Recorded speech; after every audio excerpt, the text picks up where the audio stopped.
Behind the Scenes by Elizabeth Keckley.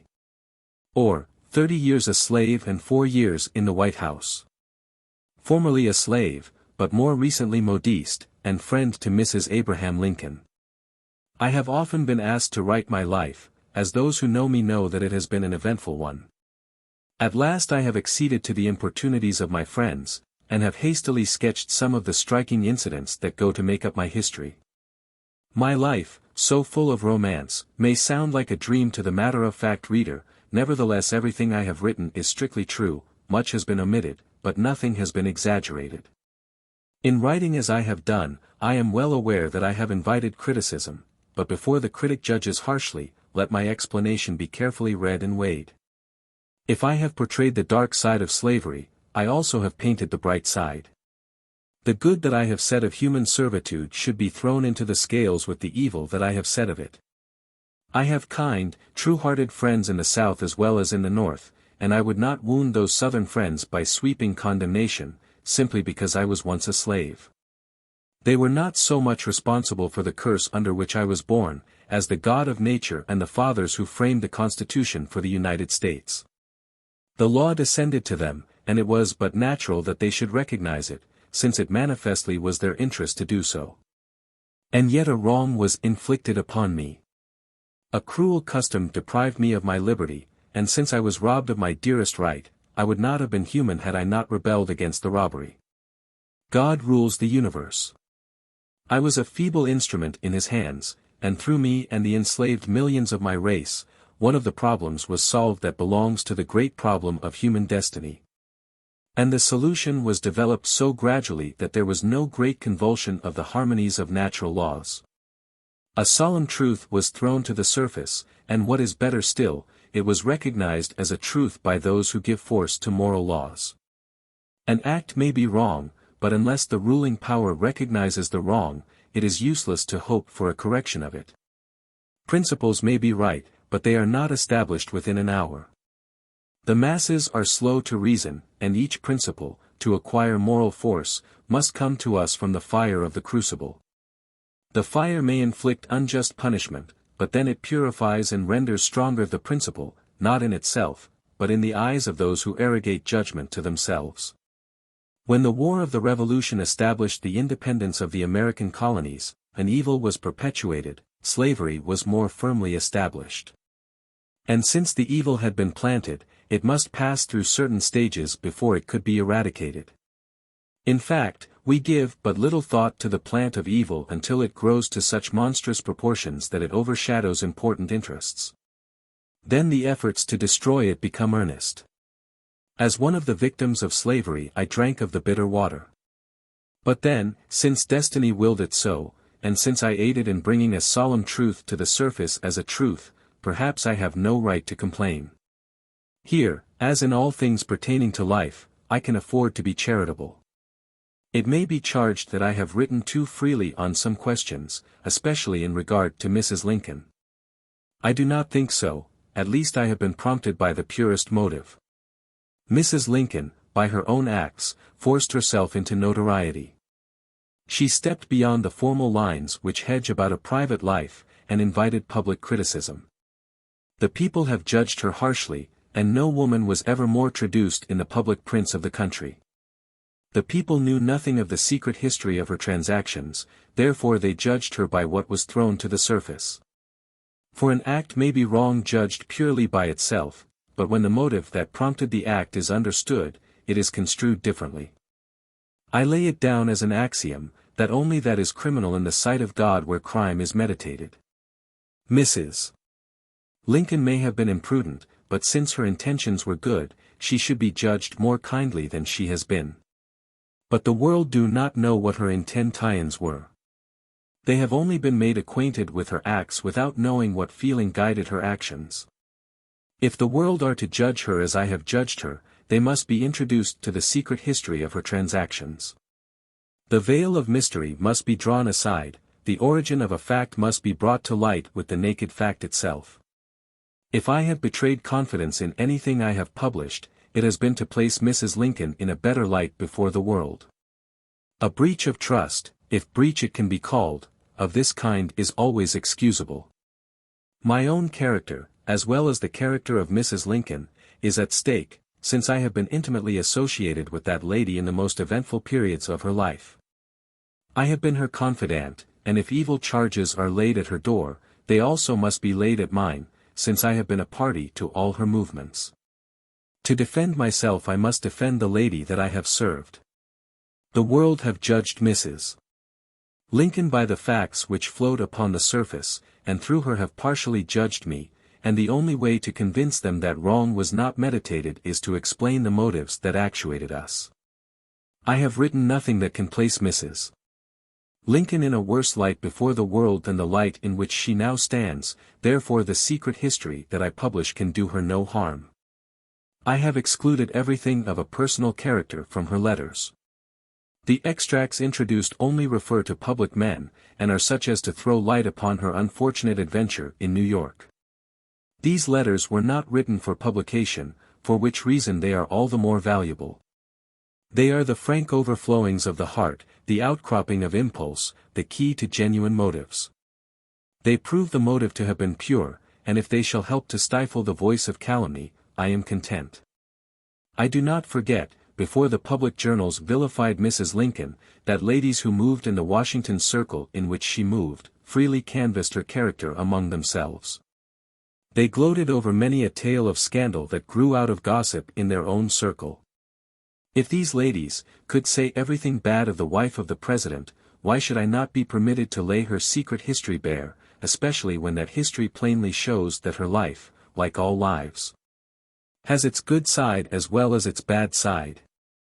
None of us are perfect, for which reason we should heed the voice of charity when it whispers in our ears, do not magnify the imperfections of others. Had Mrs.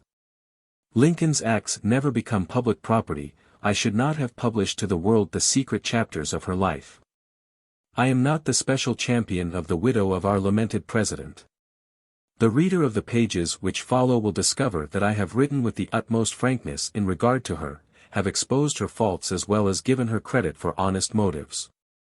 I wish the world to judge her as she is, free from the exaggerations of praise or scandal, since I have been associated with her in so many things that have provoked hostile criticism. And the judgment that the world may pass upon her, I flatter myself, will present my own actions in a better light. Elizabeth Keckley. 14, Carroll Place, New York. March 14, 1868. Chapter 1. Where I was born. My life has been an eventful one. I was born a slave, was the child of slave parents, therefore I came upon the earth free in godlike thought, but fettered in action. My birthplace was Dinwiddie Courthouse, in Virginia. My recollections of childhood are distinct, perhaps for the reason that many stirring incidents are associated with that period. I am now on the shady side of 40, and as I sit alone in my room the brain is busy, and a rapidly moving panorama brings scene after scene before me, some pleasant and others sad. And when I thus greet old familiar faces, I often find myself wondering if I am not living the past over again. The visions are so terribly distinct that I almost imagine them to be real. Hour after hour I sit while the scenes are being shifted. And as I gaze upon the panorama of the past, I realize how crowded with incidents my life has been. Every day seems like a romance within itself, and the years grow into ponderous volumes. As I cannot condense, I must omit many strange passages in my history. From such a wilderness of events it is difficult to make a selection, but as I am not writing altogether the history of myself, I will confine my story to the most important incidents which I believe influenced the molding of my character. As I glance over the crowded sea of the past, these incidents stand forth prominently, the guideposts of memory. I presume that I must have been 4 years old when I first began to remember. At least, I cannot now recall anything occurring previous to this period. My master, Colonel A. Burwell, was somewhat unsettled in his business affairs, and while I was yet an infant he made several removals. While living at Hampton Sidney College, Prince Edward County, Virginia, Mrs. Burwell gave birth to a daughter, a sweet, black-eyed baby, my earliest and fondest pet. To take care of this baby was my first duty. True, I was but a child myself, only 4 years old, but then I had been raised in a hardy school, had been taught to rely upon myself, and to prepare myself to render assistance to others. The lesson was not a bitter one, for I was too young to indulge in philosophy, and the precepts that I then treasured and practiced I believe developed those principles of character which have enabled me to triumph over so many difficulties. Notwithstanding all the wrongs that slavery heaped upon me, I can bless it for one thing, youth's important lesson of self-reliance. The baby was named Elizabeth, and it was pleasant to me to be assigned a duty in connection with it, for the discharge of that duty transferred me from the rude cabin to the household of my master. My simple attire was a short dress and a little white apron. My old mistress encouraged me in rocking the cradle, by telling me that if I would watch over the baby well, keep the flies out of its face, and not let it cry, I should be its little maid. This was a golden promise, and I required no better inducement for the faithful performance of my task. I began to rock the cradle most industriously, when lo! Out pitched little Pet on the floor. I instantly cried out, "Oh! The baby is on the floor!" And, not knowing what to do, I seized the fire shovel in my perplexity, and was trying to shovel up my tender charge, when my mistress called to me to let the child alone, and then ordered that I be taken out and lashed for my carelessness. The blows were not administered with a light hand, I assure you, and doubtless the severity of the lashing has made me remember the incident so well. This was the first time I was punished in this cruel way, but not the last. The black-eyed baby that I called my pet grew into a self-willed girl, and in after years was the cause of much trouble to me. I grew strong and healthy, and, notwithstanding I knit socks and attended to various kinds of work, I was repeatedly told, when even 14 years old, that I would never be worth my salt. When I was 8, Mr. Burwell's family consisted of 6 sons and 4 daughters, with a large family of servants. My mother was kind and forbearing, Mrs. Burwell a hard taskmaster, and as mother had so much work to do in making clothes, etc. For the family, besides the slaves, I determined to render her all the assistance in my power, and in rendering her such assistance my young energies were taxed to the utmost. I was my mother's only child, which made her love for me all the stronger. I did not know much of my father, for he was the slave of another man, and when Mr. Burwell moved from Dinwiddie he was separated from us, and only allowed to visit my mother twice a year, during the Easter holidays and Christmas. At last Mr. Burwell determined to reward my mother, by making an arrangement with the owner of my father, by which the separation of my parents could be brought to an end. It was a bright day, indeed, for my mother when it was announced that my father was coming to live with us. The old weary look faded from her face, and she worked as if her heart was in every task. But the golden days did not last long. The radiant dream faded all too soon. In the morning my father called me to him and kissed me, then held me out at arm's length as if he were regarding his child with pride. "She is growing into a large fine girl," he remarked to my mother. "I done know which I like best, you or Lizzie, as both are so dear to me." My mother's name was Agnes, and my father delighted to call me his little Lizzie. While yet my father and mother were speaking hopefully, joyfully of the future, Mr. Burwell came to the cabin, with a letter in his hand. He was a kind master in some things, and as gently as possible informed my parents that they must part. For in 2 hours my father must join his master at Dinwiddie, and go with him to the west, where he had determined to make his future home. The announcement fell upon the little circle in that rude log cabin like a thunderbolt. I can remember the scene as if it were but yesterday, how my father cried out against the cruel separation, his last kiss, his wild straining of my mother to his bosom, the solemn prayer to heaven. The tears and sobs, the fearful anguish of broken hearts. The last kiss, the last goodbye, and he, my father, was gone, gone forever. The shadow eclipsed the sunshine, and love brought despair. The parting was eternal. The cloud had no silver lining, but I trust that it will be all silver in heaven. We who are crushed to earth with heavy chains, who travel a weary, rugged, thorny road, groping through midnight darkness on earth, earn our right to enjoy the sunshine in the great hereafter. At the grave, at least, we should be permitted to lay our burdens down, that a new world, a world of brightness, may open to us. The light that is denied us here should grow into a flood of effulgence beyond the dark, mysterious shadows of death.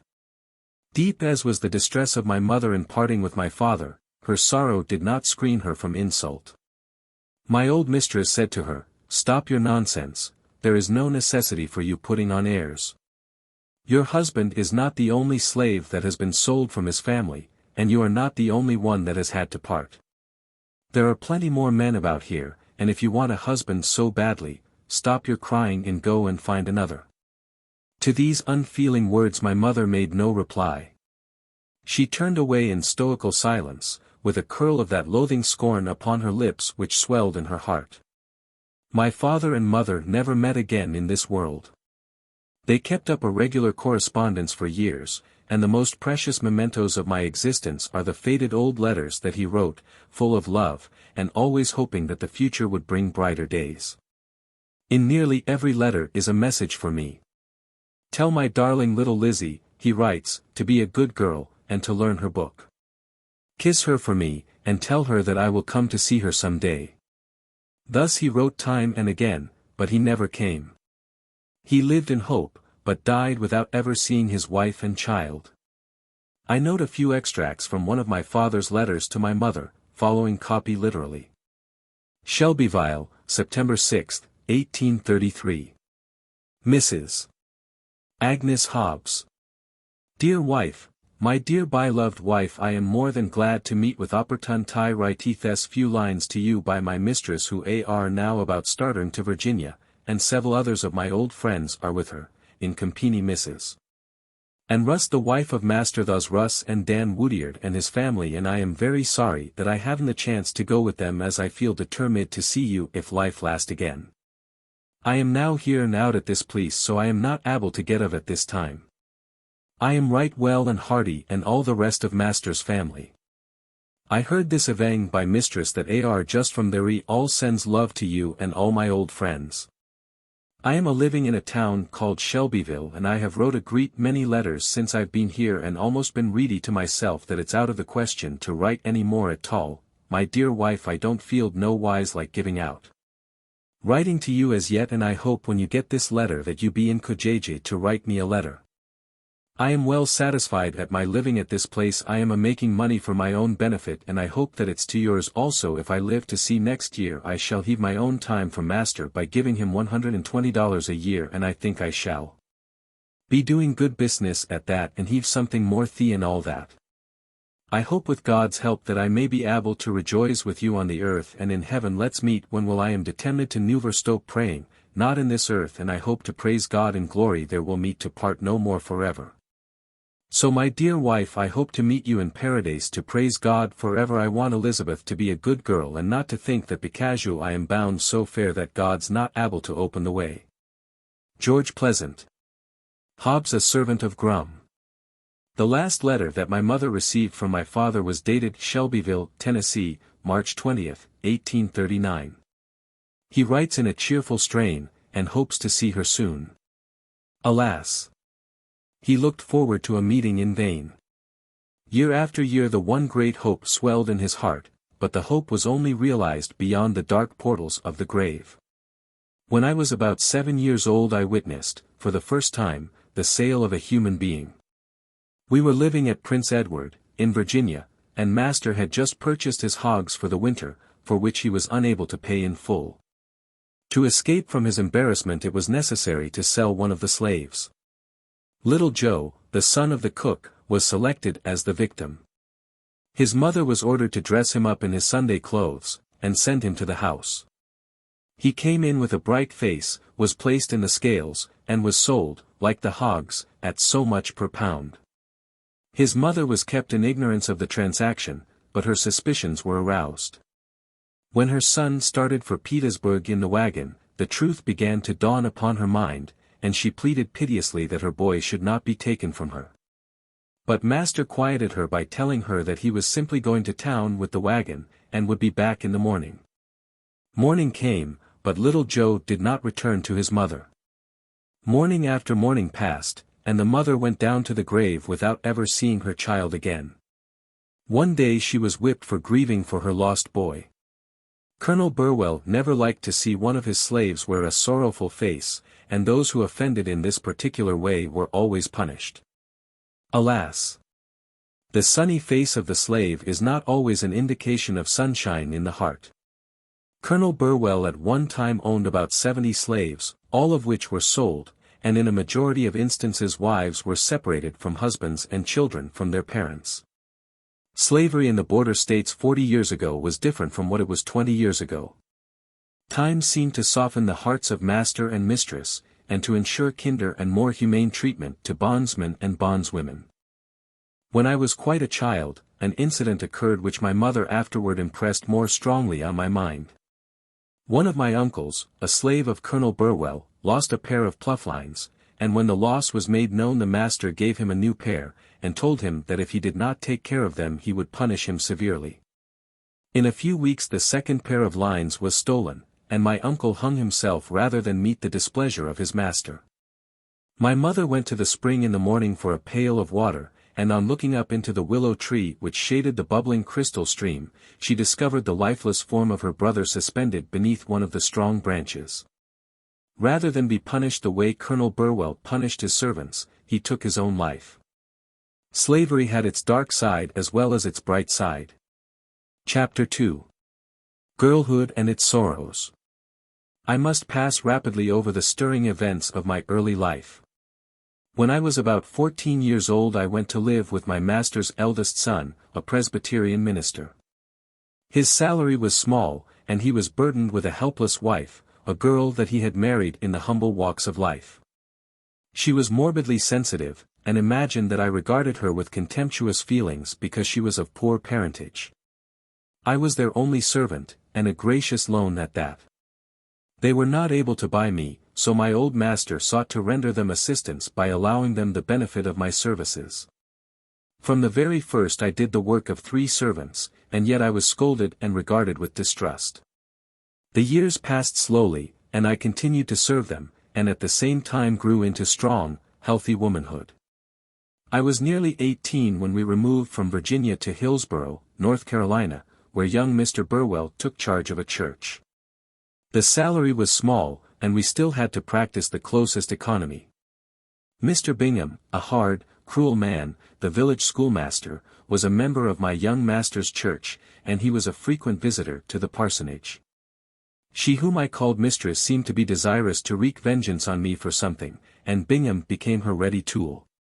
During this time my master was unusually kind to me. He was naturally a good-hearted man, but was influenced by his wife. It was Saturday evening, and while I was bending over the bed, watching the baby that I had just hushed into slumber, Mr. Bingham came to the door and asked me to go with him to his study. Wondering what he meant by his strange request, I followed him, and when we had entered the study he closed the door, and in his blunt way remarked, "Lizzie, I am going to flog you." I was thunderstruck, and tried to think if I had been remiss in anything. I could not recollect of doing anything to deserve punishment, and with surprise exclaimed, "Whip me, Mr. Bingham." "What for?"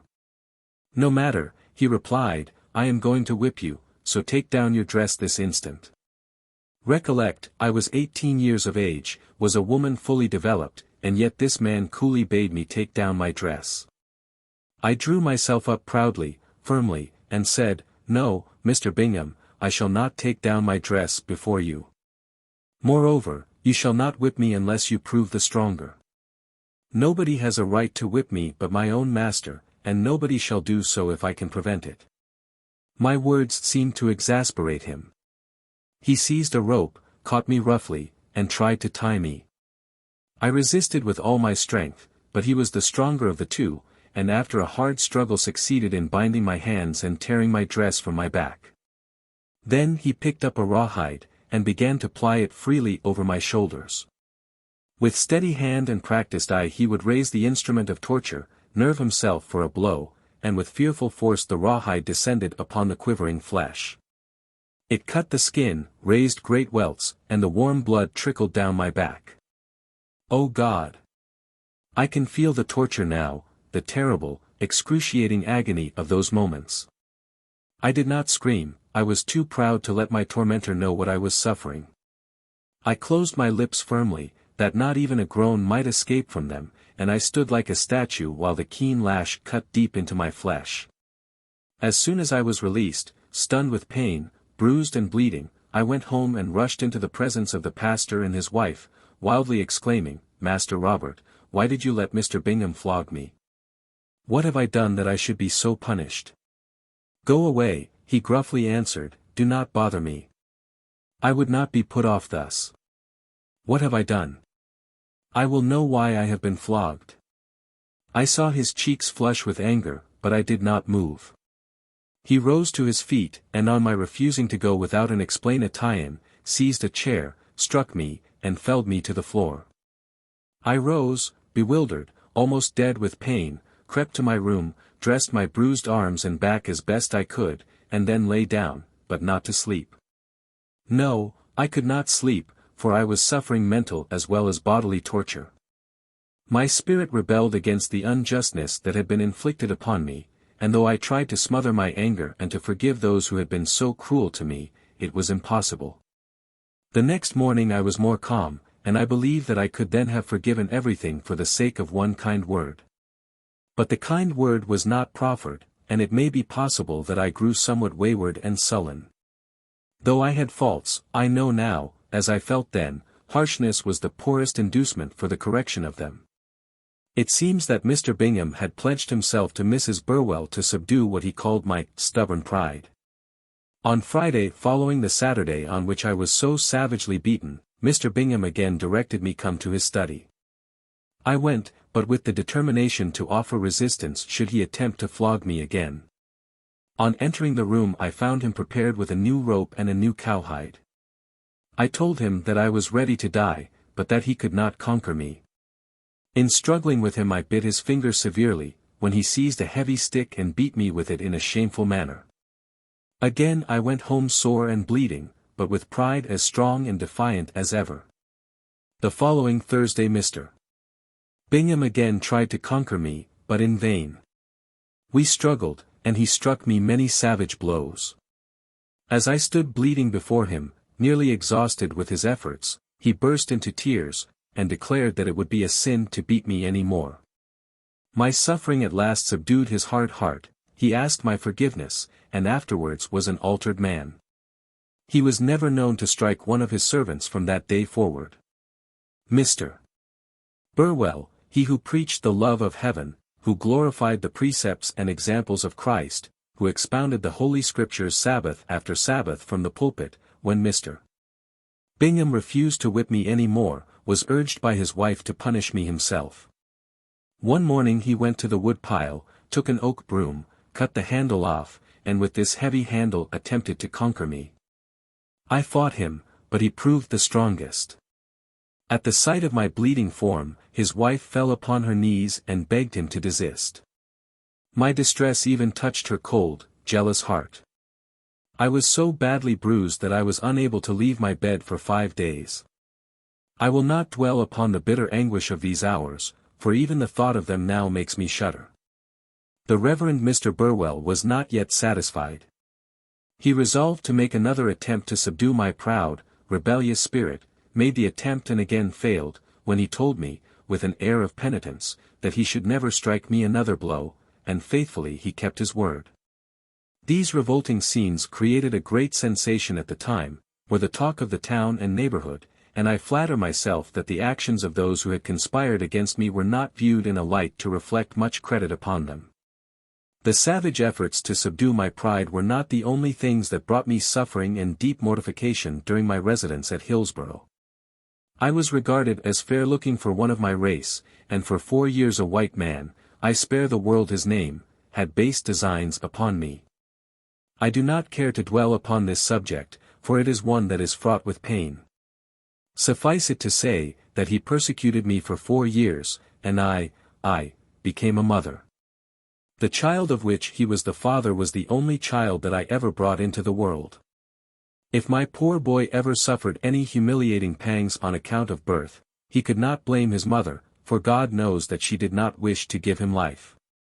He must blame the edicts of that society which deemed it no crime to undermine the virtue of girls in my then position.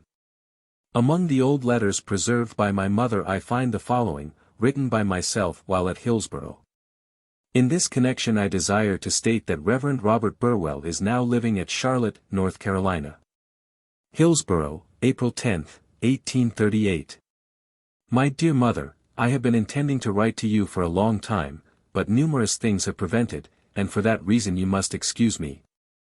I thought very hard of you for not writing to me, but hope that you will answer this letter as soon as you receive it, and tell me how you like Marsfield, and if you have seen any of old acquaintances.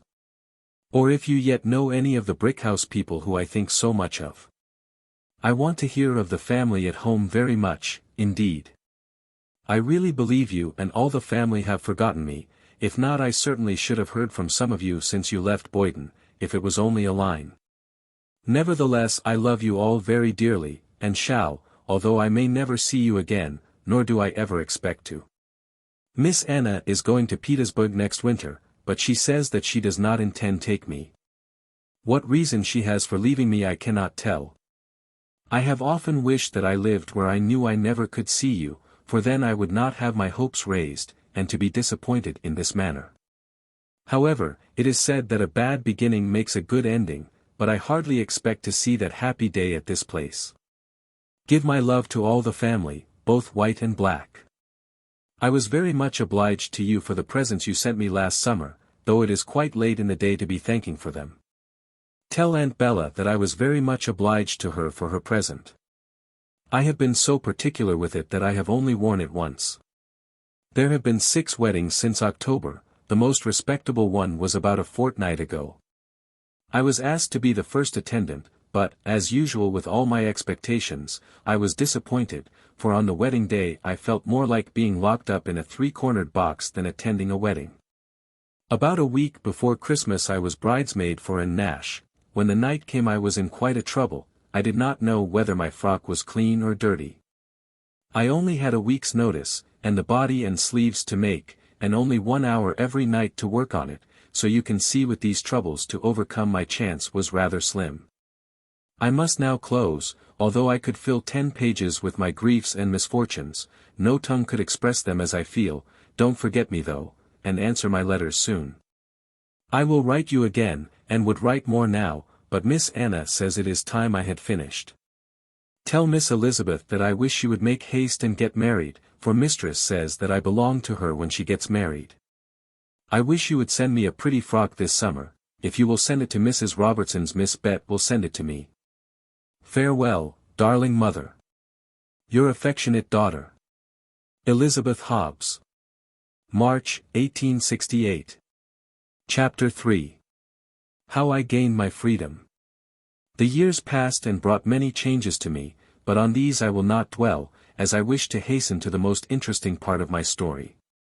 My troubles in North Carolina were brought to an end by my unexpected return to Virginia, where I lived with Mr. Garland, who had married Miss N. E. Burwell, one of my old master's daughters.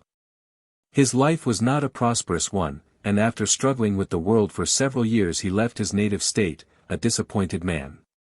He moved to St. Louis, hoping to improve his fortune in the West. But ill luck followed him there, and he seemed to be unable to escape from the influence of the evil star of his destiny. When his family, myself included, joined him in his new home on the banks of the Mississippi, we found him so poor that he was unable to pay the dues on a letter advertised as in the post office for him.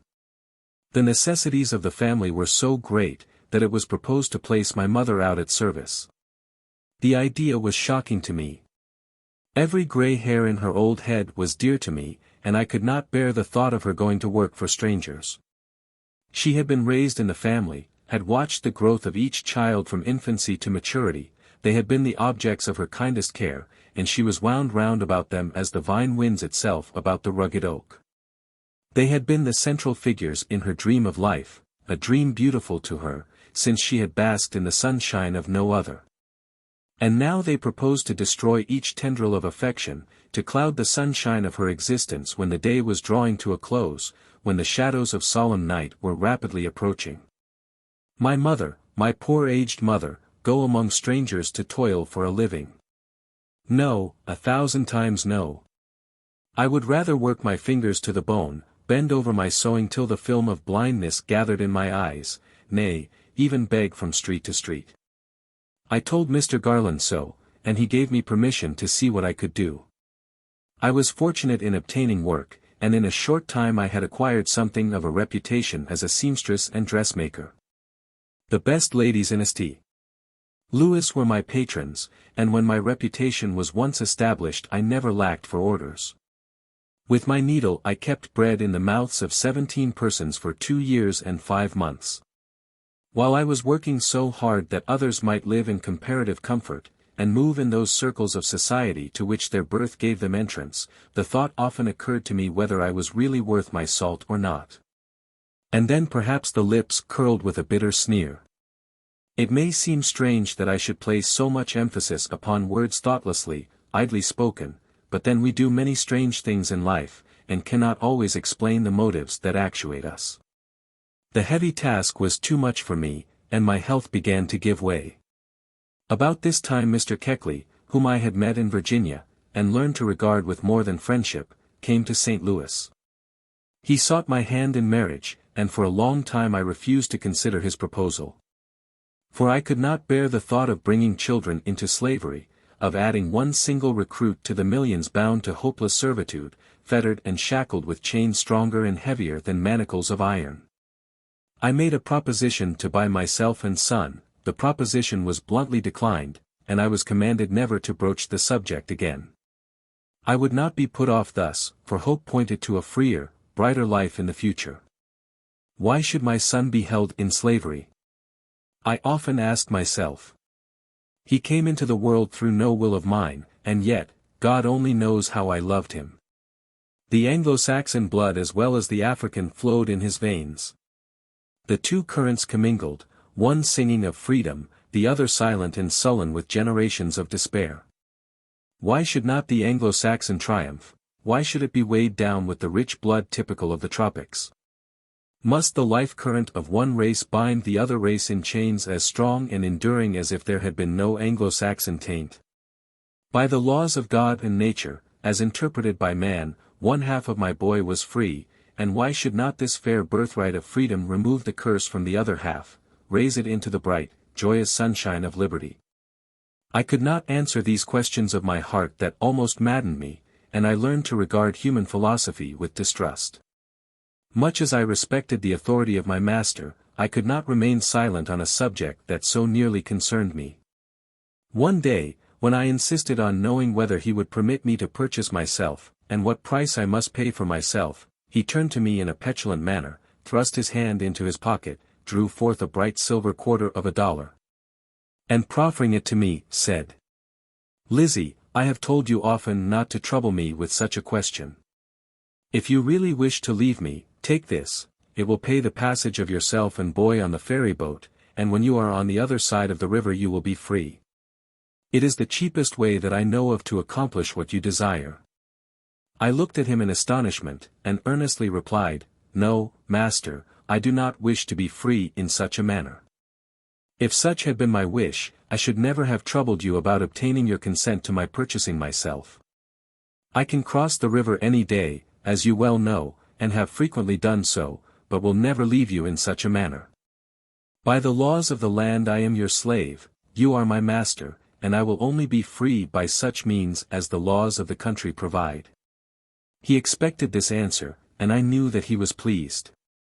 Some time afterwards he told me that he had reconsidered the question, that I had served his family faithfully, that I deserved my freedom, and that he would take $1,200 for myself and boy. This was joyful intelligence for me, and the reflection of hope gave a silver lining to the dark cloud of my life, faint, it is true, but still a silver lining. Taking a prospective glance at liberty, I consented to marry. The wedding was a great event in the family. The ceremony took place in the parlor, in the presence of the family and a number of guests. Mr. Garland gave me away, and the pastor, Bishop Hawks, performed the ceremony, who had solemnized the bridals of Mr. G.'s own children. The day was a happy one, but it faded all too soon. Mr. Keckley, Let me speak kindly of his faults, proved dissipated, and a burden instead of a helpmate. More than all, I learned that he was a slave instead of a free man, as he represented himself to be. With the simple explanation that I lived with him 8 years, let charity draw around him the mantle of silence. I went to work in earnest to purchase my freedom, but the years passed, and I was still a slave. Mr. Garland's family claimed so much of my attention, in fact, I supported them, that I was not able to accumulate anything. In the meantime Mr. Garland died, and Mr. Burwell, a Mississippi planter, came to St. Louis to settle up the estate. He was a kind-hearted man, and said I should be free, and would afford me every facility to raise the necessary amount to pay the price of my liberty. Several schemes were urged upon me by my friends. At last I formed a resolution to go to New York, state my case, and appeal to the benevolence of the people. The plan seemed feasible, and I made preparations to carry it out. When I was almost ready to turn my face northward, Mrs. Garland told me that she would require the names of 6 gentlemen who would vouch for my return, and become responsible for the amount at which I was valued. I had many friends in St. Louis, and as I believed that they had confidence in me, I felt that I could readily obtain the names desired. I started out, stated my case, and obtained 5 signatures to the paper, and my heart throbbed with pleasure, for I did not believe that the 6th would refuse me. I called, he listened patiently, then remarked. Yes, yes, Lizzie. The scheme is a fair one, and you shall have my name. But I shall bid you good-bye when you start. Good-bye for a short time, I ventured to add. No, good-bye for all time, and he looked at me as if he would read my very soul with his eyes. I was startled. What do you mean, Mr. Farrow? Surely you do not think that I do not mean to come back? No. No, what then? Simply this, you mean to come back, that is, you mean so now, but you never will. When you reach New York the abolitionists will tell you what savages we are, and they will prevail on you to stay there, and we shall never see you again. But I assure you, Mr. Farrow, you are mistaken. I not only mean to come back, but will come back, and pay every cent of the $1,200 for myself and child. I was beginning to feel sick at heart, for I could not accept the signature of this man when he had no faith in my pledges. No. Slavery, eternal slavery rather than be regarded with distrust by those whose respect I esteemed. But, I am not mistaken, he persisted. Time will show. When you start for the north I shall bid you goodbye. The heart grew heavy. Every ray of sunshine was eclipsed. With humbled pride, weary step, tearful face, and a dull, aching pain, I left the house. I walked along the street mechanically. The cloud had no silver lining now. The rosebuds of hope had withered and died without lifting up their heads to receive the dew kiss of morning. There was no morning for me, all was night, dark night. I reached my own home, and weeping threw myself upon the bed. My trunk was packed, my luncheon was prepared by mother, the cars were ready to bear me where I would not hear the clank of chains, where I would breathe the free, invigorating breezes of the glorious north.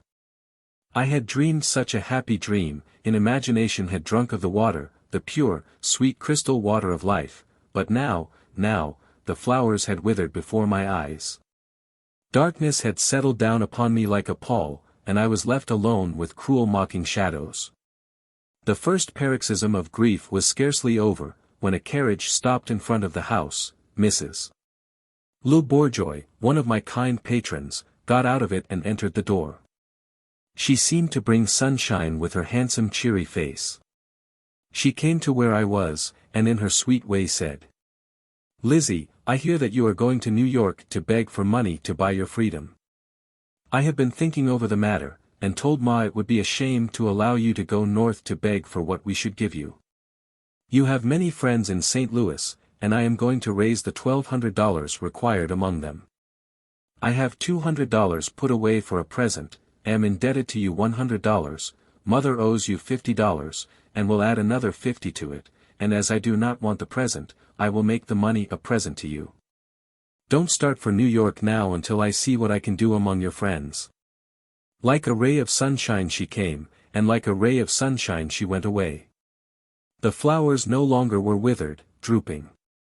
Again they seemed to bud and grow in fragrance and beauty. Mrs. Le Bourgeois, God bless her dear good heart, was more than successful.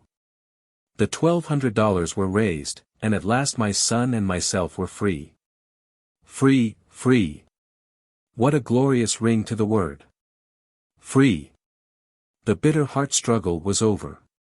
Free. The soul could go out to heaven and to God with no chains to clog its flight or pull it down. Free. The earth wore a brighter look, and the very stars seemed to sing with joy. Yes, free. Free by the laws of man and the smile of God, and heaven bless them who made me so. The following, copied from the original papers, contain, in brief, the history of my emancipation.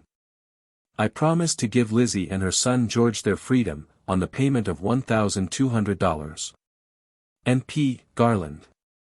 June 27, 1855.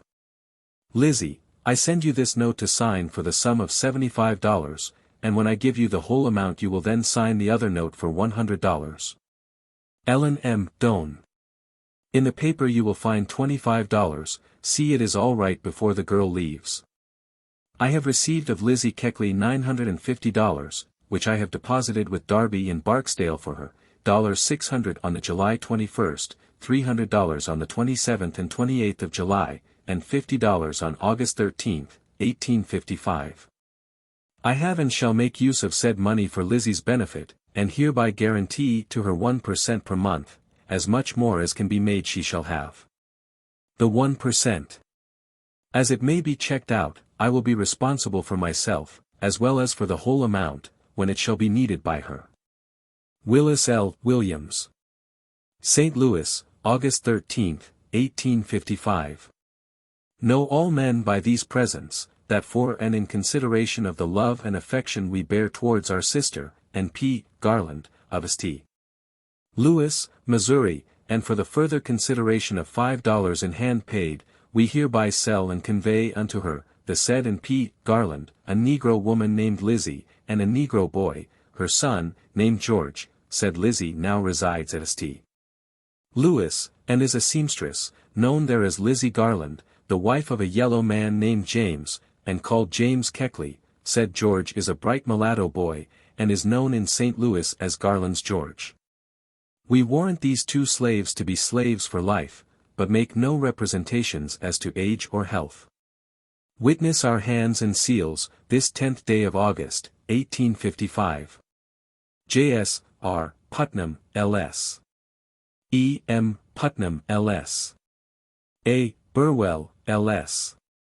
The State of Mississippi, Warren County, City of Vicksburg. S.S. Be it remembered, that on the 10th day of August, in the year of our Lord 1855, before me, Francis N. Steele, a commissioner, resident in the city of Vicksburg, duly commissioned and qualified by the executive authority, and under the laws of the state of Missouri, to take the acknowledgment of deeds, etc. To be used or recorded therein, personally appeared James R. Putnam and E. M. Putnam, his wife, and Armistead Burwell, to me known to be the individuals named in, and who executed the foregoing conveyance, and acknowledged that they executed the same for the purposes therein mentioned, and the E. M. Putnam being by me examined apart from her husband, and being fully acquainted with the contents of the foregoing conveyance, acknowledged that she executed the same freely, and relinquished her dower, and any other claim she might have in and to the property therein mentioned, freely, and without fear, compulsion, or undue influence of her said husband. In witness whereof I have hereunto set my hand and affixed my official seal, this 10th day of August, A.D. 1855. L.S. F. N. Steele, Commissioner for Missouri. Know all men that I, N.P. Garland, of the county and city of St. Louis, State of Missouri, for and in consideration of the sum of $1,200, to me in hand paid this day in cash, hereby emancipate my Negro woman Lizzie, and her son George, the said Lizzie is known in St. Louis as the wife of James, who is called James Keckley, is of light complexion, about 37 years of age, by trade a dressmaker, and called by those who know her Garland's Lizzie. The said boy, George, is the only child of Lizzie, is about 16 years of age, and is almost white, and called by those who know him Garland's George. Witness my hand and seal, this 13th day of November, 1855. M.P. Garland, L.S. Witness, John Wickham. Willis L. Williams. In St. Louis Circuit Court, October term, 1855. November 15, 1855. State of Missouri, County of St. Louis. S.S. Be it remembered, that on this 15th day of November, 1855, in open court came John Wickham and Willis L. Williams, these two subscribing witnesses, examined under oath to that effect, proved the execution and acknowledgment of said deed by N.P. Garland to Lizzie and her son George, which said proof of acknowledgment is entered on the record of the court of that day. In testimony whereof I hereto set my hand and affix the seal of said court, at office in the city of St. Louis, the day and year last aforesaid. L.S. W.M. J. Hammond, Clerk. State of Missouri, County of St. Louis. S.S. I. William J. Hammond, Clerk of the Circuit Court within and for the county aforesaid, certify the foregoing to be a true copy of a deed of emancipation from N.P. Garland to Lizzie and her son George, as fully as the same remain in my office. In testimony whereof I hereto set my hand and affix the seal of said court, at office in the city of St. Louis, this 15th day of November, 1855. W.M. J. Hammond, Clerk. By W.M. A. Pennington, D.C. State of Missouri, County of St. Louis. S.S. I, the undersigned recorder of said county, certify that the foregoing instrument of writing was filed for record in my office on the 14th day of November, 1855, it is truly recorded in book number 169, page 288. Witness my hand and official seal, date last aforesaid. L.S. C. Kemal, Recorder. Chapter 4. In the family of Senator Jefferson Davis. The $1,200 with which I purchased the freedom of myself and son I consented to accept only as a loan. I went to work in earnest, and in a short time paid every cent that was so kindly advanced by my lady patrons of St. Louis. All this time my husband was a source of trouble to me, and a burden. Too close occupation with my needle had its effects upon my health, and feeling exhausted with work, I determined to make a change. I had a conversation with Mr. Keckley, informed him that since he persisted in dissipation we must separate. That I was going north, and that I should never live with him again, at least until I had good evidence of his reform. He was rapidly debasing himself, and although I was willing to work for him, I was not willing to share his degradation. Poor man! He had his faults, but over these faults death has drawn a veil. My husband is now sleeping in his grave, and in the silent grave I would bury all unpleasant memories of him. I left St. Louis in the spring of 1860, taking the cars direct for Baltimore, where I stopped 6 weeks, attempting to realize a sum of money by forming classes of young colored women, and teaching them my system of cutting and fitting dresses. The scheme was not successful, for after 6 weeks of labor and vexation, I left Baltimore with scarcely money enough to pay my fare to Washington. Arriving in the capital, I sought and obtained work at $2.50 per day. However, as I was notified that I could only remain in the city 10 days without obtaining a license to do so, such being the law, and as I did not know whom to apply to for assistance, I was sorely troubled. I also had to have someone vouch to the authorities that I was a free woman. My means were too scanty, and my profession too precarious to warrant my purchasing a license. In my perplexity I called on a lady for whom I was sewing, Miss Ringgold, a member of General Mason's family, from Virginia. I stated my case, and she kindly volunteered to render me all the assistance in her power. She called on Mayor Burritt with me, and Miss Ringgold succeeded in making an arrangement for me to remain in Washington without paying the sum required for a license. Moreover, I was not to be molested. I rented apartments in a good locality, and soon had a good run of custom. The summer passed, winter came, and I was still in Washington. Mrs. Davis, wife of Senator Jefferson Davis, came from the South in November of 1860, with her husband. Learning that Mrs. Davis wanted a modiste, I presented myself, and was employed by her on the recommendation of one of my patrons and her intimate friend, Mrs. Captain Hetzel. I went to the house to work, but finding that they were such late risers, and as I had to fit many dresses on Mrs. Davis, I told her that I should prefer giving half the day to her, working the other in my own room for some of my other lady patrons.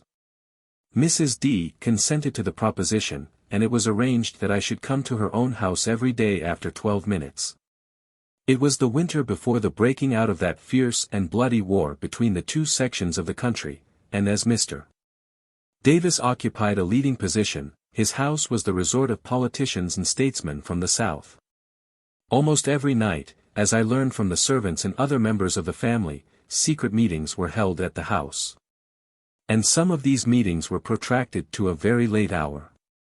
The prospects of war were freely discussed in my presence by Mr. and Mrs. Davis and their friends. The holidays were approaching, and Mrs. Davis kept me busy in manufacturing articles of dress for herself and children. She desired to present Mr. Davis on Christmas with a handsome dressing gown. The material was purchased, and for weeks the work had been underway. Christmas Eve came, and the gown had been laid aside so often that it was still unfinished. I saw that Mrs. D. was anxious to have it completed, so I volunteered to remain and work on it. Wearily the hours dragged on, but there was no rest for my busy fingers. I persevered in my task, notwithstanding my head was aching. Mrs. Davis was busy in the adjoining room, arranging the Christmas tree for the children. I looked at the clock, and the hands pointed to 11:15. I was arranging the cords on the gown when the senator came in. He looked somewhat careworn, and his step seemed to be a little nervous. He leaned against the door, and expressed his admiration of the Christmas tree, but there was no smile on his face. Turning round, he saw me sitting in the adjoining room, and quickly exclaimed, "That you, Lizzie? Why are you here so late? Still at work? I hope that Mrs. Davis is not too exacting." "No, sir," I answered. Mrs. Davis was very anxious to have this gown finished tonight, and I volunteered to remain and complete it. Well, the case must be urgent," and he came slowly towards me, took the gown in his hand, and asked the color of the silk, as he said the gaslight was so deceptive to his old eyes. "It is a drab changeable silk, Mr. Davis," I answered. And might have added that it was rich and handsome, but did not, well knowing that he would make the discovery in the morning. He smiled curiously, but turned and walked from the room without another question. He inferred that the gown was for him, that it was to be the Christmas present from his wife, and he did not wish to destroy the pleasure that she would experience in believing that the gift would prove a surprise. In this respect, as in many others, he always appeared to me as a thoughtful, considerate man in the domestic circle. As the clock struck 12 I finished the gown, little dreaming of the future that was before it. It was worn, I have not the shadow of a doubt, by Mr. Davis during the stormy years that he was the President of the Confederate States. The holidays passed, and before the close of January the war was discussed in Mr. Davis's family as an event certain to happen in the future. Mrs. Davis was warmly attached to Washington, and I often heard her say that she disliked the idea of breaking up old associations, and going south to suffer from trouble and deprivation. One day, while discussing the question in my presence with one of her intimate friends, she exclaimed, "I would rather remain in Washington and be kicked about, than go south and be Mrs. President." Her friend expressed surprise at the remark, and Mrs. Davis insisted that the opinion was an honest one.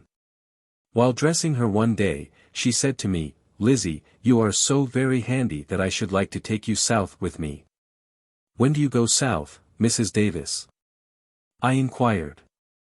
"Oh, I cannot tell just now, but it will be soon. You know there is going to be war, Lizzie." No. But I tell you yes. Who will go to war? I asked. The North and South, was her ready reply. The Southern people will not submit to the humiliating demands of the abolition party, they will fight first. And which do you think will whip? The South, of course. The South is impulsive, is in earnest, and the Southern soldiers will fight to conquer. The North will yield, when it sees the South is in earnest, rather than engage in a long and bloody war. But, Mrs. Davis, are you certain that there will be war? Certain, I know it. You had better go south with me, I will take good care of you. Besides, when the war breaks out, the colored people will suffer in the North. The Northern people will look upon them as the cause of the war, and I fear, in their exasperation, will be inclined to treat you harshly. Then, I may come back to Washington in a few months, and live in the White House. The Southern people talk of choosing Mr. Davis for their president. In fact, it may be considered settled that he will be their president. As soon as we go south and secede from the other states, we will raise an army and march on Washington, and then I shall live in the White House. I was bewildered with what I heard. I had served Mrs. Davis faithfully, and she had learned to place the greatest confidence in me. At first I was almost tempted to go south with her, for her reasoning seemed plausible.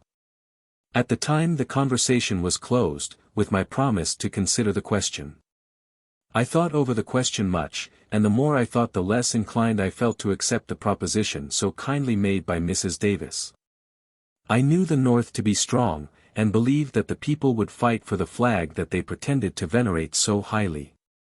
The Republican Party had just emerged from a heated campaign, flushed with victory, and I could not think that the hosts composing the party would quietly yield all they had gained in the presidential canvass. A show of war from the South, I felt, would lead to actual war in the North, and with the two sections bitterly arrayed against each other, I preferred to cast my lot among the people of the North. I parted with Mrs. Davis kindly, half promising to join her in the South if further deliberation should induce me to change my views. A few weeks before she left Washington I made 2 chintz wrappers for her. She said that she must give up expensive dressing for a while, and that she, with the Southern people, now that war was imminent, must learn to practice lessons of economy. She left some fine needlework in my hands, which I finished, and forwarded to her at Montgomery, Alabama, in the month of June, through the assistance of Mrs. Emory, one of her oldest and best friends. Since bidding them goodbye at Washington, early in the year 1860, I have never met any of the Davis family. Years of excitement, years of bloodshed, and hundreds of thousands of graves intervene between the months I spent in the family and now. The years have brought many changes, and in view of these terrible changes even I, who was once a slave, who have been punished with the cruel lash, who have experienced the heart and soul tortures of a slave's life, can say to Mr. Jefferson Davis, peace. You have suffered. Go in peace. In the winter of 1865 I was in Chicago, and one day visited the great charity fair held for the benefit of the families of those soldiers who were killed or wounded during the war. In one part of the building was a wax figure of Jefferson Davis, wearing over his other garments the dress in which it was reported that he was captured. There was always a great crowd around this figure, and I was naturally attracted towards it. I worked my way to the figure, and in examining the dress made the pleasing discovery that it was one of the chintz wrappers that I had made for Mrs. Davis, a short time before she departed from Washington for the South. When it was announced that I recognized the dress as one that I had made for the wife of the late Confederate President, there was great cheering and excitement, and I at once became the object of the deepest curiosity. Great crowds followed me, and in order to escape from the embarrassing situation I left the building. I believe it now is pretty well established that Mr. Davis had on a waterproof cloak instead of a dress, as first reported, when he was captured. This does not invalidate any portion of my story. The dress on the wax figure at the fair in Chicago unquestionably was one of the chintz wrappers that I made for Mrs. Davis in January, 1860, in Washington. And I infer, since it was not found on the body of the fugitive President of the South, it was taken from the trunks of Mrs. Davis, captured at the same time. Be this as it may, the coincidence is none the less striking and curious. Chapter 5. My introduction to Mrs. Lincoln. Ever since arriving in Washington I had a great desire to work for the ladies of the White House, and to accomplish this end I was ready to make almost any sacrifice consistent with propriety. Work came in slowly, and I was beginning to feel very much embarrassed, for I did not know how I was to meet the bills staring me in the face. It is true, the bills were small, but then they were formidable to me, who had little or nothing to pay them with. While in this situation I called at the Ringolds, where I met Mrs. Captain Lee. Mrs. L. was in a state bordering on excitement, as the great event of the season, the dinner party given in honor of the Prince of Wales, was soon to come off, and she must have a dress suitable for the occasion. The silk had been purchased, but a dressmaker had not yet been found. Miss Ringold recommended me, and I received the order to make the dress. When I called on Mrs. Lee the next day, her husband was in the room, and handing me a roll of bank bills, amounting to $100, he requested me to purchase the trimmings, and to spare no expense in making a selection. With the money in my pocket I went out in the street, entered the store of Harper and Mitchell, and asked to look at their laces. Mr. Harper waited on me himself, and was polite and kind. When I asked permission to carry the laces to Mrs. Lee, in order to learn whether she could approve my selection or not, he gave a ready assent. When I reminded him that I was a stranger, and that the goods were valuable, he remarked that he was not afraid to trust me, that he believed my face was the index to an honest heart. It was pleasant to be spoken to thus, and I shall never forget the kind words of Mr. Harper. I often recall them, for they are associated with the dawn of a brighter period in my dark life. I purchased the trimmings, and Mr. Harper allowed me a commission of $25 on the purchase. The dress was done in time, and it gave complete satisfaction. Mrs. Lee attracted great attention at the dinner party, and her elegant dress proved a good card for me. I received numerous orders, and was relieved from all pecuniary embarrassments. One of my patrons was Mrs. General McLean, a daughter of General Sumner. One day when I was very busy, Mrs. M.C.C. drove up to my apartments, came in where I was engaged with my needle, and in her emphatic way said, "Lizzie, I am invited to dine at Willard's on next Sunday, and positively I have not a dress fit to wear on the occasion. I have just purchased material, and you must commence work on it right away."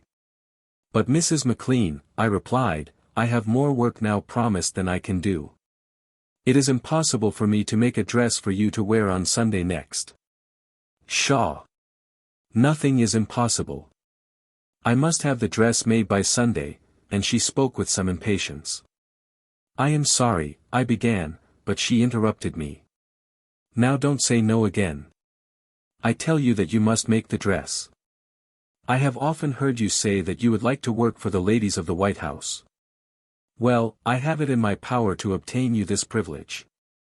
I know Mrs.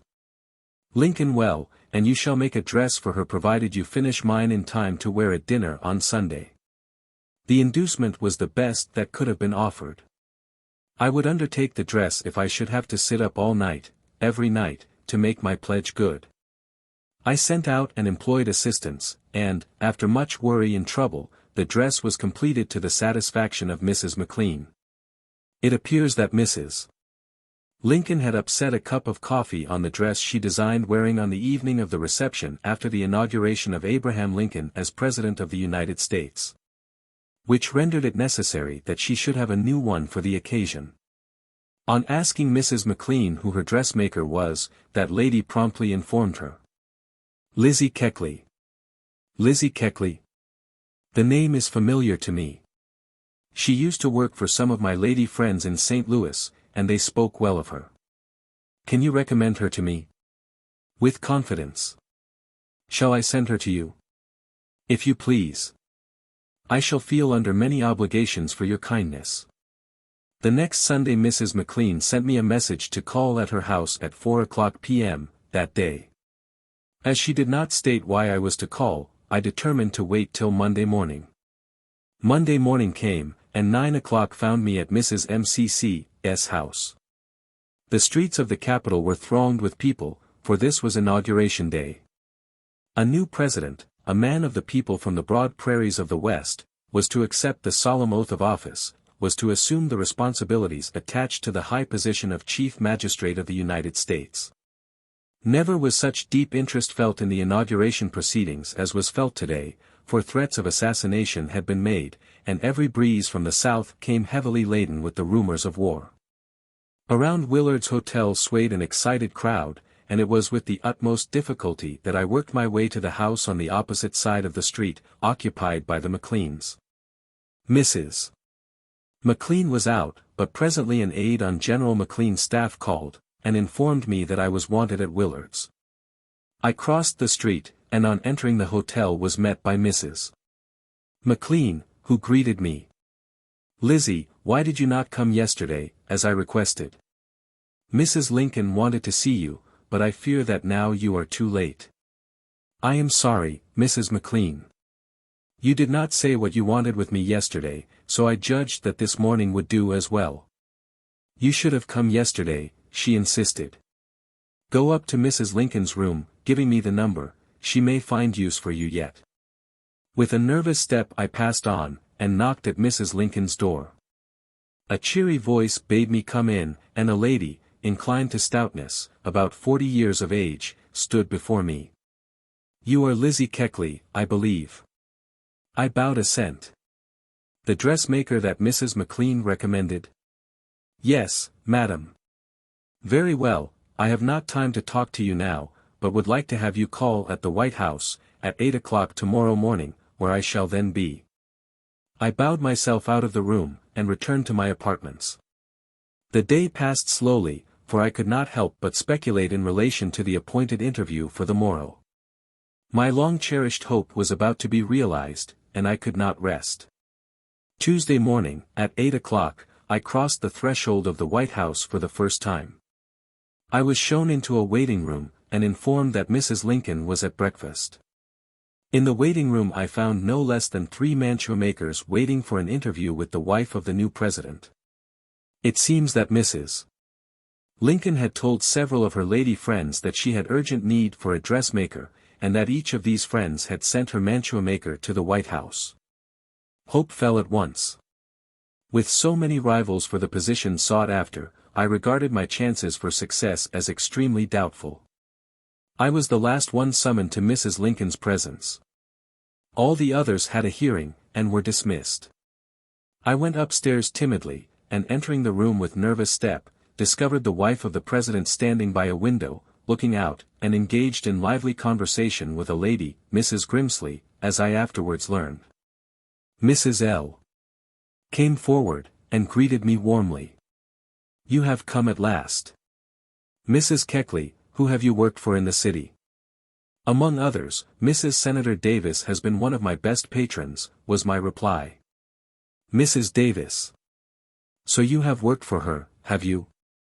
Of course you gave satisfaction, so far, good. Can you do my work?" "Yes, Mrs. Lincoln." "Will you have much work for me to do?" "That, Mrs. Keckley, will depend altogether upon your prices. I trust that your terms are reasonable. I cannot afford to be extravagant.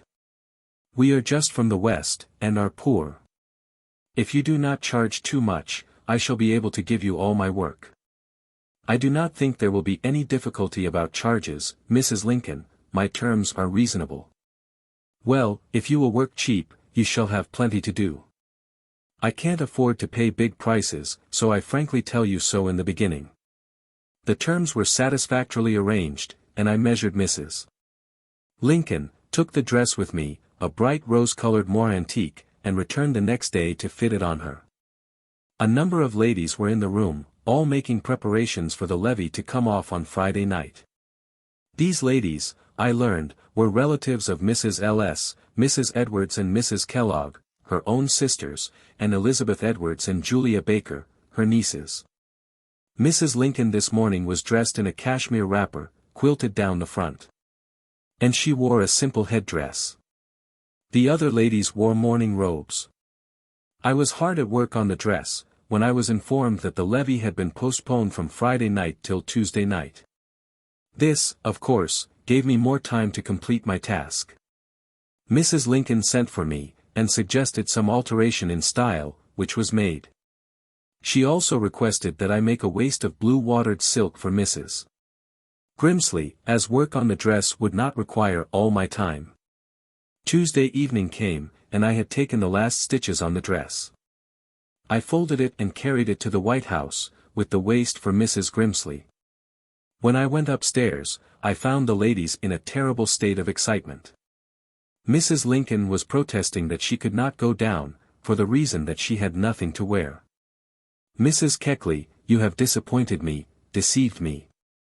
Why do you bring my dress at this late hour?" "Because I have just finished it, and I thought I should be in time." "But you are not in time, Mrs. Keckley, you have bitterly disappointed me. I have no time now to dress, and, what is more, I will not dress, and go downstairs. I am sorry if I have disappointed you, Mrs. Lincoln, for I intended to be in time. Will you let me dress you? I can have you ready in a few minutes." "No, I won't be dressed. I will stay in my room. Mr. Lincoln can go down with the other ladies." "But there is plenty of time for you to dress, Mary," joined in Mrs. Grimsley and Mrs. Edwards. "Let Mrs. Keckley assist you, and she will soon have you ready." Thus urged, she consented. I dressed her hair, and arranged the dress on her. It fitted nicely, and she was pleased. Mr. Lincoln came in, threw himself on the sofa, laughed with Willie and little Tad, and then commenced pulling on his gloves, quoting poetry all the while. "You seem to be in a poetical mood tonight," said his wife. "Yes, mother, these are poetical times," was his pleasant reply. "I declare, you look charming in that dress. Mrs. Keckley has met with great success." And then he proceeded to compliment the other ladies. Mrs. Lincoln looked elegant in her rose-colored moire antique. She wore a pearl necklace, pearl earrings, pearl bracelets, and red roses in her hair. Mrs. Baker was dressed in lemon-colored silk, Mrs. Kellogg in a drab silk, ashes of rose, Mrs. Edwards in a brown and black silk, Miss Edwards in crimson, and Mrs. Grimsley in blue watered silk. Just before starting downstairs, Mrs. Lincoln's lace handkerchief was the object of search. It had been displaced by Tad, who was mischievous, and hard to restrain. The handkerchief found, all became serene. Mrs. Lincoln took the president's arm, and with smiling face led the train below. I was surprised at her grace and composure. I had heard so much, in current and malicious report, of her low life, of her ignorance and vulgarity, that I expected to see her embarrassed on this occasion. Report, I soon saw, was wrong. No queen, accustomed to the usages of royalty all her life, could have comported herself with more calmness and dignity than did the wife of the president. She was confident and self-possessed, and confidence always gives grace. This levee was a brilliant one, and the only one of the season. I became the regular modiste of Mrs. Lincoln. I made 15 or 16 dresses for her during the spring and early part of the summer, when she left Washington, spending the hot weather at Saratoga, Long Branch, and other places. In the meantime I was employed by Mrs. Senator Douglas, one of the loveliest ladies that I ever met, Mrs. Secretary Wells, Mrs. Secretary Stanton, and others. Mrs. Douglas always dressed in deep mourning, with excellent taste, and several of the leading ladies of Washington society were extremely jealous of her superior attractions. Chapter 6. Willie Lincoln's Deathbed.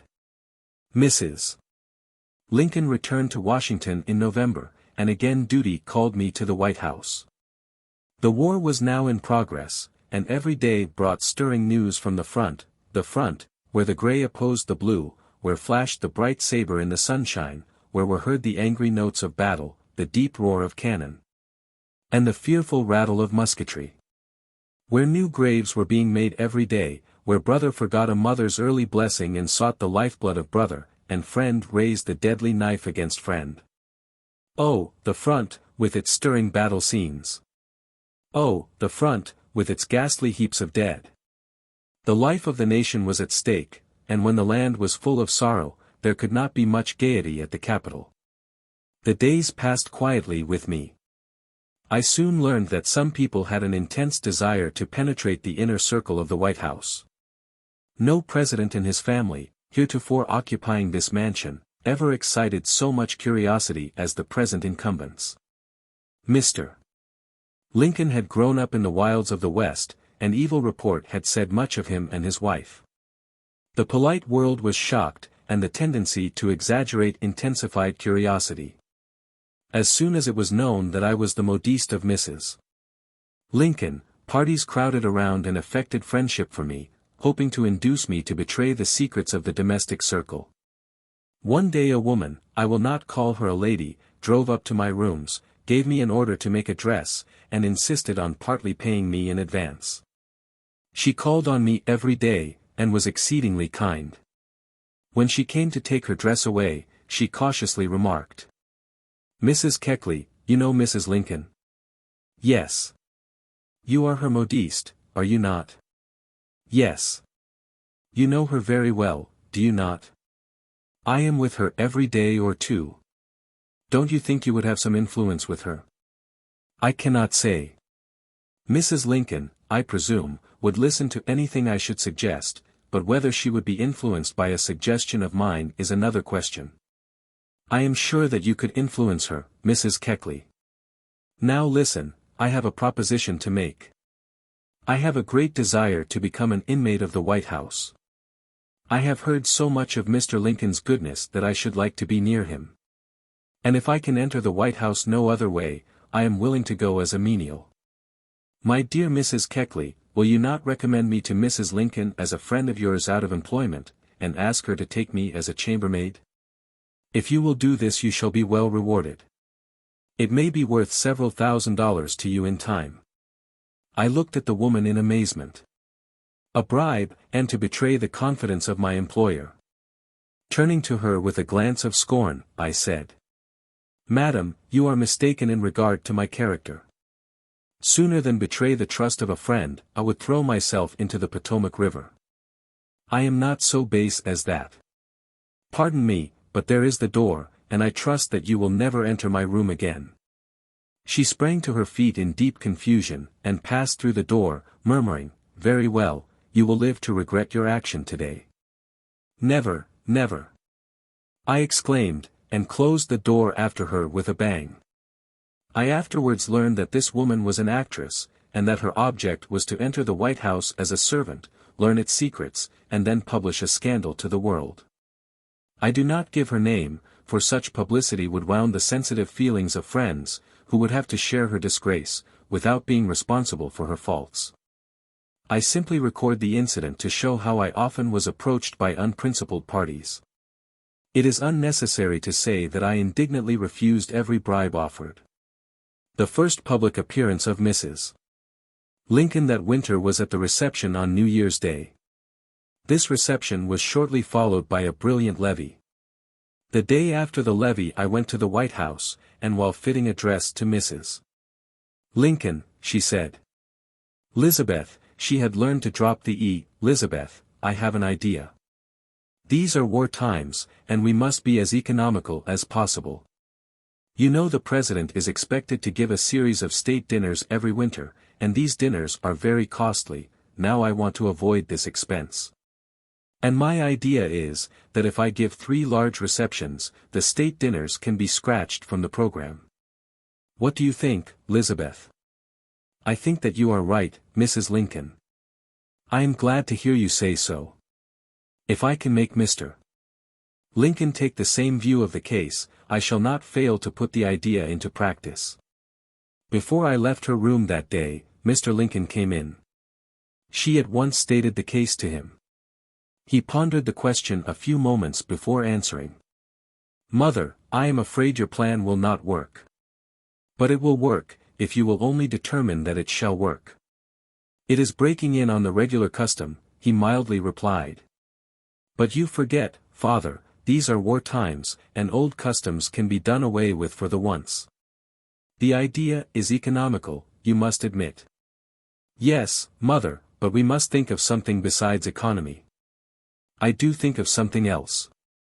Public receptions are more democratic than stupid state dinners, are more in keeping with the spirit of the institutions of our country, as you would say if called upon to make a stump speech. There are a great many strangers in the city, foreigners and others, whom we can entertain at our receptions, but whom we cannot invite to our dinners. I believe you are right, mother. You argue the point well. I think that we shall have to decide on the receptions. So the day was carried. The question was decided, and arrangements were made for the first reception. It now was January, and cards were issued for February. The children, Tad and Willie, were constantly receiving presents. Willie was so delighted with a little pony, that he insisted on riding it every day.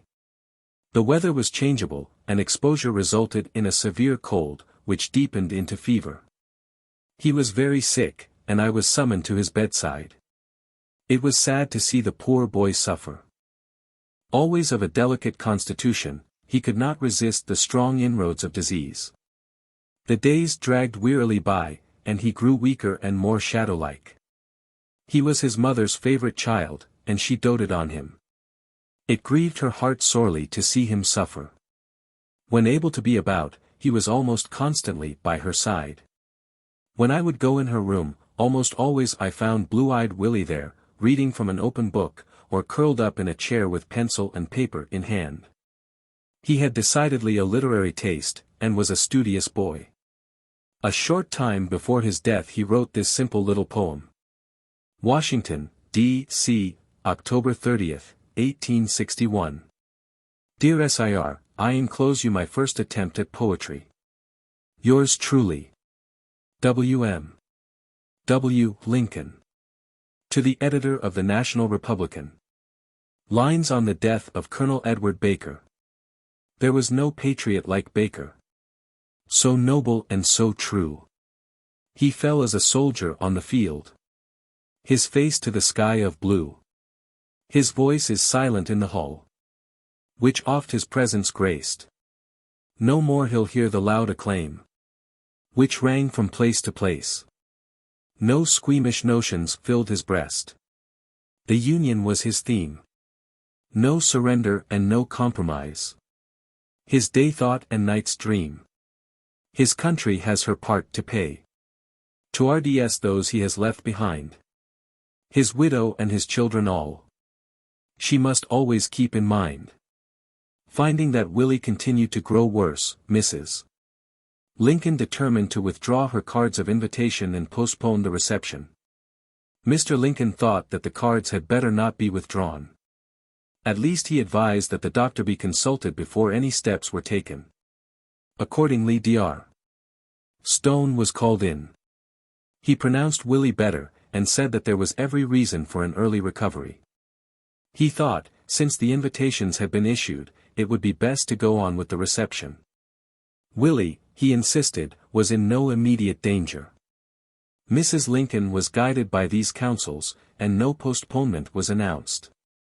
On the evening of the reception Willie was suddenly taken worse. His mother sat by his bedside a long while, holding his feverish hand in her own, and watching his labored breathing. The doctor claimed there was no cause for alarm. I arranged Mrs. Lincoln's hair, then assisted her to dress. Her dress was white satin, trimmed with black lace. The trail was very long, and as she swept through the room, Mr. Lincoln was standing with his back to the fire, his hands behind him, and his eyes on the carpet. His face wore a thoughtful, solemn look. The rustling of the satin dress attracted his attention. He looked at it a few moments, then, in his quaint, quiet way remarked, "Phew! Our cat has a long tail tonight." Mrs. Lincoln did not reply. The President added, "Mother, it is my opinion, if some of that tail was nearer the head, it would be in better style," and he glanced at her bare arms and neck. She had a beautiful neck and arm, and low dresses were becoming to her. She turned away with a look of offended dignity, and presently took the president's arm, and both went downstairs to their guests, leaving me alone with the sick boy. The reception was a large and brilliant one, and the rich notes of the marine band in the apartments below came to the sick room in soft, subdued murmurs, like the wild, faint sobbing of far-off spirits. Some of the young people had suggested dancing, but Mr. Lincoln met the suggestion with an emphatic veto. The brilliance of the scene could not dispel the sadness that rested upon the face of Mrs. Lincoln. During the evening she came upstairs several times, and stood by the bedside of the suffering boy. She loved him with a mother's heart, and her anxiety was great. The night passed slowly, morning came, and Willie was worse. He lingered a few days, and died. God called the beautiful spirit home, and the house of joy was turned into the house of mourning. I was worn out with watching, and was not in the room when Willie died, but was immediately sent for. I assisted in washing him and dressing him, and then laid him on the bed, when Mr. Lincoln came in. I never saw a man so bowed down with grief. He came to the bed, lifted the cover from the face of his child, gazed at it long and earnestly, murmuring, "My poor boy, he was too good for this earth. God has called him home. I know that he is much better off in heaven, but then we loved him so. It is hard to have him die." Great sobs choked his utterance. He buried his head in his hands, and his tall frame was convulsed with emotion. I stood at the foot of the bed, my eyes full of tears, looking at the man in silent, awe-stricken wonder. His grief unnerved him, and made him a weak, passive child. I did not dream that his rugged nature could be so moved. I shall never forget those solemn moments, genius and greatness weeping over love's idol lost. There is a grandeur as well as a simplicity about the picture that will never fade. With me it is immortal. I really believe that I shall carry it with me across the dark, mysterious river of death. Mrs. Lincoln's grief was inconsolable. The pale face of her dead boy threw her into convulsions. Around him love's tendrils had been twined, and now that he was dressed for the tomb, it was like tearing the tendrils out of the heart by their roots. Willie, she often said, if spared by Providence, would be the hope and stay of her old age. But Providence had not spared him. The light faded from his eyes, and the death dew had gathered on his brow. In one of her paroxysms of grief the president kindly bent over his wife, took her by the arm, and gently led her to the window. With a stately, solemn gesture, he pointed to the lunatic asylum. "Mother, do you see that large white building on the hill yonder? Try and control your grief, or it will drive you mad, and we may have to send you there." Mrs. Lincoln was so completely overwhelmed with sorrow that she did not attend the funeral. Willie was laid to rest in the cemetery, and the White House was draped in mourning. Black crape everywhere met the eye, contrasting strangely with the gay and brilliant colors of a few days before. Party dresses were laid aside, and everyone who crossed the threshold of the presidential mansion spoke in subdued tones when they thought of the sweet boy at rest under the sod and the dew. Previous to this I had lost my son. Leaving Wilberforce, he went to the battlefield with the 3 months' troops, and was killed in Missouri, found his grave on the battlefield where the gallant General Lyon fell. It was a sad blow to me, and the kind womanly letter that Mrs. Lincoln wrote to me when she heard of my bereavement was full of golden words of comfort. Nathaniel Parker Willis, the genial poet, now sleeping in his grave, wrote this beautiful sketch of Willie Lincoln, after the sad death of the bright-eyed boy. This little fellow had his acquaintances among his father's friends. And I chanced to be one of them. He never failed to seek me out in the crowd, shake hands, and make some pleasant remark, and this, in a boy of 10 years of age, was, to say the least, endearing to a stranger. But he had more than mere affectionateness. His self-possession, aplomb, as the French call it, was extraordinary. I was one day passing the White House, when he was outside with a playfellow on the sidewalk. Mr. Seward drove in, with Prince Napoleon and 2 of his suite in the carriage. And, in a mock-heroic way, terms of intimacy evidently existing between the boy and the secretary, the official gentleman took off his hat, and the Napoleon did the same, all making the young Prince-President a ceremonious salute. Not a bit staggered with the homage, Willie drew himself up to his full height, took off his little cap with graceful self-possession, and bowed down formally to the ground, like a little ambassador. They drove past, and he went on unconcernedly with his play, the impromptu readiness and good judgment being clearly a part of his nature. His genial and open expression of countenance was none the less ingenuous and fearless for a certain tincture of fun, and it was in this mingling of qualities that he so faithfully resembled his father. With all the splendor that was around this little fellow in his new home, he was so bravely and beautifully himself, and that only. A wild flower transplanted from the prairie to the hothouse, he retained his prairie habits, unalterably pure and simple, till he died. His leading trait seemed to be a fearless and kindly frankness, willing that everything should be as different as it pleased, but resting unmoved in his own conscious single-heartedness. I found I was studying him irresistibly, as one of the sweet problems of childhood that the world is blessed with in rare places.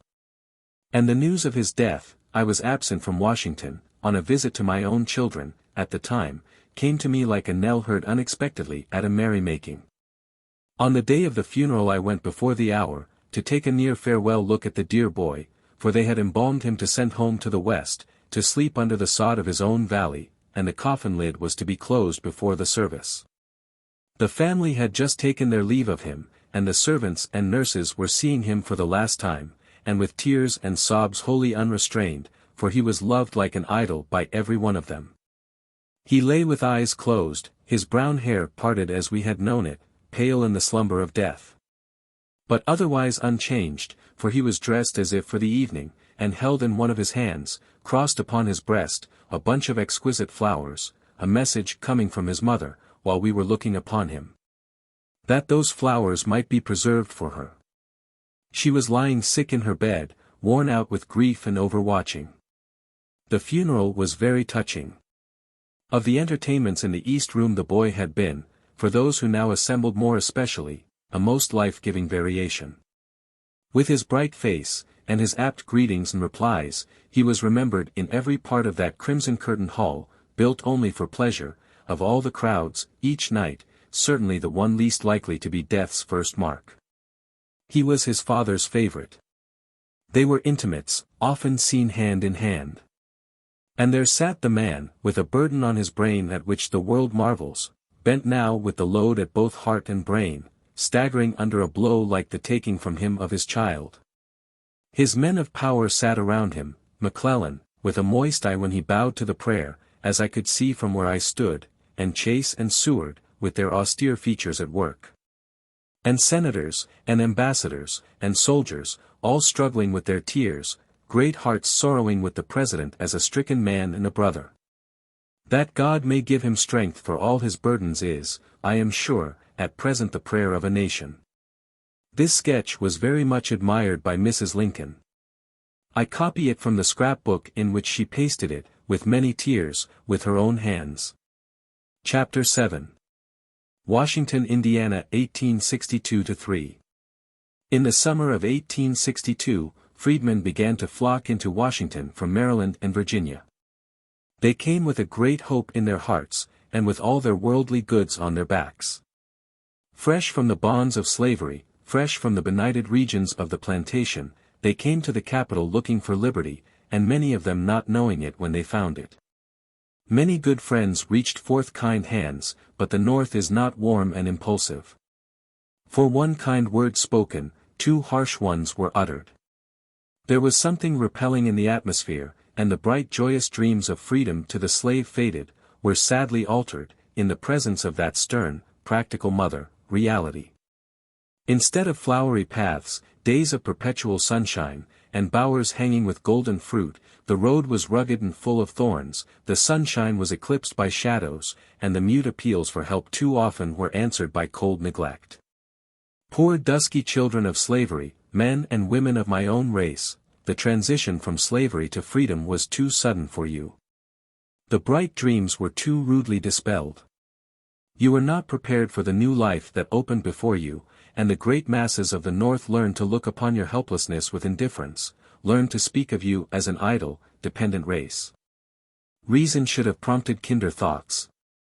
Charity is ever kind.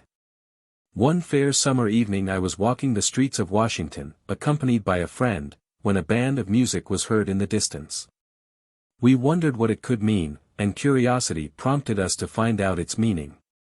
We quickened our steps, and discovered that it came from the house of Mrs. Farnham. The yard was brilliantly lighted, ladies and gentlemen were moving about, and the band was playing some of its sweetest airs. We approached the sentinel on duty at the gate, and asked what was going on. He told us that it was a festival given for the benefit of the sick and wounded soldiers in the city. This suggested an idea to me. If the white people can give festivals to raise funds for the relief of suffering soldiers, why should not the well-to-do colored people go to work to do something for the benefit of the suffering blacks? I could not rest. The thought was ever present with me, and the next Sunday I made a suggestion in the colored church, that a society of colored people be formed to labor for the benefit of the unfortunate freedmen. The idea proved popular, and in 2 weeks the Contraband Relief Association was organized, with 40 working members. In September of 1862, Mrs. Lincoln left Washington for New York, and requested me to follow her in a few days, and join her at the Metropolitan Hotel. I was glad of the opportunity to do so, for I thought that in New York I would be able to do something in the interests of our society. Armed with credentials, I took the train for New York, and went to the Metropolitan, where Mrs. Lincoln had secured accommodations for me. The next morning I told Mrs. Lincoln of my project, and she immediately headed my list with a subscription of $200. I circulated among the colored people, and got them thoroughly interested in the subject, when I was called to Boston by Mrs. Lincoln, who wished to visit her son Robert, attending college in that city. I met Mr. Wendell Phillips, and other Boston philanthropists, who gave me all the assistance in their power.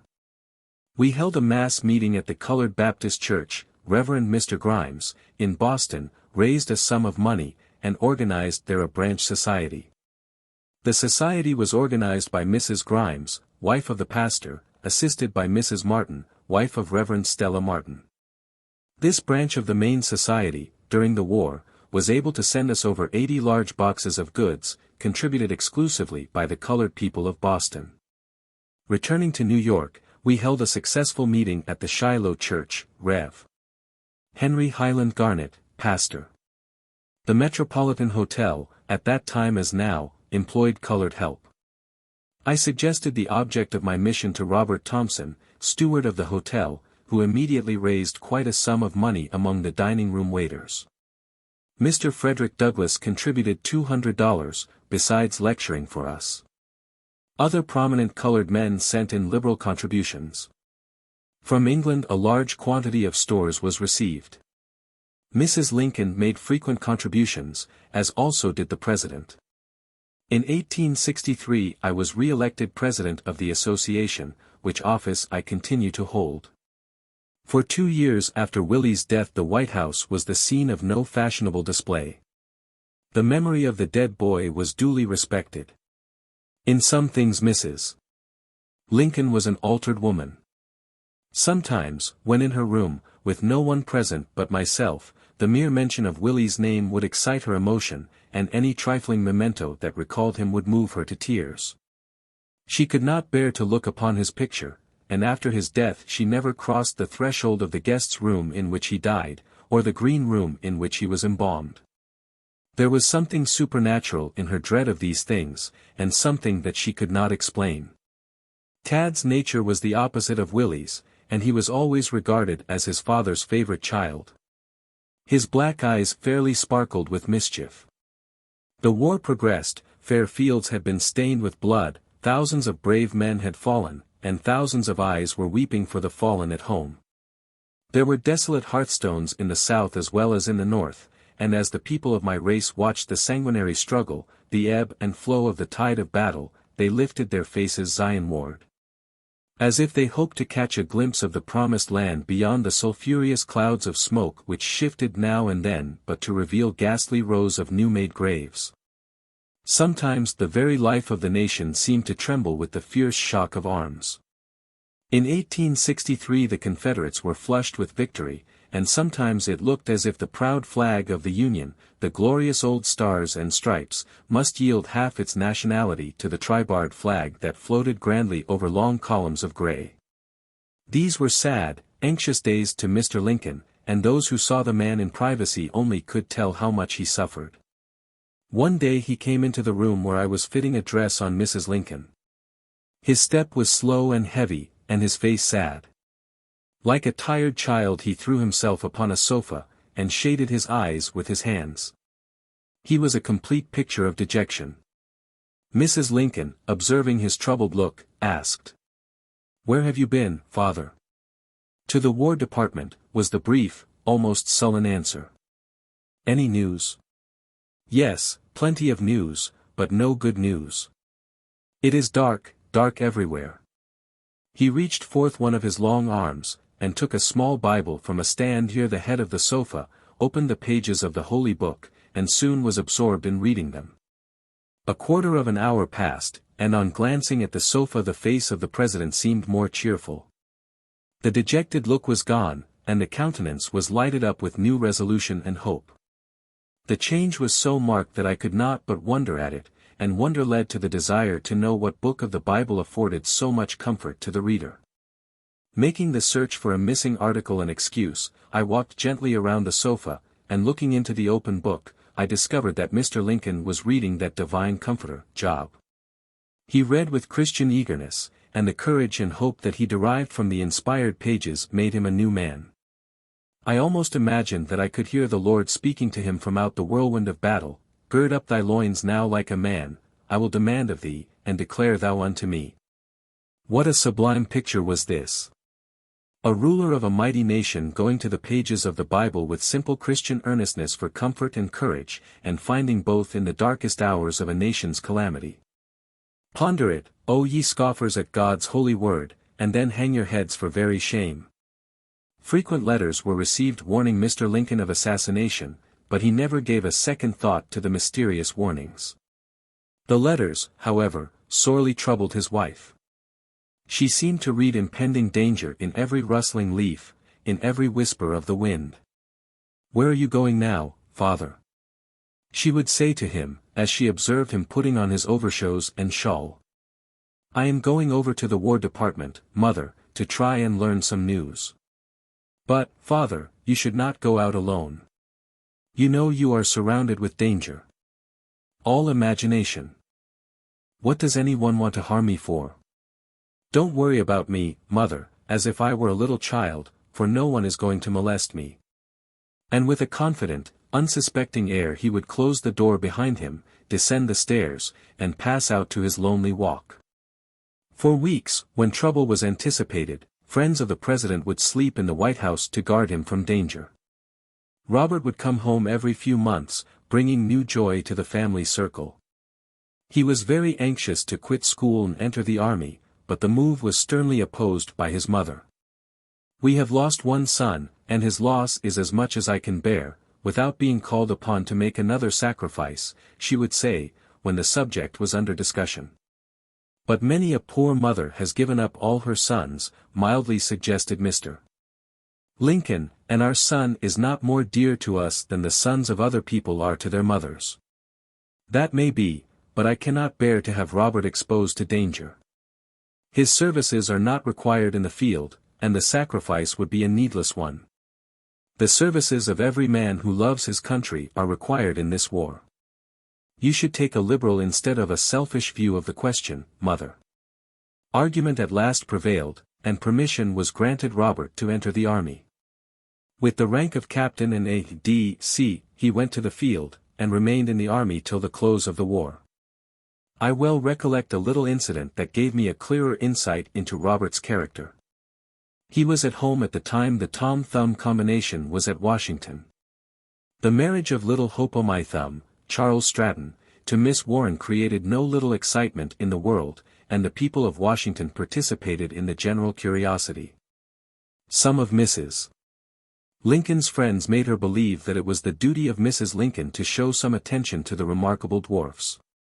Tom Thumb had been caressed by royalty in the Old World, and why should not the wife of the president of his native country smile upon him also? Verily, duty is one of the greatest bugbears in life. A hasty reception was arranged, and cards of invitation issued. I had dressed Mrs. Lincoln, and she was ready to go below and receive her guests, when Robert entered his mother's room. "You are at leisure this afternoon, are you not, Robert?" "Yes, mother." "Of course, then, you will dress and come downstairs." "No, mother, I do not propose to assist in entertaining Tom Thumb. My notions of duty, perhaps, are somewhat different from yours." Robert had a lofty soul, and he could not stoop to all of the follies and absurdities of the ephemeral current of fashionable life. Mrs. Lincoln's love for her husband sometimes prompted her to act very strangely. She was extremely jealous of him, and if a lady desired to court her displeasure, she could select no surer way to do it than to pay marked attention to the president. These little jealous freaks often were a source of perplexity to Mr. Lincoln. If it was a reception for which they were dressing, he would come into her room to conduct her downstairs, and while pulling on his gloves ask, with a merry twinkle in his eyes, "Well, mother, who must I talk with tonight? Shall it be Mrs. D. that deceitful woman? No, you shall not listen to her flattery. Well, then, what do you say to Miss C? She is too young and handsome to practice deceit." "Young and handsome, you call her?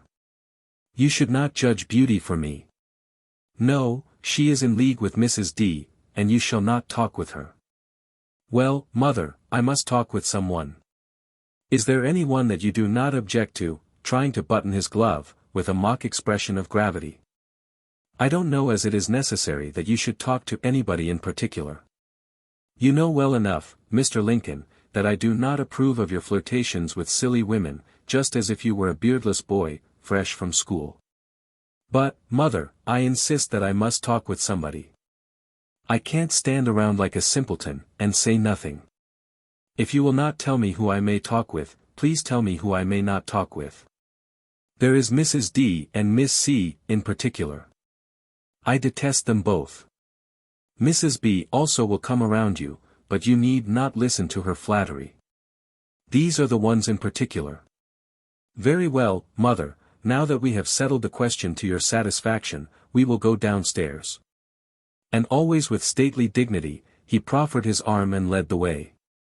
The Sheffield Anti-Slavery Society of England contributed through Mr. Frederick Douglass, to the Freedmen's Relief Association, $24, Aberdeen Ladies' Society, $40. Anti-Slavery Society of Edinburgh, Scotland, $48, Friends at Bristol, England, $176, Birmingham Negroes Friends Society, $50. Also received through Mr. Charles R. Douglas, from the Birmingham Society, $33. Chapter 8. Candid Opinions. Often Mr. and Mrs. Lincoln discussed the relations of cabinet officers, and gentlemen prominent in politics, in my presence. I soon learned that the wife of the president had no love for Mr. Salmon P. Chase, at that time Secretary of the Treasury. She was well versed in human character, was somewhat suspicious of those by whom she was surrounded, and often her judgment was correct. Her intuition about the sincerity of individuals was more accurate than that of her husband. She looked beyond, and read the reflection of action in the future. Her hostility to Mr. Chase was very bitter. She claimed that he was a selfish politician instead of a true patriot, and warned Mr. Lincoln not to trust him too far. The daughter of the secretary was quite a belle in Washington, and Mrs. Lincoln, who was jealous of the popularity of others, had no desire to build up her social position through political favor to her father. Miss Chase, now Mrs. Senator Sprague, was a lovely woman, and was worthy of all the admiration she received. Mr. Lincoln was more confiding than his wife. He never suspected the fidelity of those who claimed to be his friends. Honest to the very core himself and frank as a child, he never dreamed of questioning the sincerity of others. "Father, I do wish that you would inquire a little into the motives of Chase," said his wife one day. The president was lying carelessly upon a sofa, holding a newspaper in his hands. "Mother, you are too suspicious. I give you credit for sagacity, but you are disposed to magnify trifles. Chase is a patriot, and one of my best friends. Yes, one of your best friends because it is his interest to be so. He is anything for Chase. If he thought he could make anything by it, he would betray you tomorrow. I fear that you are prejudiced against the man, mother. I know that you do him injustice. Mr. Lincoln, you are either blind or will not see. I am not the only one that has warned you against him. True, I receive letters daily from all parts of the country, telling me not to trust Chase. But then these letters are written by the political enemies of the secretary, and it would be unjust and foolish to pay any attention to them. Very well, you will find out some day, if you live long enough, that I have read the man correctly. I only hope that your eyes may not be open to the truth when it is too late. The President, as far as I could judge from his conversation with his wife, continued to confide in Mr. Chase to the time of his tragic death. Mrs. Lincoln was especially severe on Mr. William H. Seward, Secretary of State. She but rarely lost an opportunity to say an unkind word of him. One morning I went to the White House earlier than usual. Mr. Lincoln was sitting in a chair, reading a paper, stroking with one hand the head of little Tad. I was basting a dress for Mrs. Lincoln. A servant entered, and handed the President a letter just brought by a messenger. He broke the seal, and when he had read the contents his wife asked, "Who is the letter from, father?" "Seward, I must go over and see him today." "Seward. I wish you had nothing to do with that man. He cannot be trusted. You say the same of Chase. If I listened to you, I should soon be without a cabinet. Better be without it than to confide in some of the men that you do. Seward is worse than Chase. He has no principle. Mother, you are mistaken. Your prejudices are so violent that you do not stop to reason. Seward is an able man, and the country as well as myself can trust him. Father, you are too honest for this world. You should have been born a saint. You will generally find it a safe rule to distrust a disappointed, ambitious politician. It makes me mad to see you sit still and let that hypocrite, Seward, twine you around his finger as if you were a skein of thread. It is useless to argue the question, mother. You cannot change my opinion. Mrs. Lincoln prided herself upon her ability to read character.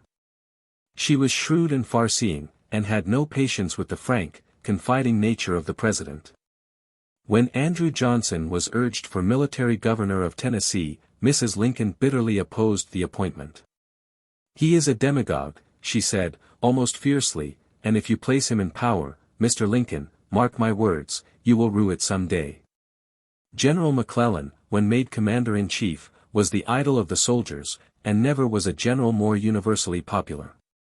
"He is a humbug," remarked Mrs. Lincoln one day in my presence. "What makes you think so, mother?" good-naturedly inquired the President. "Because he talks so much and does so little. If I had the power I would very soon take off his head, and put some energetic man in his place. But I regard McClellan as a patriot and an able soldier. He has been much embarrassed. The troops are raw, and the subordinate officers inclined to be rebellious. There are too many politicians in the army with shoulder straps. McClellan is young and popular, and they are jealous of him. They will kill him off if they can. McClellan can make plenty of excuse for himself, therefore he needs no advocate in you. If he would only do something, and not promise so much, I might learn to have a little faith in him. I tell you he is a humbug, and you will have to find some man to take his place, that is, if you wish to conquer the South. Mrs. Lincoln could not tolerate General Grant. He is a butcher, she would often say, and is not fit to be at the head of an army. But he has been very successful in the field, argued the President. Yes, he generally manages to claim a victory, but such a victory. He loses 2 men to the enemy's 1. He has no management, no regard for life. If the war should continue 4 years longer, and he should remain in power, he would depopulate the North. I could fight an army as well myself. According to his tactics, there is nothing under the heavens to do but to march a new line of men up in front of the rebel breastworks to be shot down as fast as they take their position. And keep marching until the enemy grows tired of the slaughter. Grant, I repeat, is an obstinate fool and a butcher. Well, mother, supposing that we give you command of the army. No doubt you would do much better than any general that has been tried. There was a twinkle in the eyes, and a ring of irony in the voice. I have often heard Mrs. Lincoln say that if Grant should ever be elected President of the United States she would desire to leave the country, and remain absent during his term of office. It was well known that Mrs. Lincoln's brothers were in the Confederate Army, and for this reason it was often charged that her sympathies were with the South. Those who made the hasty charge were never more widely mistaken. One morning, on my way to the White House, I heard that Captain Alexander Todd, one of her brothers, had been killed. I did not like to inform Mrs. Lincoln of his death, judging that it would be painful news to her. I had been in her room but a few minutes when she said, with apparent unconcern, "Lizzie, I have just heard that one of my brothers has been killed in the war." I also heard the same, Mrs. Lincoln, but hesitated to speak of it, for fear the subject would be a painful one to you. You need not hesitate. Of course, it is but natural that I should feel for one so nearly related to me, but not to the extent that you suppose. He made his choice long ago. He decided against my husband, and threw him against me. He has been fighting against us, and since he chose to be our deadly enemy, I see no special reason why I should bitterly mourn his death. I felt relieved, and in subsequent conversations learned that Mrs. Lincoln had no sympathy for the South. Why should I sympathize with the rebels, she would say, are they not against me? They would hang my husband tomorrow if it was in their power, and perhaps gibbet me with him. How then can I sympathize with a people at war with me and mine? She always objected to being thought Southern in feeling. Mr.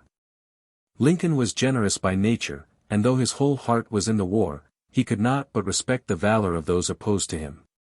His soul was too great for the narrow, selfish views of partisanship. Brave by nature himself, he honored bravery in others, even his foes.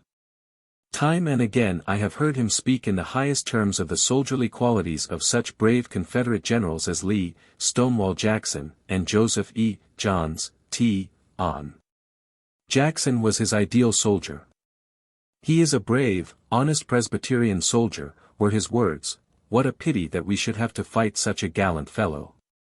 If we only had such a man to lead the armies of the North, the country would not be appalled with so many disasters. As this is a rambling chapter, I will here record an incident showing his feeling toward Robert E. Lee. The very morning of the day on which he was assassinated, his son, Captain Robert Lincoln, came into the room with a portrait of General Lee in his hand. The president took the picture, laid it on a table before him, scanned the face thoughtfully, and said, "It is a good face, it is the face of a noble, brave man. I am glad that the war is over at last." Looking up at Robert, he continued, "Well, my son, you have returned safely from the front. The war is now closed, and we soon will live in peace with the brave men that have been fighting against us. I trust that the era of good feeling has returned with the war, and that henceforth we shall live in peace. Now listen to me, Robert, you must lay aside your uniform, and return to college. I wish you to read law for 3 years, and at the end of that time I hope that we will be able to tell whether you will make a lawyer or not." His face was more cheerful than I had seen it for a long while, and he seemed to be in a generous, forgiving mood. Chapter 9. Behind the Scenes. Some of the freedmen and freedwomen had exaggerated ideas of liberty. To them it was a beautiful vision, a land of sunshine, rest and glorious promise.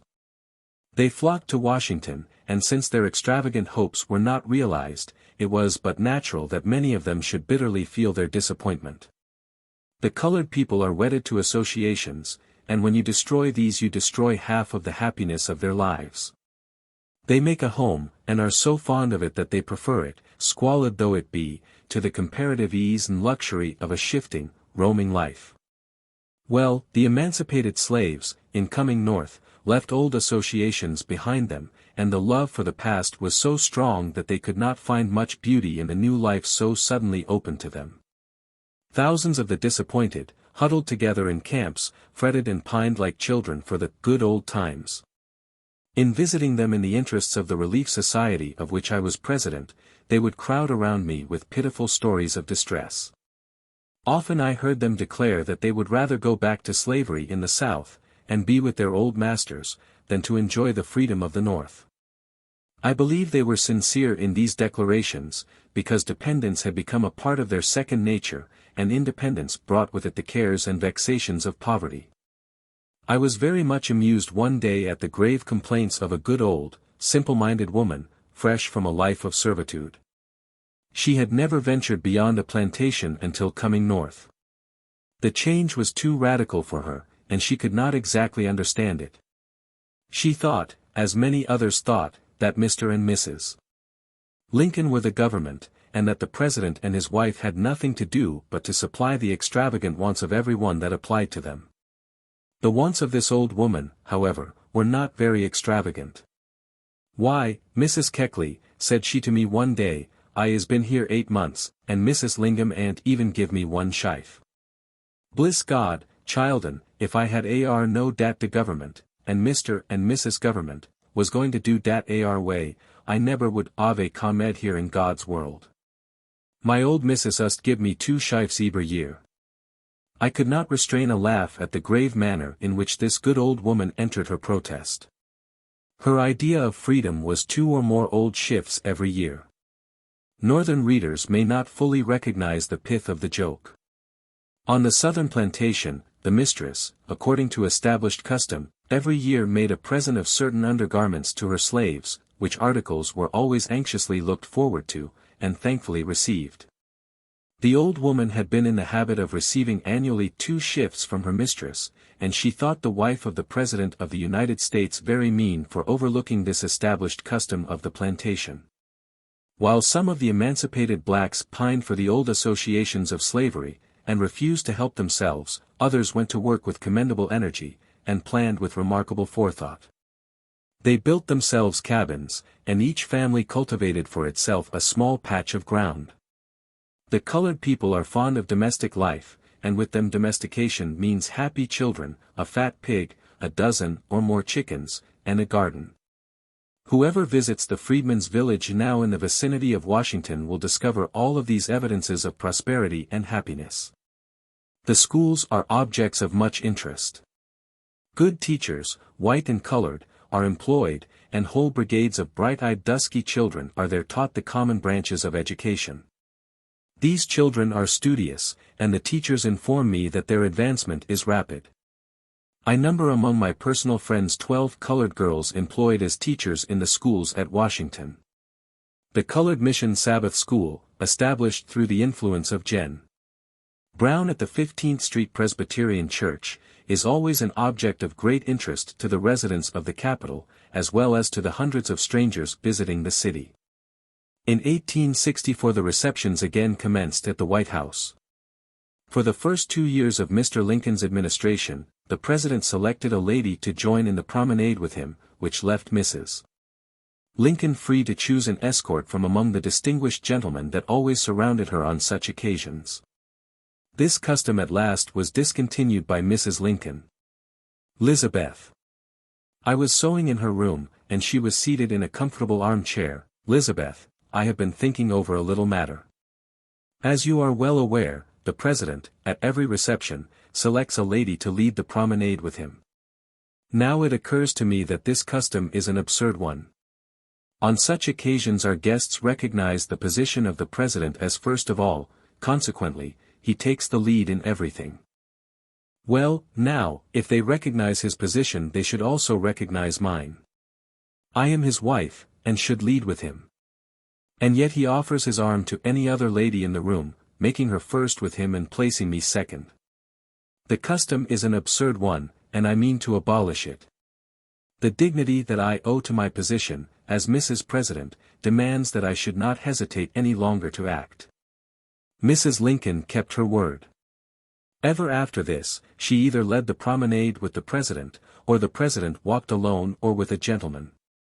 The change was much remarked, but the reason why it was made, I believe, was never generally known. In 1864 much doubt existed in regard to the re-election of Mr. Lincoln, and the White House was besieged by all grades of politicians. Mrs. Lincoln was often blamed for having a certain class of men around her. "I have an object in view, Elizabeth," she said to me in reference to this matter. "In a political canvass it is policy to cultivate every element of strength. These men have influence, and we require influence to re-elect Mr. Lincoln. I will be clever to them until after the election, and then, if we remain at the White House, I will drop every one of them, and let them know very plainly that I only made tools of them. They are an unprincipled set, and I don't mind a little double-dealing with them." "Does Mr. Lincoln know what your purpose is?" I asked. "God! No. He would never sanction such a proceeding, so I keep him in the dark, and will tell him of it when all is over. He is too honest to take the proper care of his own interests, so I feel it to be my duty to electioneer for him." Mr. Lincoln, as everyone knows, was far from handsome. He was not admired for his graceful figure and finely molded face, but for the nobility of his soul and the greatness of his heart. His wife was different. He was wholly unselfish in every respect, and I believe that he loved the mother of his children very tenderly. He asked nothing but affection from her, but did not always receive it. When in one of her wayward impulsive moods, she was apt to say and do things that wounded him deeply. If he had not loved her, she would have been powerless to cloud his thoughtful face, or gild it with a ray of sunshine as she pleased. We are indifferent to those we do not love, and certainly the president was not indifferent to his wife. She often wounded him in unguarded moments, but calm reflection never failed to bring regret. Mrs. Lincoln was extremely anxious that her husband should be re-elected President of the United States. In endeavoring to make a display becoming her exalted position, she had to incur many expenses. Mr. Lincoln's salary was inadequate to meet them, and she was forced to run in debt, hoping that good fortune would favor her, and enable her to extricate herself from an embarrassing situation. She bought the most expensive goods on credit, and in the summer of 1864 enormous unpaid bills stared her in the face. "What do you think about the election, Elizabeth?" she said to me one morning. "I think that Mr.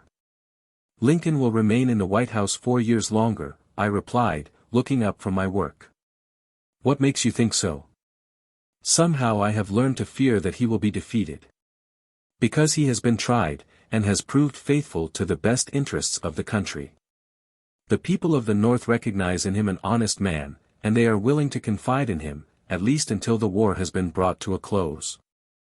The Southern people made his election a pretext for rebellion, and now to replace him by someone else, after years of sanguinary war, would look too much like a surrender of the North. So, Mr. Lincoln is certain to be re-elected. He represents a principle, and to maintain this principle the loyal people of the loyal states will vote for him, even if he had no merits to commend him. Your view is a plausible one, Elizabeth, and your confidence gives me new hope. If he should be defeated, I do not know what would become of us all. To me, to him, there is more at stake in this election than he dreams of." "What can you mean, Mrs. Lincoln?" "I do not comprehend." "Simply this. I have contracted large debts, of which he knows nothing, and which he will be unable to pay if he is defeated." "What are your debts, Mrs. Lincoln?" "They consist chiefly of store bills. I owe altogether about $27,000. The principal portion at Stewart's, in New York.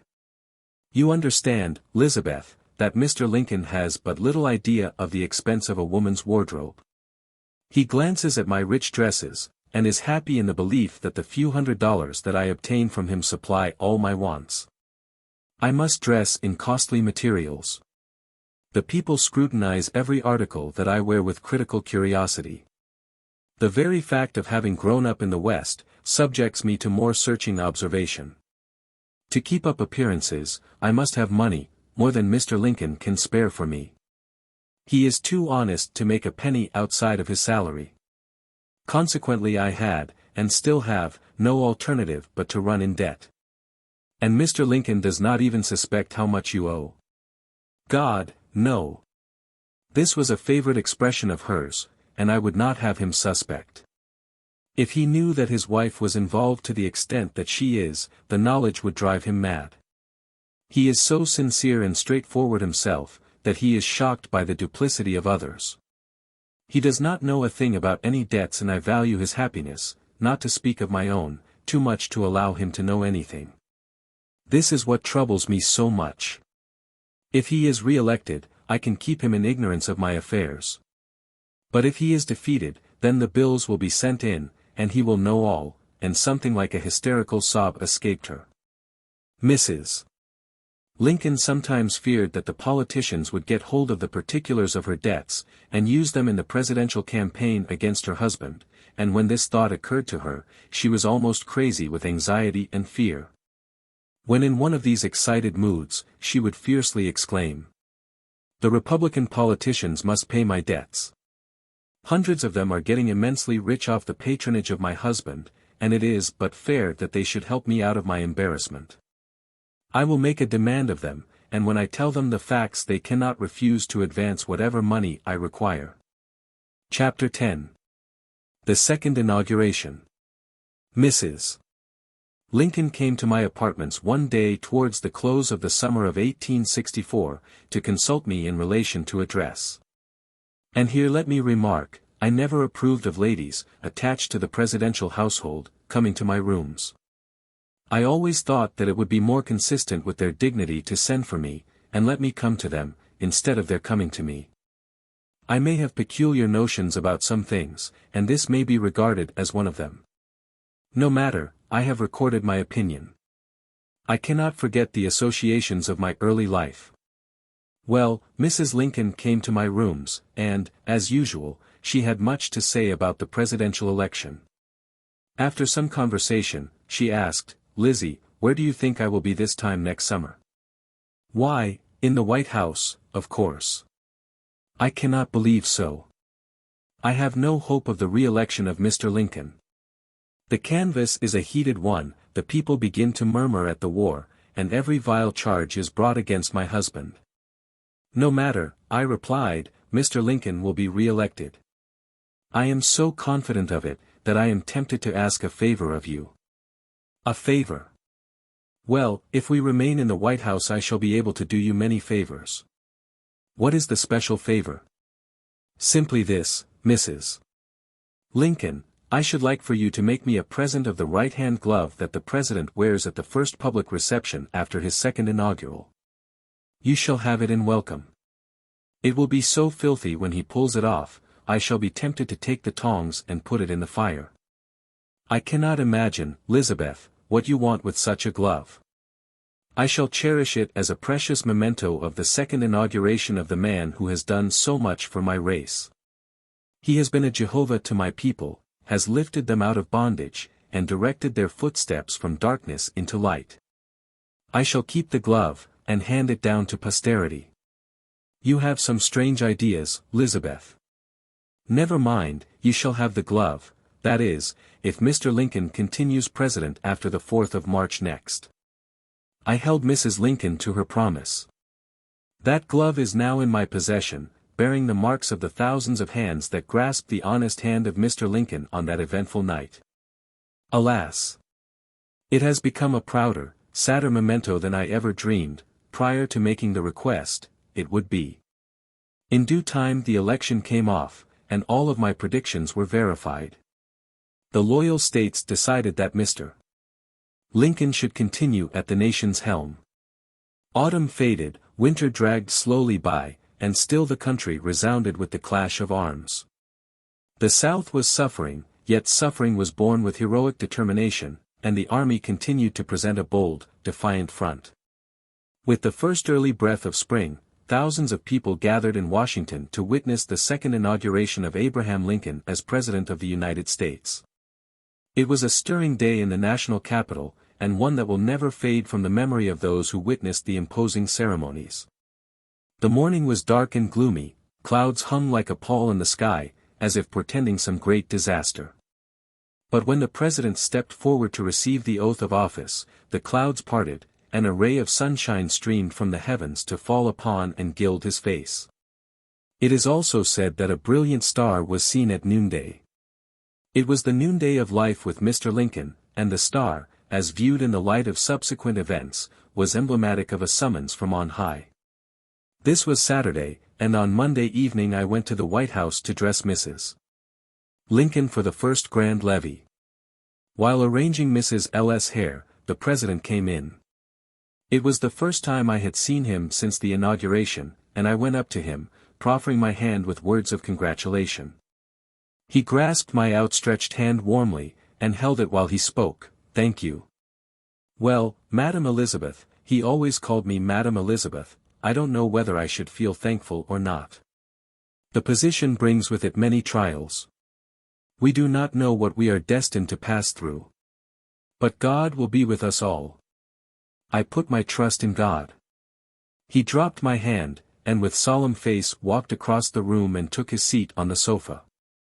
Prior to this I had congratulated Mrs. Lincoln, and she had answered with a sigh, "Thank you, Elizabeth, but now that we have won the position, I almost wish it were otherwise. Poor Mr. Lincoln is looking so broken-hearted, so completely worn out, I fear he will not get through the next 4 years." Was it a presentiment that made her take a sad view of the future? News from the front was never more cheering. On every side the Confederates were losing ground, and the lines of blue were advancing in triumph. As I would look out my window almost every day, I could see the artillery going past on its way to the open space of ground, to fire a salute in honor of some new victory. From every point came glorious news of the success of the soldiers that fought for the Union. And yet, in their private chamber, away from the curious eyes of the world, the president and his wife wore sad, anxious faces. I finished dressing Mrs. Lincoln, and she took the president's arm and went below. It was one of the largest receptions ever held in Washington. Thousands crowded the halls and rooms of the White House, eager to shake Mr. Lincoln by his hand, and receive a gracious smile from his wife. The jam was terrible, and the enthusiasm great. The president's hand was well shaken, and the next day, on visiting Mrs. Lincoln, I received the soiled glove that Mr. Lincoln had worn on his right hand that night. Many colored people were in Washington, and large numbers had desired to attend the levee, but orders were issued not to admit them. A gentleman, a member of Congress, on his way to the White House, recognized Mr. Frederick Douglass, the eloquent colored orator, on the outskirts of the crowd. "How do you do, Mr. Douglass? A fearful jam tonight. You are going in, of course?" "No, that is, no to your last question. Not going in to shake the president by the hand." "Why, pray?" "The best reason in the world. Strict orders have been issued not to admit people of color. It is a shame, Mr. Douglass, that you should thus be placed under ban. Never mind, wait here, and I will see what can be done." The gentleman entered the White House, and working his way to the president, asked permission to introduce Mr. Douglass to him. "Certainly," said Mr. Lincoln. "Bring Mr. Douglass in, by all means. I shall be glad to meet him." The gentleman returned, and soon Mr. Douglass stood face to face with the president. Mr. Lincoln pressed his hand warmly, saying, "Mr. Douglass, I am glad to meet you. I have long admired your course, and I value your opinions highly." Mr. Douglass was very proud of the manner in which Mr. Lincoln received him. On leaving the White House he came to a friend's house where a reception was being held, and he related the incident with great pleasure to myself and others. On the Monday following the reception at the White House, everybody was busy preparing for the grand inaugural ball to come off that night. I was in Mrs. Lincoln's room the greater portion of the day. While dressing her that night, the president came in, and I remarked to him how much Mr. Douglass had been pleased on the night he was presented to Mr. Lincoln. Mrs. L. at once turned to her husband with the inquiry, "Father, why was not Mr. Douglass introduced to me?" "I do not know. I thought he was presented. But he was not. It must have been an oversight then, mother. I am sorry you did not meet him. I finished dressing her for the ball, and accompanied her to the door. She was dressed magnificently, and entered the ballroom leaning on the arm of Senator Sumner, a gentleman that she very much admired. Mr. Lincoln walked into the ballroom accompanied by two gentlemen. This ball closed the season. It was the last time that the President and his wife ever appeared in public. Some days after, Mrs. Lincoln, with a party of friends, went to City Point on a visit. Mrs. Lincoln had returned to Washington prior to the 2d of April. On Monday, April 3d, Mrs. Secretary Harlan came into my room with material for a dress. While conversing with her, I saw artillery pass the window. And as it was on its way to fire a salute, I inferred that good news had been received at the War Department. My reception room was on one side of the street, and my workroom on the other side. Inquiring the cause of the demonstration, we were told that Richmond had fallen. Mrs. Harlan took one of my hands in each of her own, and we rejoiced together. I ran across to my workroom, and on entering it, discovered that the girls in my employ also had heard the good news. They were particularly elated, as it was reported that the rebel capital had surrendered to colored troops. I had promised my employees a holiday when Richmond should fall, and now that Richmond had fallen, they reminded me of my promise. I recrossed to my reception room, and Mrs. Harlan told me that the good news was enough for her. She could afford to wait for her dress, and to give the girls a holiday and a treat, by all means. She returned to her house, and I joined my girls in the joy of the long-promised holiday. We wandered about the streets of the city with happy faces, and hearts overflowing with joy. The clerks in the various departments also enjoyed a holiday, and they improved it by getting gloriously fuddled. Towards evening I saw S.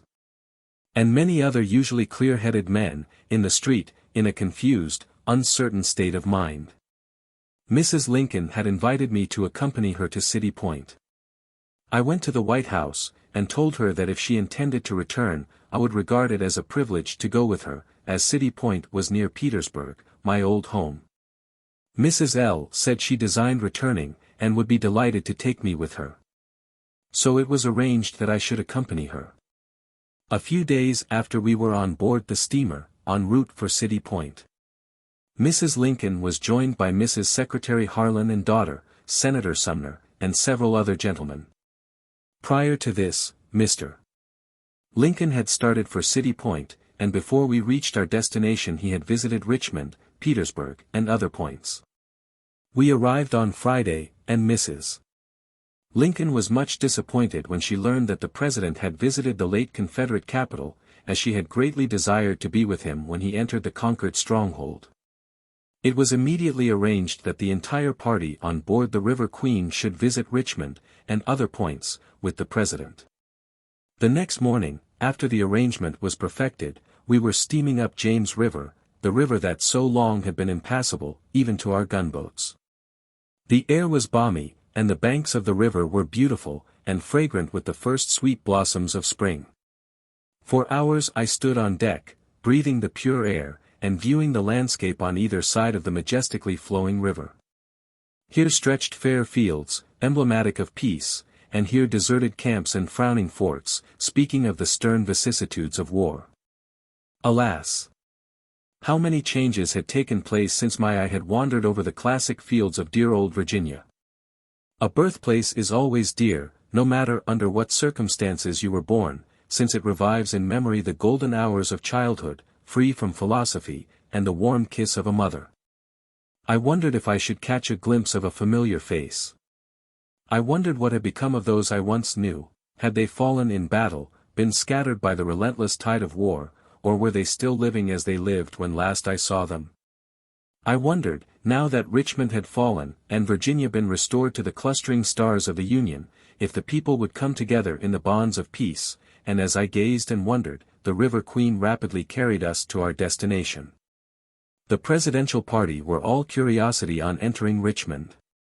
They drove about the streets of the city, and examined every object of interest. The Capitol presented a desolate appearance, desks broken, and papers scattered promiscuously in the hurried flight of the Confederate Congress. I picked up a number of papers, and, by curious coincidence, the resolution prohibiting all free colored people from entering the state of Virginia. In the Senate chamber I sat in the chair that Jefferson Davis sometimes occupied. Also in the chair of the Vice President, Alexander H. Stephens. We paid a visit to the mansion occupied by Mr. Davis and family during the war, and the ladies who were in charge of it scowled darkly upon our party as we passed through and inspected the different rooms. After a delightful visit we returned to City Point. That night, in the cabin of the River Queen, smiling faces gathered around the dinner table. One of the guests was a young officer attached to the Sanitary Commission. He was seated near Mrs. Lincoln, and, by way of pleasantry, remarked, "Mrs. Lincoln, you should have seen the President the other day, on his triumphal entry into Richmond. He was the cynosure of all eyes." The ladies kissed their hands to him, and greeted him with the waving of handkerchiefs. He is quite a hero when surrounded by pretty young ladies. The young officer suddenly paused with a look of embarrassment. Mrs. Lincoln turned to him with flashing eyes, with the remark that his familiarity was offensive to her. Quite a scene followed, and I do not think that the captain who incurred Mrs. Lincoln's displeasure will ever forget that memorable evening in the cabin of the River Queen, at City Point. Saturday morning the whole party decided to visit Petersburg, and I was only too eager to accompany them. When we arrived at the city, numbers crowded around the train, and a little ragged Negro boy ventured timidly into the car occupied by Mr. Lincoln and immediate friends, and in replying to numerous questions, used the word tote. "Tote," remarked Mr. Lincoln, "what do you mean by tote?" "Why, massa, to tote on your back." "Very definite, my son. I presume when you tote a thing, you carry it. By the way, Sumner," turning to the senator, "what is the origin of tote?" "Its origin is said to be African. The Latin word totum, from totus, means all, an entire body, the whole. But my young friend here did not mean an entire body, or anything of the kind, when he said he would tote my things for me," interrupted the president. "Very true," continued the senator. "He used the word tote in the African sense, to carry, to bear. Tote in this sense is defined in our standard dictionaries as a colloquial word of the southern states, used especially by the Negroes." "Then you regard the word as a good one?" "Not elegant, certainly. For myself, I should prefer a better word, but since it has been established by usage, I cannot refuse to recognize it." Thus the conversation proceeded in pleasant style. Getting out of the car, the president and those with him went to visit the forts and other scenes, while I wandered off by myself in search of those whom I had known in other days. War, grim-visaged war, I soon discovered had brought many changes to the city so well known to me in the days of my youth. I found a number of old friends, but the greater portion of the population were strange to me. The scenes suggested painful memories, and I was not sorry to turn my back again upon the city. A large, peculiarly shaped oak tree, I well remember, attracted the particular attention of the president. It grew upon the outskirts of Petersburg, and as he had discovered it on his first visit, a few days previous to the second. He insisted that the party should go with him to take a look at the isolated and magnificent specimen of the stately grandeur of the forest. Every member of the party was only too willing to accede to the president's request, and the visit to the oak was made, and much enjoyed. On our return to City Point from Petersburg the train moved slowly, and the president, observing a terrapin basking in the warm sunshine on the wayside, had the conductor stop the train, and one of the brakemen bring the terrapin into him. The movements of the ungainly little animal seemed to delight him, and he amused himself with it until we reached James River, where our steamer lay. Tad stood near, and joined in the happy laugh with his father. For a week the River Queen remained in James River, anchored the greater portion of the time at City Point, and a pleasant and memorable week was it to all on board. During the whole of this time a yacht lay in the stream about a quarter of a mile distant, and its peculiar movements attracted the attention of all on board. General Grant and Mrs. Grant were on our steamer several times, and many distinguished officers of the army also were entertained by the president and his party. Mr. Lincoln, when not off on an excursion of any kind, lounged about the boat, talking familiarly with every one that approached him. The day before we started on our journey back to Washington, Mr. Lincoln was engaged in reviewing the troops in camp. He returned to the boat in the evening, with a tired, weary look. "Mother," he said to his wife, "I have shaken so many hands today that my arms ache tonight. I almost wish that I could go to bed now." As the twilight shadows deepened, the lamps were lighted, and the boat was brilliantly illuminated. As it lay in the river, decked with many-colored lights, it looked like an enchanted floating palace. A military band was on board, and as the hours lengthened into night it discoursed sweet music. Many officers came on board to say goodbye, and the scene was a brilliant one indeed. About 10 o'clock Mr. Lincoln was called upon to make a speech. Rising to his feet, he said, "You must excuse me, ladies and gentlemen. I am too tired to speak tonight. On next Tuesday night I make a speech in Washington, at which time you will learn all I have to say. And now, by way of parting from the brave soldiers of our gallant army, I call upon the band to play Dixie. It has always been a favorite of mine, and since we have captured it, we have a perfect right to enjoy it." On taking his seat the band at once struck up with Dixie, that sweet, inspiring air, and when the music died away, there were clapping of hands and other manifestations of applause. At 11 o'clock the last goodbye was spoken, the lights were taken down, the River Queen rounded out into the water, and we were on our way back to Washington. We arrived at the capital at 6 o'clock on Sunday evening, where the party separated, each going to his and her own home. This was one of the most delightful trips of my life, and I always revert to it with feelings of genuine pleasure. Chapter 11. The Assassination of President Lincoln. I had never heard Mr. Lincoln make a public speech, and, knowing the man so well, was very anxious to hear him. On the morning of the Tuesday after our return from City Point, Mrs. Lincoln came to my apartments, and before she drove away I asked permission to come to the White House that night and hear Mr. Lincoln speak. "Certainly, Elizabeth, if you take any interest in political speeches, come and listen in welcome." "Thank you, Mrs. Lincoln. May I trespass further on your kindness by asking permission to bring a friend with me?" "Yes, bring your friend also. By the way, come in time to dress me before the speaking commences." "I will be in time. You may rely upon that." "Good morning," I added, as she swept from my room, and, passing out into the street, entered her carriage and drove away. About 7 o'clock that evening I entered the White House. As I went upstairs I glanced into Mr.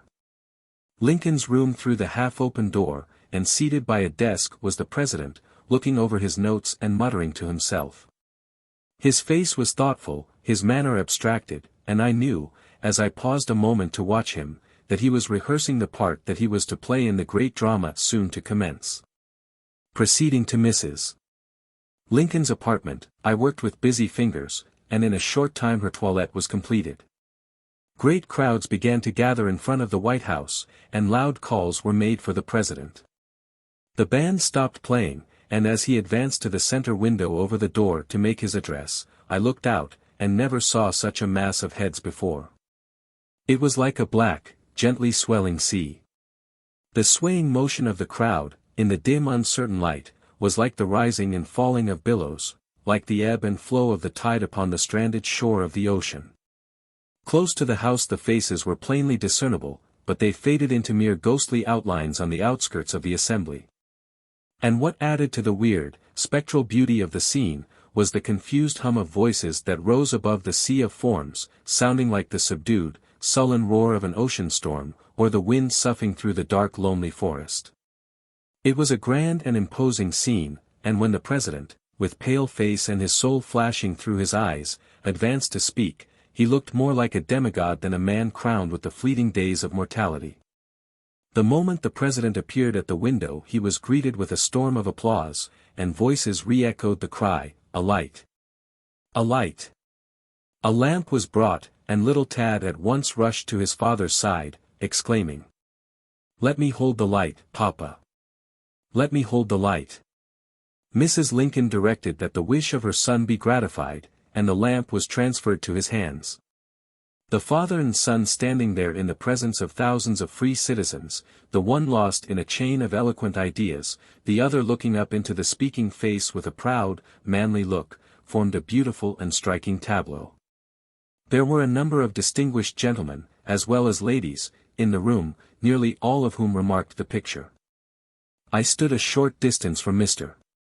Lincoln, and as the light from the lamp fell full upon him, making him stand out boldly in the darkness, a sudden thought struck me, and I whispered to the friend at my side.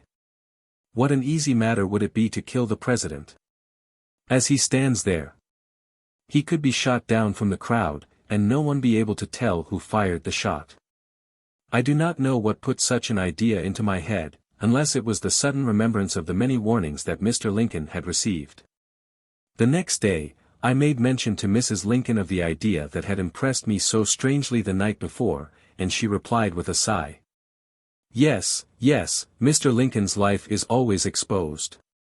Ah, no one knows what it is to live in constant dread of some fearful tragedy. The President has been warned so often, that I tremble for him on every public occasion. I have a presentiment that he will meet with a sudden and violent end. I pray God to protect my beloved husband from the hands of the assassin. Mr. Lincoln was fond of pets. He had 2 goats that knew the sound of his voice, and when he called them they would come bounding to his side. In the warm bright days, he and Tad would sometimes play in the yard with these goats, for an hour at a time. One Saturday afternoon I went to the White House to dress Mrs. Lincoln. I had nearly completed my task when the President came in. It was a bright day, and walking to the window, he looked down into the yard, smiled, and, turning to me, asked, "Madam Elizabeth, you are fond of pets, are you not?" "Oh yes, sir," I answered. "Well, come here and look at my 2 goats. I believe they are the kindest and best goats in the world. See how they sniff the clear air, and skip and play in the sunshine. Phew! What a jump," he exclaimed as one of the goats made a lofty spring. "Madam Elizabeth, did you ever before see such an active goat?" Musing a moment, he continued, "He feeds on my bounty, and jumps with joy. Do you think we could call him a bounty jumper? But I flatter the bounty jumper. My goat is far above him. I would rather wear his horns and hairy coat through life, than demean myself to the level of the man who plunders the national treasury in the name of patriotism. The man who enlists into the service for a consideration, and deserts the moment he receives his money but to repeat the play, is bad enough. But the men who manipulate the grand machine and who simply make the bounty jumper their agent in an outrageous fraud are far worse. They are beneath the worms that crawl in the dark hidden places of earth." His lips curled with haughty scorn, and a cloud was gathering on his brow. Only a moment the shadow rested on his face. Just then both goats looked up at the window and shook their heads as if they would say, "How d'ye do, old friend?" "See, Madam Elizabeth," exclaimed the President in a tone of enthusiasm, "my pets recognize me. How earnestly they look. There they go again, what jolly fun," and he laughed outright as the goats bounded swiftly to the other side of the yard. Just then Mrs. Lincoln called out, "Come, Lizabeth, if I get ready to go down this evening I must finish dressing myself, or you must stop staring at those silly goats." Mrs. Lincoln was not fond of pets, and she could not understand how Mr. Lincoln could take so much delight in his goats. After Willie's death, she could not bear the sight of anything he loved, not even a flower. Costly bouquets were presented to her, but she turned from them with a shudder, and either placed them in a room where she could not see them, or threw them out of the window. She gave all of Willie's toys, everything connected with him, away, as she said she could not look upon them without thinking of her poor dead boy, and to think of him, in his white shroud and cold grave, was maddening. I never in my life saw a more peculiarly constituted woman. Search the world over, and you will not find her counterpart. After Mr. Lincoln's death, the goats that he loved so well were given away, I believe to Mrs. Lee, nay Miss Blair, one of the few ladies with whom Mrs. Lincoln was on intimate terms in Washington. During my residence in the capital I made my home with Mr. and Mrs. Walker Lewis, people of my own race, and friends in the truest sense of the word. The days passed without any incident of particular note disturbing the current of life. On Friday morning, April 14th, alas! What American does not remember the day, I saw Mrs. Lincoln but for a moment. She told me that she was to attend the theater that night with the President, but I was not summoned to assist her in making her toilette. Sherman had swept from the northern border of Georgia through the heart of the Confederacy down to the sea, striking the death blow to the rebellion. Grant had pursued General Lee beyond Richmond, and the Army of Virginia, that had made such stubborn resistance, was crumbling to pieces. Fort Sumter had fallen, the stronghold first wrenched from the Union, and which had braved the fury of Federal guns for so many years, was restored to the Union. The end of the war was near at hand, and the great pulse of the loyal North thrilled with joy. The dark war cloud was fading, and a white-robed angel seemed to hover in the sky, whispering, "Peace, peace on earth, goodwill toward men." Sons, brothers, fathers, friends, sweethearts were coming home. Soon the white tents would be folded, the volunteer army be disbanded, and tranquility again reign. Happy, happy day, happy at least to those who fought under the banner of the Union. There was great rejoicing throughout the North. From the Atlantic to the Pacific, flags were gaily thrown to the breeze, and at night every city blazed with its tens of thousand lights. But scarcely had the fireworks ceased to play, and the lights been taken down from the windows, when the lightning flashed the most appalling news over the magnetic wires. "The President has been murdered," spoke the swift-winged messenger, and the loud huzzah died upon the lips. A nation suddenly paused in the midst of festivity, and stood paralyzed with horror, transfixed with awe. Oh, memorable day! Oh, memorable night! Never before was joy so violently contrasted with sorrow. At 11 o'clock at night I was awakened by an old friend and neighbor, Miss M. Brown, with the startling intelligence that the entire cabinet had been assassinated, and Mr. Lincoln shot, but not mortally wounded. When I heard the words I felt as if the blood had been frozen in my veins, and that my lungs must collapse for the want of air. Mr. Lincoln shot. The cabinet assassinated. What could it mean? The streets were alive with wondering, awe-stricken people. Rumors flew thick and fast, and the wildest reports came with every new arrival. The words were repeated with blanched cheeks and quivering lips. I waked Mr. and Mrs. Lewis, and told them that the President was shot, and that I must go to the White House. I could not remain in a state of uncertainty. I felt that the house would not hold me. They tried to quiet me, but gentle words could not calm the wild tempest. They quickly dressed themselves, and we sallied out into the street to drift with the excited throng. We walked rapidly towards the White House, and on our way passed the residence of Secretary Seward, which was surrounded by armed soldiers, keeping back all intruders with the point of the bayonet. We hurried on, and as we approached the White House, saw that it too was surrounded with soldiers. Every entrance was strongly guarded, and no one was permitted to pass. The guard at the gate told us that Mr. Lincoln had not been brought home, but refused to give any other information. More excited than ever, we wandered down the street. Grief and anxiety were making me weak, and as we joined the outskirts of a large crowd, I began to feel as meek and humble as a penitent child. A gray-haired old man was passing. I caught a glimpse of his face, and it seemed so full of kindness and sorrow that I gently touched his arm, and imploringly asked, "Will you please, sir, to tell me whether Mr. Lincoln is dead or not?" "Not dead," he replied, "but dying." "God help us," and with a heavy step he passed on. "Not dead, but dying. Then indeed God help us." We learned that the President was mortally wounded, that he had been shot down in his box at the theater, and that he was not expected to live till morning, when we returned home with heavy hearts. I could not sleep. I wanted to go to Mrs. Lincoln, as I pictured her wild with grief, but then I did not know where to find her, and I must wait till morning. Never did the hours drag so slowly. Every moment seemed an age, and I could do nothing but walk about and hold my arms in mental agony. Morning came at last, and a sad morning was it.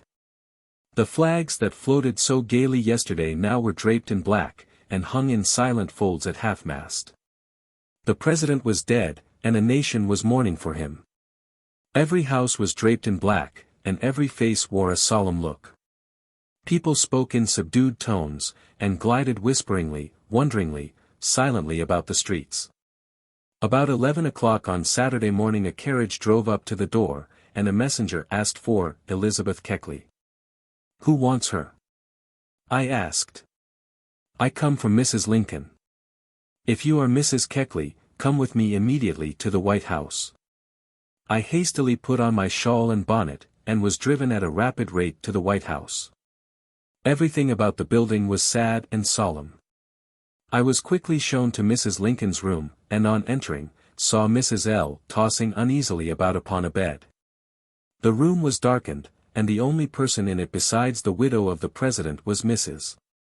Secretary Wells, who had spent the night with her. Bowing to Mrs. Wells, I went to the bedside. "Why did you not come to me last night, Elizabeth? I sent for you." Mrs. Lincoln asked in a low whisper. "I did try to come to you, but I could not find you," I answered, as I laid my hand upon her hot brow. I afterwards learned, that when she had partially recovered from the first shock of the terrible tragedy in the theater, Mrs. Wells asked, "Is there no one, Mrs. Lincoln, that you desire to have with you in this terrible affliction?" "Yes, send for Elizabeth Keckley.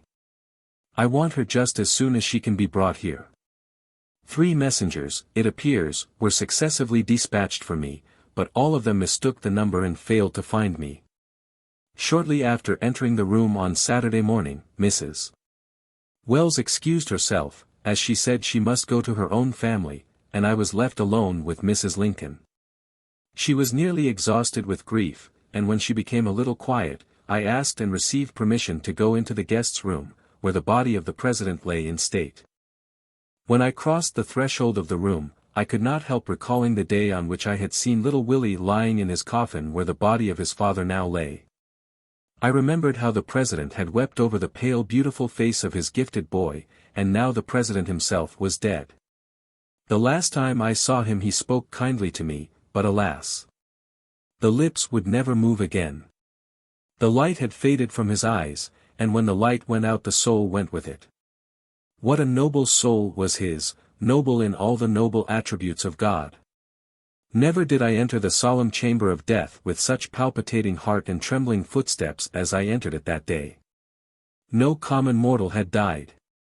The Moses of my people had fallen in the hour of his triumph. Fame had woven her choicest chaplet for his brow. Though the brow was cold and pale in death, the chaplet should not fade, for God had studded it with the glory of the eternal stars. When I entered the room, the members of the cabinet and many distinguished officers of the army were grouped around the body of their fallen chief. They made room for me, and, approaching the body, I lifted the white cloth from the white face of the man that I had worshipped as an idol, looked upon as a demigod. Notwithstanding the violence of the death of the president, there was something beautiful as well as grandly solemn in the expression of the placid face. There lurked the sweetness and gentleness of childhood, and the stately grandeur of godlike intellect. I gazed long at the face, and turned away with tears in my eyes and a choking sensation in my throat. Ah! Never was man so widely mourned before. The whole world bowed their heads in grief when Abraham Lincoln died. Returning to Mrs. Lincoln's room, I found her in a new paroxysm of grief. Robert was bending over his mother with tender affection, and little Tad was crouched at the foot of the bed with a world of agony in his young face. I shall never forget the scene, the wails of a broken heart, the unearthly shrieks, the terrible convulsions, the wild, tempestuous outbursts of grief from the soul. I bathed Mrs. Lincoln's head with cold water, and soothed the terrible tornado as best I could. Tad's grief at his father's death was as great as the grief of his mother, but her terrible outbursts awed the boy into silence. Sometimes he would throw his arms around her neck, and exclaim, between his broken sobs, "Don't cry so, Mama. Don't cry, or you will make me cry, too. You will break my heart." Mrs. Lincoln could not bear to hear Tad cry, and when he would plead to her not to break his heart, she would calm herself with a great effort, and clasp her child in her arms. Every room in the White House was darkened, and every one spoke in subdued tones, and moved about with muffled tread. The very atmosphere breathed of the great sorrow which weighed heavily upon each heart. Mrs. Lincoln never left her room, and while the body of her husband was being borne in solemn state from the Atlantic to the broad prairies of the West, she was weeping with her fatherless children in her private chamber. She denied admittance to almost every one, and I was her only companion, except her children, in the days of her great sorrow. There were many surmises as to who was implicated with J. Wilkes Booth in the assassination of the president. A new messenger had accompanied Mr. and Mrs. Lincoln to the theater on that terrible Friday night. It was the duty of this messenger to stand at the door of the box during the performance, and thus guard the inmates from all intrusion. It appears that the messenger was carried away by the play, and so neglected his duty that Booth gained easy admission to the box. Mrs. Lincoln firmly believed that this messenger was implicated in the assassination plot. One night I was lying on a lounge near the bed occupied by Mrs. Lincoln. One of the servants entering the room, Mrs. L., asked, "Who is on watch tonight?" "The new messenger," was the reply. "What?" "The man who attended us to the theater on the night my dear, good husband was murdered. He, I believe, is one of the murderers. Tell him to come in to me." The messenger had overheard Mrs. Lincoln's words through the half-open door, and when he came in he was trembling violently. She turned to him fiercely, "So you are on guard tonight, on guard in the White House after helping to murder the president." "Pardon me, but I did not help to murder the president. I could never stoop to murder, much less to the murder of so good and great a man as the president." "But it appears that you did stoop to murder." "No, no. Don't say that," he broke in. "God knows that I am innocent." "I don't believe you. Why were you not at the door to keep the assassin out when he rushed into the box?" "I did wrong, I admit, and I have bitterly repented it, but I did not help to kill the president. I did not believe that anyone would try to kill so good a man in such a public place, and the belief made me careless. I was attracted by the play, and did not see the assassin enter the box." "But you should have seen him. You had no business to be careless. I shall always believe that you are guilty." "Hush! I shan't hear another word," she exclaimed, as the messenger essayed to reply. "Go now and keep your watch," she added, with an imperious wave of her hand. With mechanical step and white face the messenger left the room, and Mrs. Lincoln fell back on her pillow, covered her face with her hands, and commenced sobbing. Robert was very tender to his mother in the days of her sorrow. He suffered deeply, as his haggard face indicated, but he was ever manly and collected when in the presence of his mother. Mrs. Lincoln was extremely nervous, and she refused to have anybody about her but myself. Many ladies called, but she received none of them. Had she been less secluded in her grief, perhaps she would have had many warmer friends today than she has. But far be it from me to harshly judge the sorrow of any one. Could the ladies who called to condole with Mrs. Lincoln, after the death of her husband, and who were denied admittance to her chamber, have seen how completely prostrated she was with grief, they would have learned to speak more kindly of her. Often at night, when Tad would hear her sobbing, he would get up, and come to her bed in his white sleeping clothes. "Don't cry, Mama, I cannot sleep if you cry. Papa was good, and he has gone to heaven. He is happy there. He is with God and Brother Willie. Don't cry, Mama, or I will cry too." The closing appeal always proved the most effectual, as Mrs. Lincoln could not bear to hear her child cry. Tad had been petted by his father, but petting could not spoil such a manly nature as his. He seemed to realize that he was the son of a president, to realize it in its loftiest and noblest sense. One morning, while being dressed, he looked up at his nurse, and said, "Pa is dead. I can hardly believe that I shall never see him again. I must learn to take care of myself now."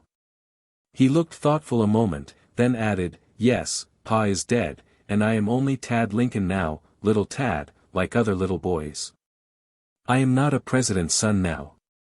I won't have many presents any more. Well, I will try and be a good boy, and will hope to go some day to Pa and Brother Willie, in heaven." He was a brave, manly child, and knew that influence had passed out of their hands with the death of his father, and that his position in life was altered. He seemed to feel that people petted him, and gave him presents, because they wanted to please the President of the United States. From that period forward he became more independent, and in a short time learned to dispense with the services of a nurse. While in Chicago, I saw him get out his clothes one Sunday morning and dress himself, and the change was such a great one to me, for while in the White House, servants obeyed his every nod and bid, that I could scarcely refrain from shedding tears. Had his father lived, I knew it would have been different with his favorite boy. Tad roomed with Robert, and he always took pride in pleasing his brother. After the committee had started west with the body of the president, there was quite a breeze of excitement for a few days as to where the remains should be interred. Secretary Stanton and others held frequent conferences with Robert, Mr. Todd, Mrs. Lincoln's cousin, and Dr. Henry, an old schoolmate and friend of Mr. Lincoln. The city authorities of Springfield had purchased a beautiful plat of ground in a prosperous portion of the city, and work was rapidly progressing on the tomb, when Mrs. Lincoln made strenuous objection to the location. She declared that she would stop the body in Chicago before it should be laid to rest in the lot purchased for the purpose by the city of Springfield. She gave as a reason, that it was her desire to be laid by the side of her husband when she died, and that such would be out of the question in a public place of the kind. As is well known, the difficulty was finally settled by placing the remains of the president in the family vault at Oak Ridge, a charming spot for the home of the dead. After the president's funeral, Mrs. Lincoln rallied, and began to make preparations to leave the White House. One day she suddenly exclaimed, "God, Elizabeth, what a change! Did ever woman have to suffer so much and experience so great a change? I had an ambition to be Mrs. President. That ambition has been gratified, and now I must step down from the pedestal. My poor husband! Had he never been president, he might be living today. Alas! All is over with me." Folding her arms for a few moments, she rocked back and forth, then commenced again, more vehemently than ever, "My God, Elizabeth, I can never go back to Springfield. No, never, until I go in my shroud to be laid by my dear husband's side, and may heaven speed that day. I should like to live for my sons, but life is so full of misery that I would rather die." And then she would go off into a fit of hysterics. Chapter 12. Mrs. Lincoln leaves the White House. For 5 weeks Mrs. Lincoln was confined to her room. Packing afforded quite a relief, as it so closely occupied us that we had not much time for lamentation.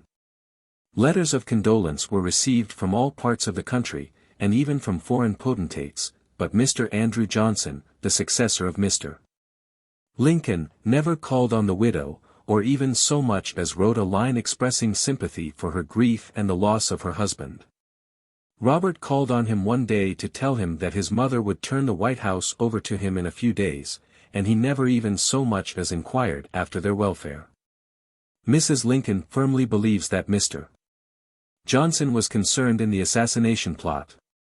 In packing, Mrs. Lincoln gave away everything intimately connected with the president, as she said that she could not bear to be reminded of the past. The articles were given to those who were regarded as the warmest of Mr. Lincoln's admirers.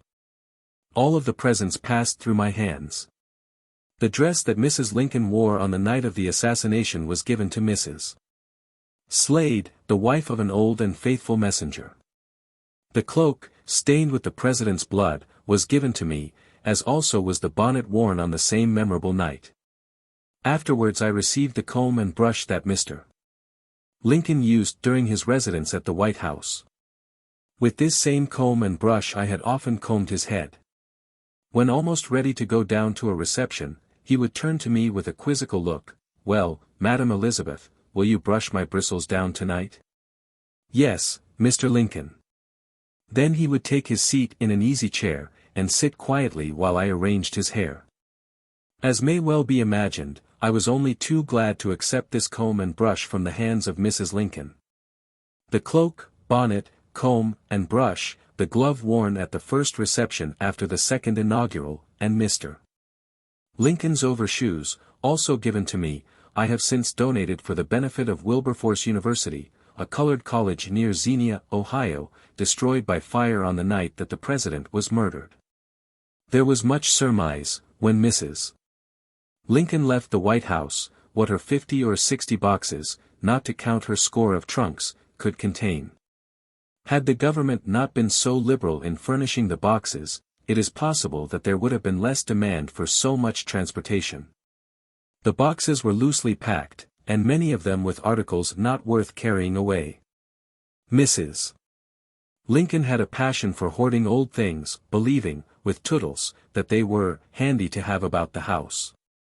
The bonnets that she brought with her from Springfield, in addition to every one purchased during her residence in Washington, were packed in the boxes, and transported to Chicago. She remarked that she might find use for the material some day, and it was prudent to look to the future. I am sorry to say that Mrs.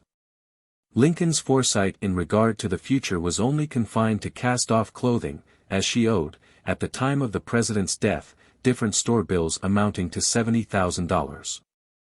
Mr. Lincoln knew nothing of these bills, and the only happy feature of his assassination was that he died in ignorance of them. Had he known to what extent his wife was involved, the fact would have embittered the only pleasant moments of his life. I disclose this secret in regard to Mrs. Lincoln's debts, in order to explain why she should subsequently have labored under pecuniary embarrassment. The children, as well as herself, had received a vast number of presents during Mr. Lincoln's administration, and these presents constituted a large item in the contents of the boxes. The only article of furniture, so far as I know, taken away from the White House by Mrs. Lincoln, was a little dressing stand used by the president. I recollect hearing him say one day, "Mother, this little stand is so handy, and suits me so well, that I do not know how I shall get along without it when we move away from here." He was standing before a mirror, brushing his hair, when he made the remark. "Well, father," Mrs. Lincoln replied, "if you like the stand so well, we will take it with us when we go away." "Not for the world," he exclaimed. But she interrupted him. "I should like to know what difference it makes if we put a better one in its place." "That alters the question. If you will put a stand in its place worth twice as much as this one, and the commissioner consents, then I have no objection." Mrs. Lincoln remembered these words, and, with the consent of the commissioner, took the stand to Chicago with her for the benefit of little Tad. Another stand, I must not forget to add, was put in its place. It is charged that a great deal of furniture was lost from the White House during Mr. Lincoln's occupation of it. Very true, and it can be accounted for in this way. In some respects, to put the case very plainly, Mrs. Lincoln was penny wise and pound foolish. When she moved into the White House, she discharged the steward, whose business it was to look after the affairs of the household. When the steward was dismissed, there was no one to superintend affairs, and the servants carried away many pieces of furniture. In this manner the furniture rapidly disappeared. Robert was frequently in the room where the boxes were being packed, and he tried without avail to influence his mother to set fire to her vast stores of old goods. "What are you going to do with that old dress, mother?" he would ask. "Never mind, Robert, I will find use for it. You do not understand this business. And what is more, I hope I never may understand it. I wish to heaven the car would take fire in which you place these boxes for transportation to Chicago, and burn all of your old plunder up, and then, with an impatient gesture, he would turn on his heel and leave the room. Robert is so impetuous, his mother would say to me, after the closing of the door. He never thinks about the future. Well, I hope that he will get over his boyish notions in time. Many of the articles that Mrs. Lincoln took away from the White House were given, after her arrival in Chicago, for the benefit of charity fairs. At last everything was packed, and the day for departure for the West came. I can never forget that day. It was so unlike the day when the body of the president was borne from the hall in grand and solemn state. Then thousands gathered to bow the head in reverence as the plumed hearse drove down the line. There was all the pomp of military display, drooping flags, battalions with reversed arms, and bands playing dirge-like airs. Now, the wife of the president was leaving the White House, and there was scarcely a friend to tell her goodbye. She passed down the public stairway, entered her carriage, and quietly drove to the depot where we took the cars. The silence was almost painful. It had been arranged that I should go to Chicago. When Mrs. Lincoln first suggested her plan, I strongly objected, but I had been with her so long, that she had acquired great power over me. I cannot go west with you, Mrs. Lincoln, I said, when the idea was first advanced. But you must go to Chicago with me, Elizabeth, I cannot do without you. You forget my business, Mrs. Lincoln. I cannot leave it. Just now I have the spring trousseau to make for Mrs. Douglas, and I have promised to have it done in less than a week. Never mind. Mrs. Douglas can get someone else to make her trousseau. You may find it to your interest to go. I am very poor now, but if Congress makes an appropriation for my benefit, you shall be well rewarded. It is not the reward, but, I commenced, by way of reply, but she stopped me. Now don't say another word about it, if you do not wish to distress me. I have determined that you shall go to Chicago with me, and you must go. When Mrs. Douglas learned that Mrs. Lincoln wished me to accompany her west, she sent me word. Never mind me. Do all you can for Mrs. Lincoln. My heart's sympathy is with her. Finding that no excuse would be accepted, I made preparations to go to Chicago with Mrs. L. The green car had specially been chartered for us, and in this we were conveyed to the West. Dr. Henry accompanied us, and he was remarkably attentive and kind. The first night out, Mrs. Lincoln had a severe headache. And while I was bathing her temples, she said to me, "Elizabeth, you are my best and kindest friend, and I love you as my best friend. I wish it were in my power to make you comfortable for the balance of your days. If Congress provides for me, depend upon it, I will provide for you." The trip was devoid of interest. We arrived in Chicago without accident or delay, and apartments were secured for us at the Tremont House, where we remained 1 week. At the expiration of this time Mrs. Lincoln decided that living at the hotel was attended with too much expense, so it was arranged that we should go to the country. Rooms were selected at Hyde Park, a summer resort. Robert and Tad accompanied their mother to Hyde Park. We arrived about 3 o'clock in the afternoon of Saturday. The place had just been opened the summer before, and there was a newness about everything. The accommodations were not first class, the rooms being small and plainly furnished. It was a lively day for us all. Robert occupied himself unpacking his books, and arranging them on the shelves in the corner of his small but neat room. I assisted him, he talking pleasantly all the while. When we were through, he folded his arms, stood off a little distance from the mantel, with an abstracted look as if he were thinking of the great change in his fortunes, contrasting the present with the past.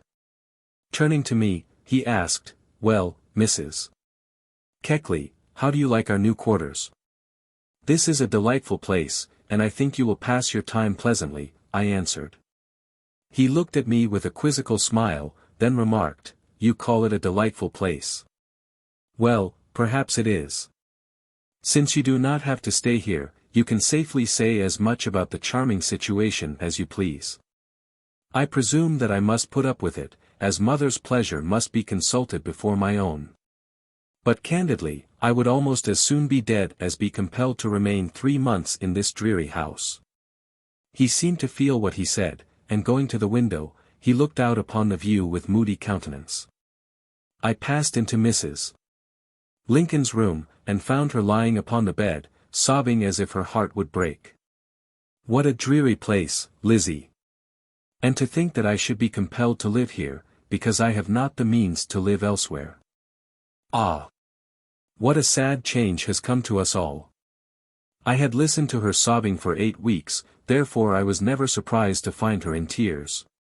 Tad was the only cheerful one of the party. He was a child of sunshine, and nothing seemed to dampen the ardor of his spirits. Sunday was a very quiet day.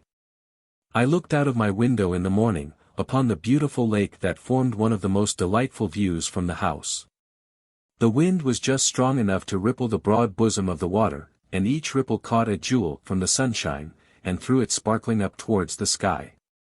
Here and there a sailboat silently glided into view, or sank below the faint blue line that marked the horizon, glided and melted away like the spectral shadows that sometimes haunt the white snowfields in the cold, tranquil light of a winter's moon.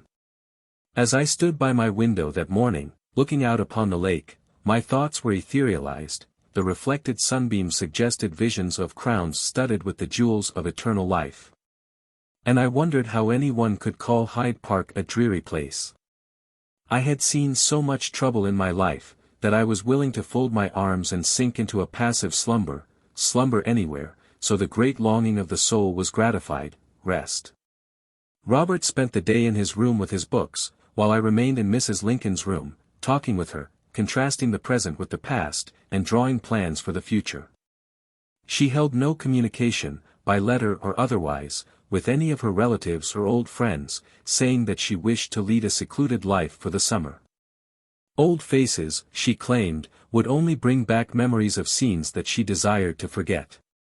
And new faces, she felt assured, could not sympathize with her distress, or add to the comforts of her situation. On Monday morning, Robert was getting ready to ride into Chicago, as business called him to the city. "Where you goin', Brother Bob?" Tad generally called Robert, Brother Bob. "Only into town," was the brief reply. "Mayn't I go with you?" "Ask Mother. I think that she will say no." Just then Mrs. Lincoln came in, and Tad ran to her, with the eager question. "Oh, Ma. Can't I go to town with Brother Bob? I want to go so badly." "Go to town? No, you must stay and keep me company. Besides, I have determined that you shall get a lesson every day, and I am going to commence today with you." "I don't want to get a lesson, I won't get a lesson," broke in the impetuous boy. "I don't want to learn my book, I want to go to town." "I suppose you want to grow up to be a great dunce." "Hush, Tad. You shall not go to town until you have said a lesson," and the mother looked resolute. "May I go after I learn my book?" was the next question. "Yes, if Robert will wait for you." "Oh, Bob will wait, won't you, Bob?" "No, I cannot wait. But the landlord is going in this afternoon, and you can go with him." "You must do as Mother tells you, Tad. You are getting to be a big boy now, and must start to school next fall, and you would not like to go to school without knowing how to read." "Where's my book, Ma? Get my book quick." "I will say my lesson," and he jumped about the room, boisterously, boylike. "Be quiet, Tad. Here is your book, and we will now begin the first lesson," said his mother, as she seated herself in an easy chair. Tad had always been much humored by his parents, especially by his father. He suffered from a slight impediment in his speech, and had never been made to go to school, consequently his book knowledge was very limited. I knew that his education had been neglected, but had no idea he was so deficient as the first lesson at Hyde Park proved him to be. Drawing a low chair to his mother's side, he opened his book, and began to slowly spell the first word, APE. "Well, what does APE spell?" "Monkey," was the instant rejoinder. The word was illustrated by a small woodcut of an ape, which looked to Tad's eyes very much like a monkey. And his pronunciation was guided by the picture, and not by the sounds of the different letters. "Nonsense," exclaimed his mother. "APE does not spell monkey." "Does spell monkey. Isn't that a monkey, and Tad pointed triumphantly to the picture. No, it is not a monkey. Not a monkey. What is it, then? An ape. An ape, 'tain't an ape. Don't I know a monkey when I see it? No, if you say that is a monkey. I do know a monkey. I've seen lots of them in the street with the organs. I know a monkey better than you do, 'cause I always go out into the street to see them when they come by, and you don't. But, Tad, listen to me. An ape is a species of the monkey. It looks like a monkey, but it is not a monkey. It shouldn't look like a monkey, then. Here, Yib, he always called me Yib, isn't this a monkey, and don't APE spell monkey? Ma don't know anything about it, and he thrust his book into my face in an earnest, excited manner. I could not longer restrain myself, and burst out laughing. Tad looked very much offended, and I hastened to say, I beg your pardon, Master Tad, I hope that you will excuse my want of politeness. He bowed his head in a patronizing way, and returned to the original question, isn't this a monkey? Don't APE spell monkey? No, Tad, your mother is right. APE spells ape. You don't know as much as Ma. Both of you don't know anything. And Master Tad's eyes flashed with indignation. Robert entered the room, and the question was referred to him. After many explanations, he succeeded in convincing Tad that APE does not spell monkey, and the balance of the lesson was got over with less difficulty. Whenever I think of this incident I am tempted to laugh. And then it occurs to me that had Tad been a Negro boy, not the son of a president, and so difficult to instruct, he would have been called thick-skulled, and would have been held up as an example of the inferiority of race. I know many full Negro boys, able to read and write, who are not older than Tad Lincoln was when he persisted that APE spelt monkey. Do not imagine that I desire to reflect upon the intellect of little Tad. Not at all. He is a bright boy, a son that will do honor to the genius and greatness of his father. I only mean to say that some incidents are about as damaging to one side of the question as to the other. If a colored boy appears dull, so does a white boy sometimes, and if a whole race is judged by a single example of apparent dullness, another race should be judged by a similar example. I returned to Washington, with Mrs. Lincoln's best wishes for my success in business. The journey was devoid of incident. After resting a few days, I called at the White House, and transacted some business for Mrs. Lincoln. I had no desire to enter the house, for everything about it bitterly reminded me of the past, and when I came out of the door, I hoped that I had crossed the threshold for the last time. I was asked by some of my friends if I had sent my business cards to Mr. Johnson's family, and my answer was that I had not, as I had no desire to work for the President's family. Mr. Johnson was no friend to Mr. Lincoln, and he had failed to treat Mrs. Lincoln, in the hour of her greatest sorrow, with even common courtesy. Having promised to make a spring trousseau for Mrs. Senator Douglas as soon as I should return from Chicago, I called on her to meet the engagement. She appeared pleased to see me, and in greeting me, asked, with evident surprise, "Why, Keckley," she always called me Keckley, "is this you? I did not know you were coming back.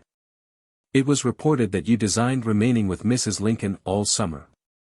Mrs. Lincoln would have been glad to have kept me with her had she been able." Able? What do you mean by that? Simply this, already she is laboring under pecuniary embarrassment, and was only able to pay my expenses, and allow me nothing for my time. You surprise me. I thought she was left in good circumstances. So many think, it appears. Mrs. Lincoln, I assure you, is now practicing the closest economy. I must do something for myself, Mrs. Douglas, so I have come back to Washington to open my shop. The next day I collected my assistants, and my business went on as usual. Orders came in more rapidly than I could fill them.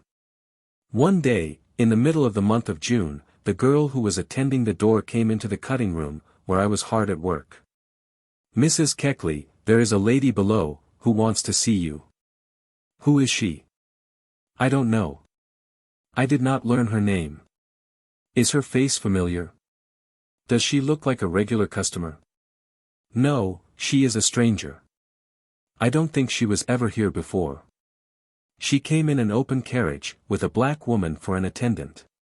It may be the wife of one of Johnson's new secretaries.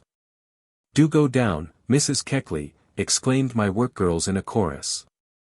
I went below, and on entering the parlor, a plainly dressed lady rose to her feet, and asked.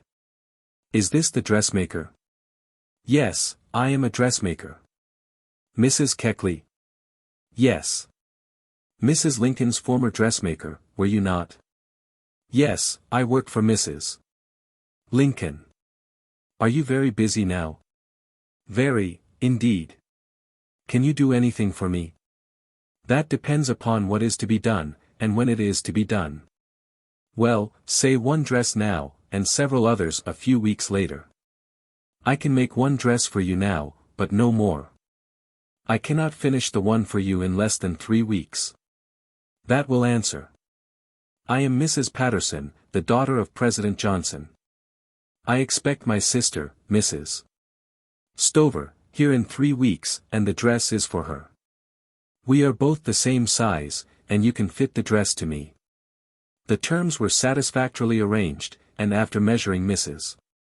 Patterson, she bade me good morning, entered her carriage, and drove away. When I went upstairs into the workroom, the girls were anxious to learn who my visitor was. It was Mrs. Patterson, the daughter of President Johnson, I answered, in response to several questions.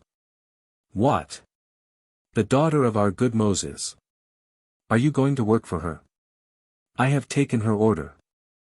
I fear that Johnson will prove a poor Moses, and I would not work for any of the family, remarked one of the girls.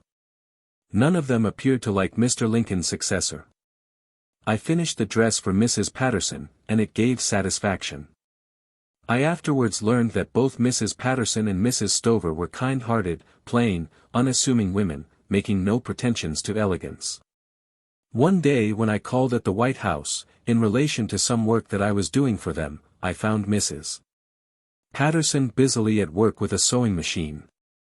The sight was a novel one to me for the White House, for as long as I remained with Mrs. Lincoln, I do not recollect ever having seen her with a needle in her hand.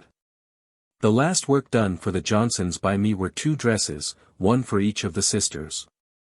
Mrs. Patterson subsequently wrote me a note, requesting me to cut and fit a dress for her. To which I replied that I never cut and fitted work to be made up outside of my workroom. This brought our business relations to an abrupt end. The months passed, and my business prospered. I continually received letters from Mrs. Lincoln, and as the anniversary of her husband's death approached, she wrote in a sadder strain.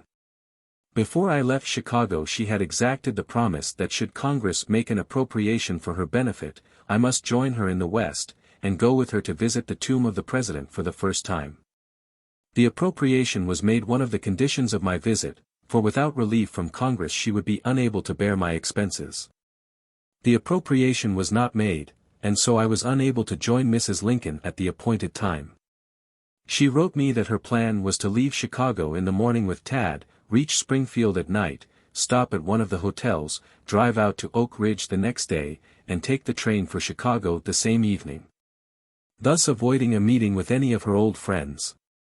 This plan, as she afterwards wrote me, was carried out. When the second anniversary approached, President Johnson and party were swinging round the circle, and as they were to visit Chicago, she was especially anxious to be away from the city when they should arrive. Accordingly she hurried off to Springfield, and spent the time in weeping over the tomb where reposed the hallowed ashes of her husband. During all this time I was asked many questions about Mrs. Lincoln, some prompted by friendship, but a greater number by curiosity, but my brief answers, I fear, were not always accepted as the most satisfactory. Chapter 13. The origin of the rivalry between Mr. Douglas and Mr. Lincoln. Mrs. Lincoln from her girlhood up had an ambition to become the wife of a president. When a little girl, as I was told by one of her sisters, she was disposed to be a little noisy at times, and was self-willed. One day she was romping about the room, making more noise than the nerves of her grandmother could stand. The old lady looked over her spectacles, and said, in a commanding tone, "Sit down, Mary. Do be quiet. What on earth do you suppose will become of you if you go on this way?"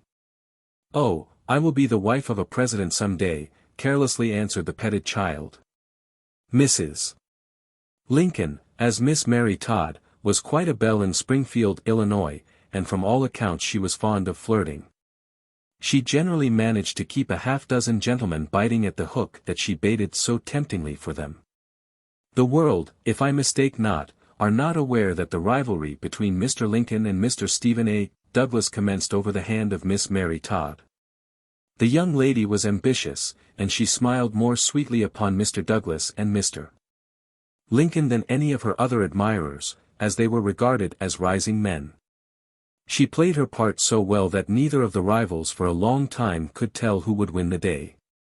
Mr. Douglas first proposed for her hand, and she discarded him. The young man urged his suit boldly. "Mary, you do not know what you are refusing.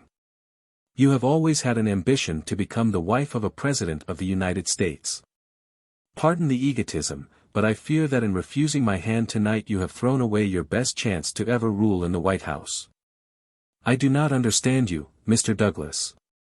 "Then I will speak more plainly. You know, Mary, that I am ambitious like yourself, and something seems to whisper in my ear, you will be president some day. Depend upon it, I shall make a stubborn fight to win the proud position.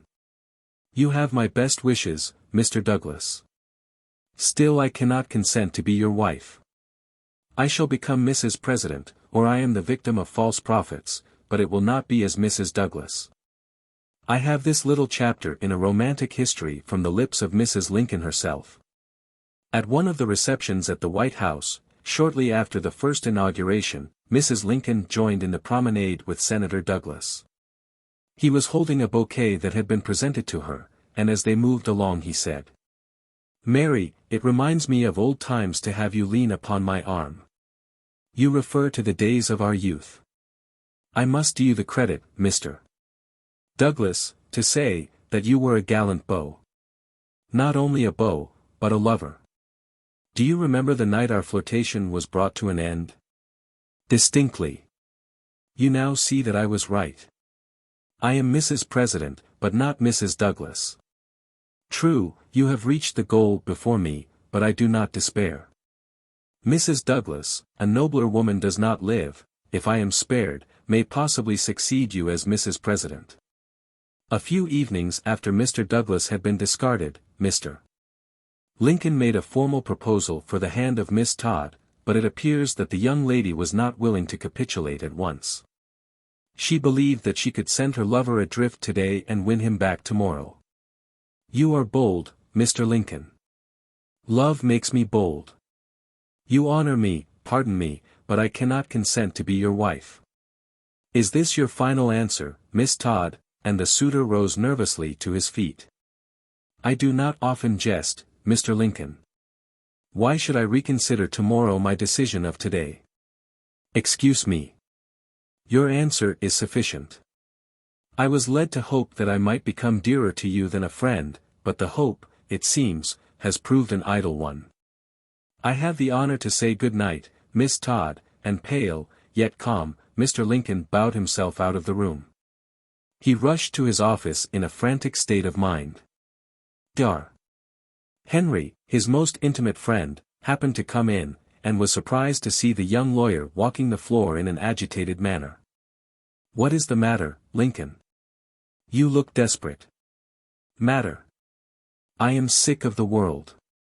It is a heartless, deceitful world, and I care not how soon I am out of it." "You rave. What has happened? Have you been quarreling with your sweetheart?" "Quarrel? I wish to God it was a quarrel, for then I could look forward to reconciliation. The girl has refused to become my wife, after leading me to believe that she loved me. She is a heartless coquette. Don't give up the conquest so easily. Cheer up, man, you may succeed yet. Perhaps she is only testing your love." "No. I believe that she is going to marry Douglas. If she does, I will blow my brains out. Nonsense. That would not mend matters. Your brains were given to you for different use. Come, we will go to your room now. Go to bed and sleep on the question, and you will get up feeling stronger tomorrow. And Dr. Henry took the arm of his friend Lincoln, led him home, and saw him safely in bed. The next morning the doctor called at Mr. Lincoln's room, and found that his friend had passed a restless night. Excitement had brought on fever, which threatened to assume a violent form, as the cause of the excitement still remained. Several days passed, and Mr. Lincoln was confined to his bed. Dr. Henry at once determined to call on Miss Todd, and find out how desperate the case was. Miss Todd was glad to see him, and she was deeply distressed to learn that Mr. Lincoln was ill. She wished to go to him at once, but the doctor reminded her that she was the cause of his illness. She frankly acknowledged her folly, saying that she only desired to test the sincerity of Mr. Lincoln's love, that he was the idol of her heart, and that she would become his wife. The doctor returned with joyful news to his patient. The intelligence proved the best remedy for the disease.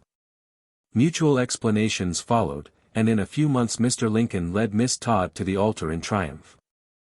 I learned these facts from Dr. Henry and Mrs. Lincoln. I believe them to be facts, and as such have recorded them. They do not agree with Mr.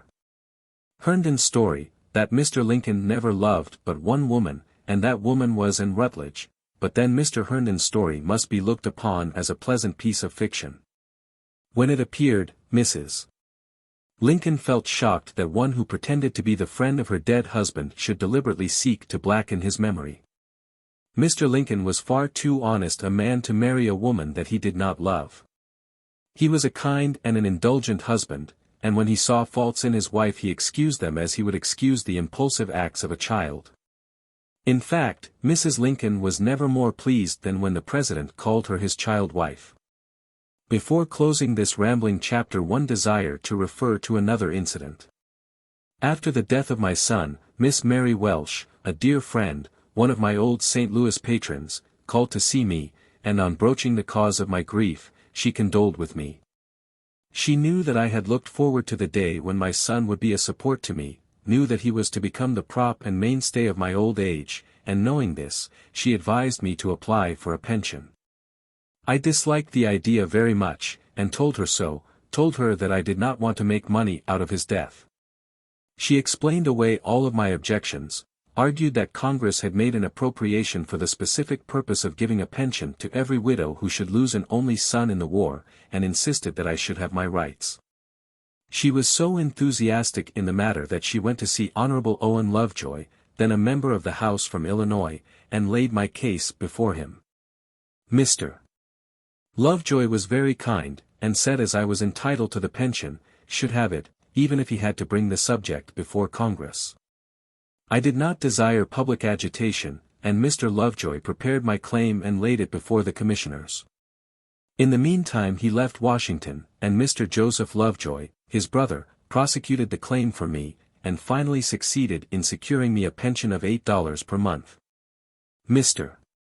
Joseph Lovejoy was inclined to the Democratic Party, and he pressed my claim with great earnestness. He hoped that the claim would not be allowed, as he said the rejection of it would make capital for his party. Nevertheless the pension was granted, and I am none the less thankful to Mr. Joseph Lovejoy for his kindness to me, and interest in my welfare. Chapter 14. Old Friends. In order to introduce a pleasant chapter of my life, I must take a slight retrospective glance. Mrs. N. E. Garland, the mistress from whom I purchased my freedom in St. Louis, had 5 daughters, all lovely, attractive girls. I used to take pride in dressing the 2 eldest, Miss Mary and Miss Carrie, for parties. Though the family labored under pecuniary embarrassment, I worked for these 2 young girls, and they were always able to present a good appearance in society. They were much admired, and both made the best matches of the season. Miss Mary married Dr. Papin, and Miss Carrie, Dr. John Farrow. I loved them both tenderly, and they were warmly attached to me. Both are now dead, and when the death film was gathering in the eyes, each called for me and asked to die in my arms. Miss Carey did not long survive her sister, and I wept many tears over the deathbeds of the two lovely flowers that had blossomed so sweetly beneath my eyes. Each breathed her last in the arms that had sheltered them so often in the bright rosy period of life. My mother took care of my son, and Miss Nanny Garland, the fourth daughter, when a wee thing, became my especial charge. She slept in my bed, and I watched over her as if she had been my own child. She called me Yiddy, and I could not have loved her more tenderly had she been the sister of my unfortunate boy. She was about 12 years old when I purchased my freedom, and resigned my charge to other hands. After Mr. Garland's death, the widow moved to Vicksburg, Mississippi, and I lost sight of the family for a few years. My mother accompanied them to Vicksburg, where she died. I made 2 visits to Vicksburg as a free woman, the object of my second visit being to look after the few effects left by my mother. As I did not visit my mother's grave at the time, the Garlands were much surprised, but I offered no explanation. The reason is not difficult to understand. My mother was buried in a public ground, and the marks of her grave, as I learned, were so obscure that the spot could not be readily designated. To look upon a grave, and not feel certain whose ashes repose beneath the sod, is painful, and the doubt which mystifies you, weakens the force, if not the purity, of the love offering from the heart. Memory preserved a sunny picture of my mother's face, and I did not wish to weave somber threads suggestive of a deserted graveyard, into it, and thus impair its beauty. After spending a few weeks with the family, I returned to St. Louis, and then came north. The war broke out, and I lost all trace of the Garlands. Often, during my residence in Washington, I recalled the past, and wondered what had become of those who claimed my first duty and my first love. When I would mention their names and express interest in their welfare, my northern friends would roll up their eyes in surprise. "Why, Lizzie, how can you have a kind thought for those who inflicted a terrible wrong upon you by keeping you in bondage?" they would ask. "You forget the past is dear to every one, for to the past belongs that golden period, the days of childhood. The past is a mirror that reflects the chief incidents of my life. To surrender it is to surrender the greatest part of my existence, early impressions, friends, and the graves of my father, my mother, and my son. These people are associated with everything that memory holds dear, and so long as memory proves faithful, it is but natural that I should sigh to see them once more. But they have forgotten you. They are too selfish to give a single thought to you, now that you no longer are their slave. Perhaps so, but I cannot believe it. You do not know the Southern people as well as I do, how warm is the attachment between master and slave. My northern friends could not understand the feeling, therefore explanation was next to useless. They would listen with impatience, and remark at the close, with a shrug of the shoulders, "You have some strange notions, Lizzie." In the fall of 1865 a lady called on me at my apartments in Washington. Her face looked familiar, but I could not place her. When I entered the room, she came towards me eagerly. "You are surprised to see me, I know. I am just from Lynchburg, and when I left Cousin N.E., I promised to call and see you if I came to Washington. I am here, you see, according to promise." I was more bewildered than ever. "Cousin N.E. Pardon me. Oh, I see you do not recognize me. I am Mrs. General Longstreet, but you knew me when a girl as Betty Garland." "Betty Garland. And is this indeed you? I am so glad to see you. Where does Miss N.E. live now? I always called my last mistress, Miss N.E. Ah. I thought you could not forget old friends. Cousin N.E. is living in Lynchburg. All the family are in Virginia. They moved to the old state during the war. Fanny is dead. Nanny has grown into a woman and is married to General Meme. Hugh was killed in the war, and now only Spot, Maggie, and Nanny are left. Fanny, dead. And poor Hugh. You bring sad news as well as pleasant. And so my little pet is married? I can hardly believe it, she was only a child when I saw her last. Yes, Nanny is married to a noble man. General Meme belongs to one of the best families in Virginia. They are now living at Rude's Hill, up beyond Winchester, in the Shenandoah Valley. All of them want to see you very badly. I should be delighted to go to them. Miss Betty, I can hardly realize that you are the wife of General Longstreet. And just think, you are now sitting in the very chair in the very room where Mrs. Lincoln has often sat. She laughed. The change is a great one, Lizzie, we little dream today what tomorrow will bring forth. Well, we must take a philosophical view of life. After fighting so long against the Yankees, General Longstreet is now in Washington, suing for pardon, and we propose to live in peace with the United States again. I had many questions to ask her about old friends, and the time passed rapidly. She greeted me with the frankness that she had always extended to me, and I was transported to days of the long ago. Her stay in Washington was brief, as the general arranged his business, and they left the capital the next day. Mrs. Longstreet gave me the Garland's address, and I wrote to them, expressing the hope that I would be able to see them before long. In reply came letters full of tender sympathy and affection. In the winter of 1865, Miss Nanny wrote to me that she had the best husband in the world. That they designed going to housekeeping in the spring, and that they would be glad to have me make them a visit in July, 1866. She sent me a pressing invitation. You must come to me, dear Lizzie, she wrote. We are now living at Rude's Hill. I am dying to see you. Ma, Maggie, Spot, and Minnie, Sister Mary's child, are with me, and you only are needed to make the circle complete. Come, I will not take no for an answer.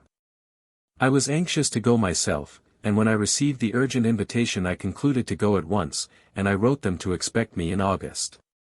On the 10th of August I left Washington for Virginia, taking the train for Harper's Ferry. The journey was attended with several disappointments. We arrived at Harper's Ferry in the night, and being asleep at the time, I was carried to the station beyond, where I had to wait and take the return train. After returning to Harper's Ferry, where I changed cars for Winchester, I missed the train, and was detained another day. From Winchester the only way to reach Rude's Hill was by a line of stages. We commenced the weary drive in the evening, and rode all night. A young gentleman in the stage said that he knew General Meme well, and that he would tell me when we reached the place. Relying upon him, I went to sleep, and it appears that the polite young gentleman followed my example. About 4 o'clock in the morning one of the passengers shook me, and asked, "Auntie, don't you want to get out at Rude's Hill?" I started up, rubbing my eyes. Yes. Are we there? More than there. We have passed it. Passed it. Yes. It is 6 miles back. You should not sleep so soundly, Auntie. Why did you not tell me sooner? I am so anxious to be there. Fact is, I forgot it. Never mind. Get out at this village, and you can find conveyance back. The village, New Market, was in a dilapidated condition, everything about it spoke plainly of the sad destruction of war. Getting out of the stage I went into a house, by courtesy named a hotel, where I obtained a cup of coffee. Is there no conveyance from here to Rude's Hill? I asked. Yes, the stage returns this evening, answered the landlord. This evening? I want to go as soon as possible. I should die if I had to stay all day in this lonely place. A colored man behind the bar, seeing how earnest I was, came forward, and informed me that he would drive me over to General Meme's place in an hour. This was joyful news, and I urged him to get ready to start as soon as possible. While standing in the door of the hotel, impatiently waiting for my colored friend to drive round with his little wagon, a fat old lady waddled across the street and greeted me. Ain't you Lizzie? Yes, I answered, surprised that she should know my name. I thought so. They have been expecting you at Rude's Hill every day for 2 weeks, and they do but little but talk about you. Mrs. Meme was in town yesterday, and she said that she expected you this week certain. They will be mighty glad to see you. Why, will you believe it? They actually have kept a light burning in the front window every night for 10 nights, in order that you might not go by the place should you arrive in the night. Thank you. It is pleasant to know that I am expected. I fell asleep in the stage, and failed to see the light, so am here instead of at Rude's Hill. Just then the colored man drove up with the wagon, and I got in with him, and was soon on the road to General Meem's country seat. As we drove up to Rude's Hill, I observed a young man standing in the yard, and believing it to be Spot, whom I had not seen for 8 years, I beckoned to him. With an exclamation of joy, he came running towards me. His movements attracted the attention of the family, and in a minute the door was crowded with anxious, inquiring faces. "It is Lizzie! It is Lizzie!" was the happy cry from all parties.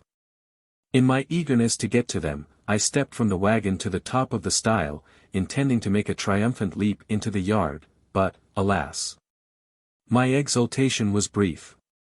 My hoop skirt caught on one of the posts, and I fell sprawling into the yard.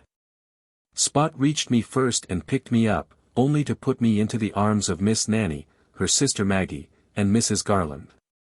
Could my friends of the North have seen that meeting, they would never have doubted again that the mistress had any affection for her former slave. I was carried to the house in triumph. In the parlor I was divested of my things, and placed in an easy chair before a bright fire. The servants looked on in amazement. "Lizzie, you are not changed a bit. You look as young as when you left us in St. Louis, years ago," and Mrs. Meem, my foster child, kissed me again.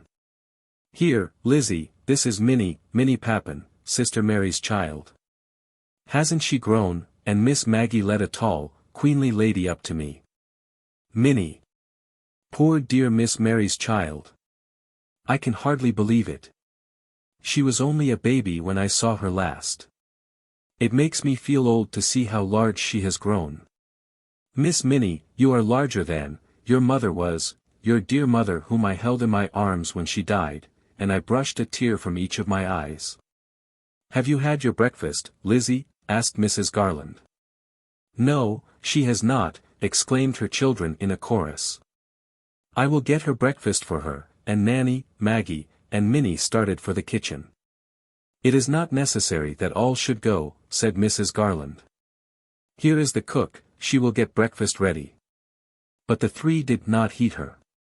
All rushed to the kitchen, and soon brought me a nice hot breakfast. While I was eating, the cook remarked, "I declare, I never did see people carry on so. Wonder if I should go off and stay 2 or 3 years, if all ob you would hug and kiss me so when I come back." After I had finished my breakfast, General Meem came in. He greeted me warmly. "Lizzie, I am very glad to see you. I feel that you are an old acquaintance. I have heard so much of you through my wife, her sister, and her mother. Welcome to Rude's Hill." I was much pleased with his appearance, and closer acquaintance proved him to be a model gentleman. Rude's Hill, during the war, was once occupied by General Stonewall Jackson for his headquarters, which gave more than ordinary interest to the place. The location was delightful, but the marks of war could be seen everywhere on the plantation. General Meem was engaged in planting, and he employed a large number of servants to assist him in his work. About a mile from Rude's Hill was Mount Airy, the elegant country seat of the general's brother. The two families visited each other a great deal, and as both entertained plenty of company, the autumn months passed pleasantly. I was comfortably quartered at Rude's Hill, and was shown every attention. We sewed together, talking of old times, and every day either drove out, or rode on horseback. The room in which I sat in the daytime was the room that General Jackson always slept in, and people came from far and near to look at it. General Jackson was the ideal soldier of the Southern people, and they worshipped him as an idol. Every visitor would tear a splinter from the walls or windows of the room, to take away and treasure as a priceless relic. It did not take me long to discover that I was an object of great curiosity in the neighborhood. My association with Mrs. Lincoln, and my attachment for the Garlands, whose slave I had once been, clothed me with romantic interest. Colonel Harry Gilmore, well known as a partisan leader in Maryland and Virginia during the war, was a frequent visitor at Mount Airy and Rude's Hill. One day I accompanied a party to a tournament, and General Meme laughed pleasantly over the change that had come to me in so short a time. "Why, Lizzie, you are riding with Colonel Gilmore. Just think of the change from Lincoln to Gilmore. It sounds like a dream. But then the change is an evidence of the peaceful feeling of this country, a change, I trust, that augurs brighter days for us all." I had many long talks with Mrs. Garland, in one of which I asked what had become of the only sister of my mother, formerly maid to Mrs. G's mother. "She is dead, Lizzie. Has been dead for some years." A maid in the old time meant something different from what we understand by a maid at the present time. Your aunt used to scrub the floor and milk a cow now and then, as well as attend to the orders of my mother. My mother was severe with her slaves in some respects, but then her heart was full of kindness. She had your aunt punished one day, and not liking her sorrowful look, she made 2 extravagant promises in order to effect a reconciliation, both of which were accepted. On condition that her maid would look cheerful, and be good and friendly with her, the mistress told her she might go to church the following Sunday, and that she would give her a silk dress to wear on the occasion. Now my mother had but one silk dress in the world, silk not being so plenty in those days as it is now, and yet she gave this dress to her maid to make friends with her. 2 weeks afterward mother was sent for to spend the day at a neighbor's house, and on inspecting her wardrobe, discovered that she had no dress fit to wear in company. She had but one alternative, and that was to appeal to the generosity of your Aunt Charlotte. Charlotte was summoned, and enlightened in regard to the situation. The maid proffered to loan the silk dress to her mistress for the occasion, and the mistress was only too glad to accept. She made her appearance at the social gathering, duly arrayed in the silk that her maid had worn to church on the preceding Sunday. We laughed over the incident, when Mrs. Garland said, "Lizzie, during the entire war I used to think of you every day, and have longed to see you so much. When we heard you were with Mrs. Lincoln, the people used to tell me that I was foolish to think of ever seeing you again, that your head must be completely turned. But I knew your heart, and could not believe that you would forget us. I always argued that you would come and see us some day. You judged me rightly, Miss N.E. How could I forget you whom I had grown up with from infancy?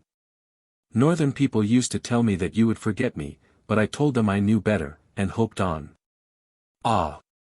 Love is too strong to be blown away like gossamer threads. The chain is strong enough to bind life even to the world beyond the grave. Do you always feel kindly towards me, Lizzie? To tell you candidly, Miss N.E., I have but one unkind thought, and that is, that you did not give me the advantages of a good education. What I have learned has been the study of after years. You are right. I did not look at things then as I do now. I have always regretted that you were not educated when a girl. But you have not suffered much on this score, since you get along in the world better than we who enjoyed every educational advantage in childhood. I remained 5 weeks at Rude's Hill, and they were 5 of the most delightful weeks of my life. I designed going direct to Richmond, but the cholera was reported to be raging in that city, so I took the train for Baltimore. In Baltimore I stopped with Mrs. Annette Jordan. Mrs. Garland had given me a letter to Mrs. Douglas Gordon, who introduced me to several Baltimore ladies, among others Mrs. Dr. Thomas, who said to me, with tears in her eyes, "Lizzie, you deserve to meet with success for having been so kind to our friends in the days of the past. I wish there were more women in the world like you. I will always do what little I can to promote your welfare." After remaining in Baltimore a few days, I came to the conclusion that I could do better in Washington. So I returned to the capital, and reopened my business. In the spring of 1867, Miss Maggie Garland paid a visit to Baltimore. Before leaving Virginia she said to some of her friends in Lynchburg that she designed going by Washington to see Lizzie. Her friends ridiculed the idea, but she persisted. I love Lizzie next to mother. She has been a mother to us all. Half the pleasure of my visit is that I will be able to see her. She wrote me a letter, saying that she designed visiting me, asking if it would be agreeable. I replied, yes, come by all means. I shall be so glad to see you. She came and stayed at my rooms, and expressed surprise to find me so comfortably fixed. I cannot do better than conclude this chapter with 2 letters from my dear young friends, the first from Mrs. General Meme, and the second from Miss Maggie Garland. These letters show the goodness of their hearts and the frankness of their natures. I trust that they will not object to the publicity that I give them.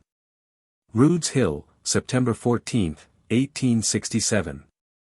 My dear Lizzie, I am nearly ashamed of myself for neglecting to acknowledge the receipt of your letter, and the very acceptable box of patterns, some weeks ago.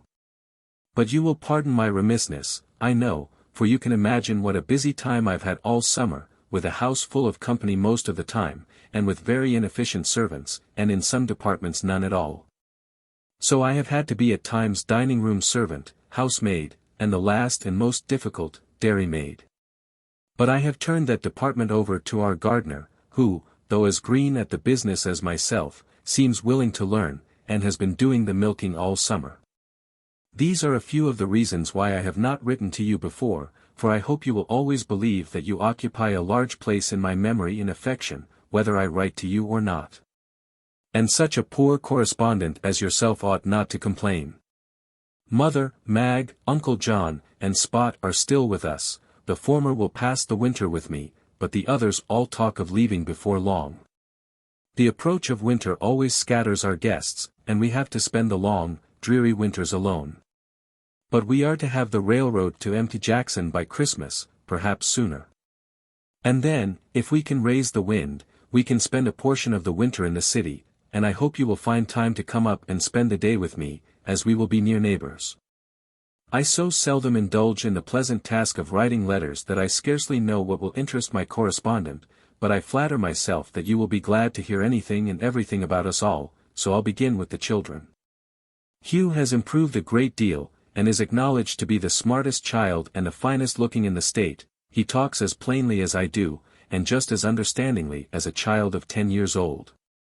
His nurse often says we need not set our hearts on that child, he is too smart ever to be raised, but I trust his badness will save him, for he is terribly spoilt, as such interesting children are bound to be. Miss Eliza, no longer called Jane, is getting to be a little star girl, as her papa calls her. She is just learning to walk, and says a good many words quite plainly. You would never take her for the same little crybaby of last summer, and she is a little beauty too, as white as the driven snow, with the most beautiful blue eyes, and long, dark lashes you ever saw. She will set somebody crazy if she grows up to be as lovely as she now promises to be. My dear good husband has been, like myself, run to death this summer, but it agrees with him, and I never saw him looking better. He has fallen off a little, which is a great improvement, I think. He often speaks of you, and wonders if you were sufficiently pleased with your visit last summer to repeat it. I hope so, for we will always be glad to welcome you to Rude's Hill, whenever you have time to come, provided, of course, you have the wish also. Spot expects to hang out his shingle in St. Louis next winter. His health is greatly improved, though he is still very thin, and very, very much like dear father. Mag has promised to teach a little cousin of ours, who lives in Nelson County, until February, and will leave here in 2 weeks to commence her labors. I hate to see her leave, but she is bent on it, and our winters are so unattractive that I do not like to insist on her shutting herself up all winter with 3 old people. She will have very pleasant society at Cousin Buller's, and will perhaps spend the rest of the winter with Aunt Pre, if Uncle Armistead remains in Binghamton, New York, as he talks of doing. Do write to me before you get too busy with your fall and winter work. I am so anxious to hear all your plans, and about your stay in New York. By the by, I will have to direct this to Washington, as I do not know your New York address. I suppose your friends will forward it. If you are going to remain any length of time in New York, send me your address, and I will write again. I have somehow made out a long letter, though there is not much in it, and I hope you will do the same before long. All send love. Yours affectionately, N.R.G. meme. My pen and ink are both so wretched that I fear you will find some difficulty in making out this scratch, but put on your specs, and what you can't read, just guess at. I enclose a very poor likeness of Hugh taken last spring. Don't show it to anybody, for I assure you there is scarcely the faintest resemblance to him now in it. N.R.G.M. I give only a few extracts from the pleasant letter from Miss Maggie Garland. The reader will observe that she signs herself your child, Mag, an expression of love warmly appreciated by me. Seds, December 17, 1867. So many months have passed, my dear Lizzie, since I was cheered by a sight of your welcome handwriting, that I must find out what is the matter, and see if I can't persuade you to write me a few lines. Whatever comes, will or woe, you know I shall always love you, and I have no idea of letting you forget me, so just make up your mind to write me a nice long letter, and tell me what you are doing with yourself this cold weather. I am buried in the wilds of Amherst, and the cold, chilling blasts of December come whistling around, and tell us plainly that the reign of the Snow King has begun in good earnest. Since October I have been teaching for my cousin, Mr.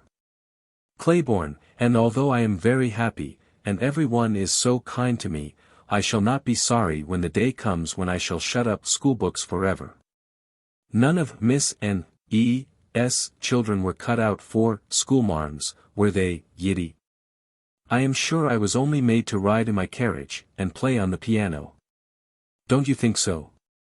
You must write me where you are, so I can stop and see you on my way north, for you know, dear Lizzie, no one can take your place in my heart.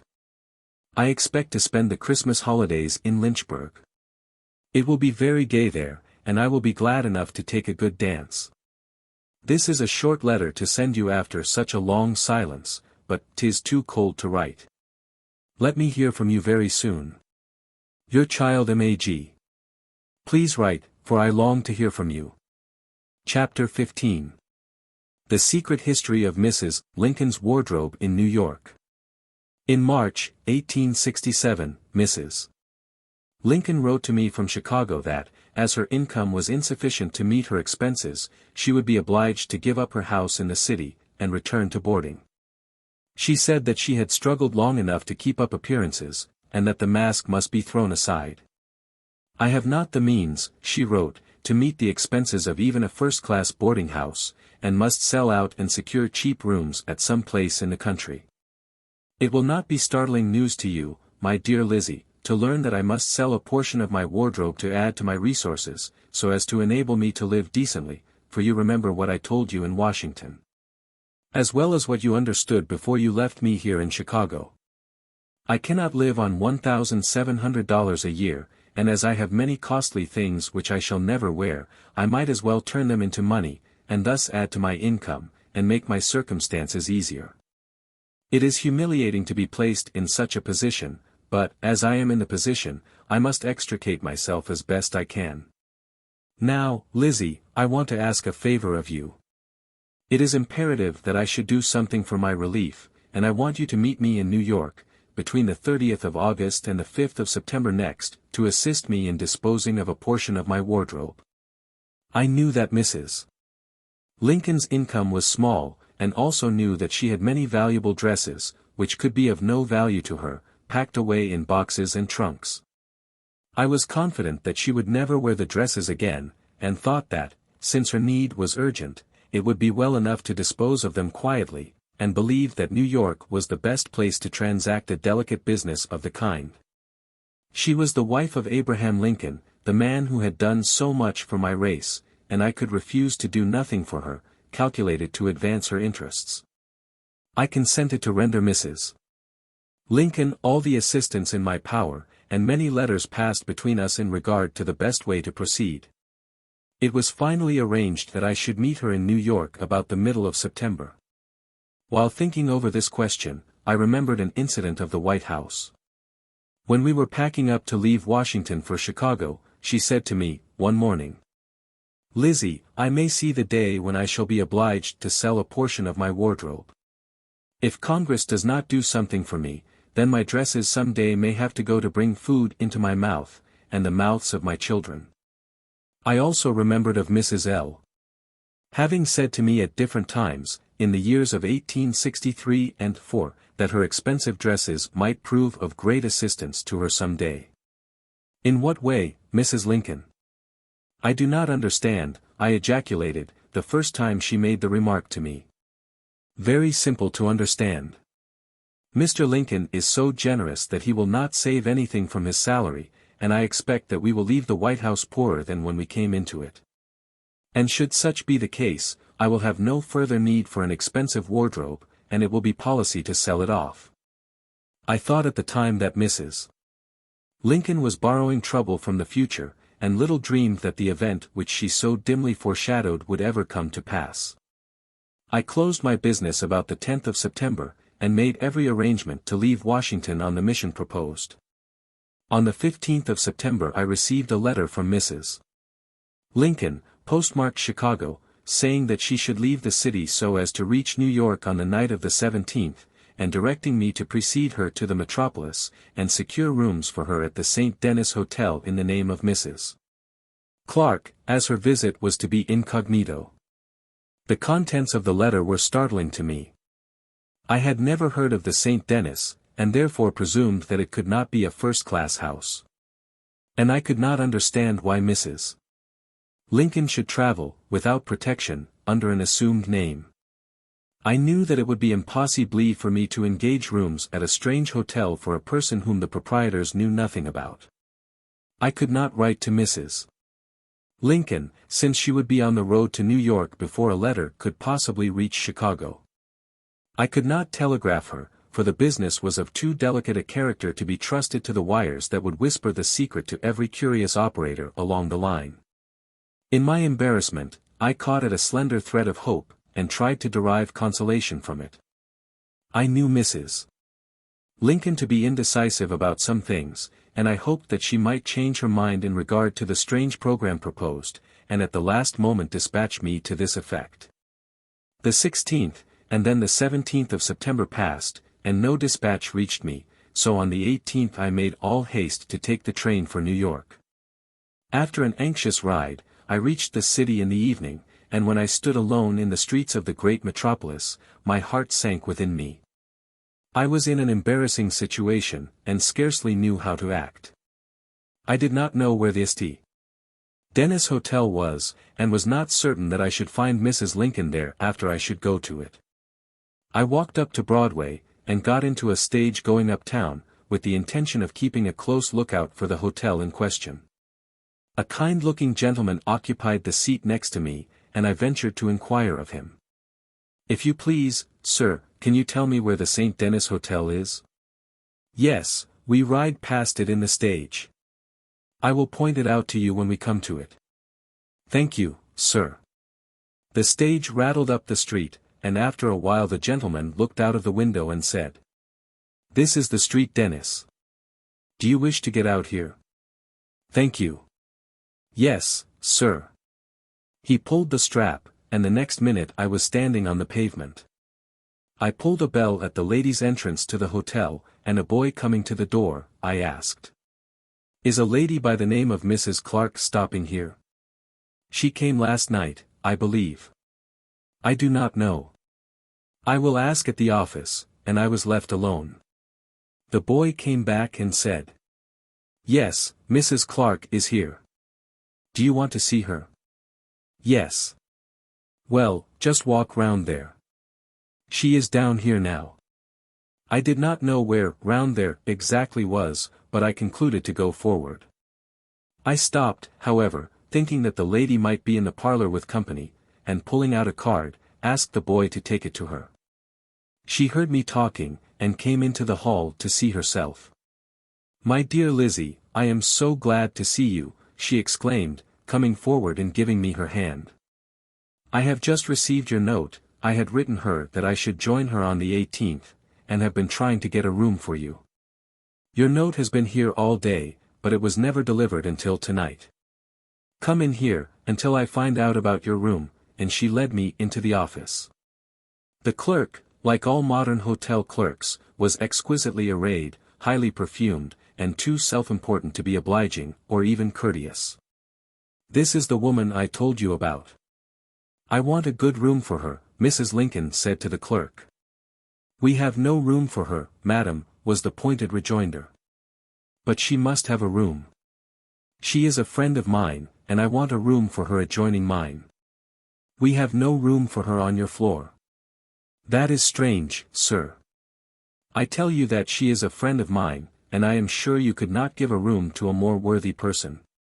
Friend of yours, or not, I tell you we have no room for her on your floor. I can find a place for her on the 5th floor. That, sir, I presume, will be a vast improvement on my room. Well, if she goes to the 5th floor, I shall go too, sir. What is good enough for her is good enough for me. Very well, madam. Shall I give you adjoining rooms, and send your baggage up? Yes, and have it done in a hurry. Let the boy show us up. Come, Elizabeth, and Mrs. L. turned from the clerk with a haughty glance, and we commenced climbing the stairs. I thought we should never reach the top, and when we did reach the 5th story, what accommodations! Little 3-cornered rooms, scantily furnished. I never expected to see the widow of President Lincoln in such dingy, humble quarters. How provoking! Mrs. Lincoln exclaimed, sitting down on a chair when we had reached the top, and panting from the effects of the climbing. I declare, I never saw such unaccommodating people. Just to think of them sticking us away up here in the attic. I will give them a regular going over in the morning. But you forget. They do not know you. Mrs. Lincoln would be treated differently from Mrs. Clark. True, I do forget. Well, I suppose I shall have to put up with the annoyances. Why did you not come to me yesterday, Lizzie? I was almost crazy when I reached here last night, and found you had not arrived. I sat down and wrote you a note, I felt so badly, imploring you to come to me immediately. This note was afterward sent to me from Washington. It reads as follows. St. Dennis Hotel, Broadway, NY. Wednesday, September 17th. My dear Lizzie, I arrived here last evening in utter despair at not finding you. I am frightened to death, being here alone. Come, I pray you, by next train. Inquire for Mrs. Clark. Room 94, 5th or 6th story. House so crowded could not get another spot. I wrote you especially to meet me here last evening. It makes me wild to think of being here alone. Come by next train, without fail. Your friend, Mrs. Lincoln. I am booked Mrs. Clark, inquire for no other person. Come, come, come.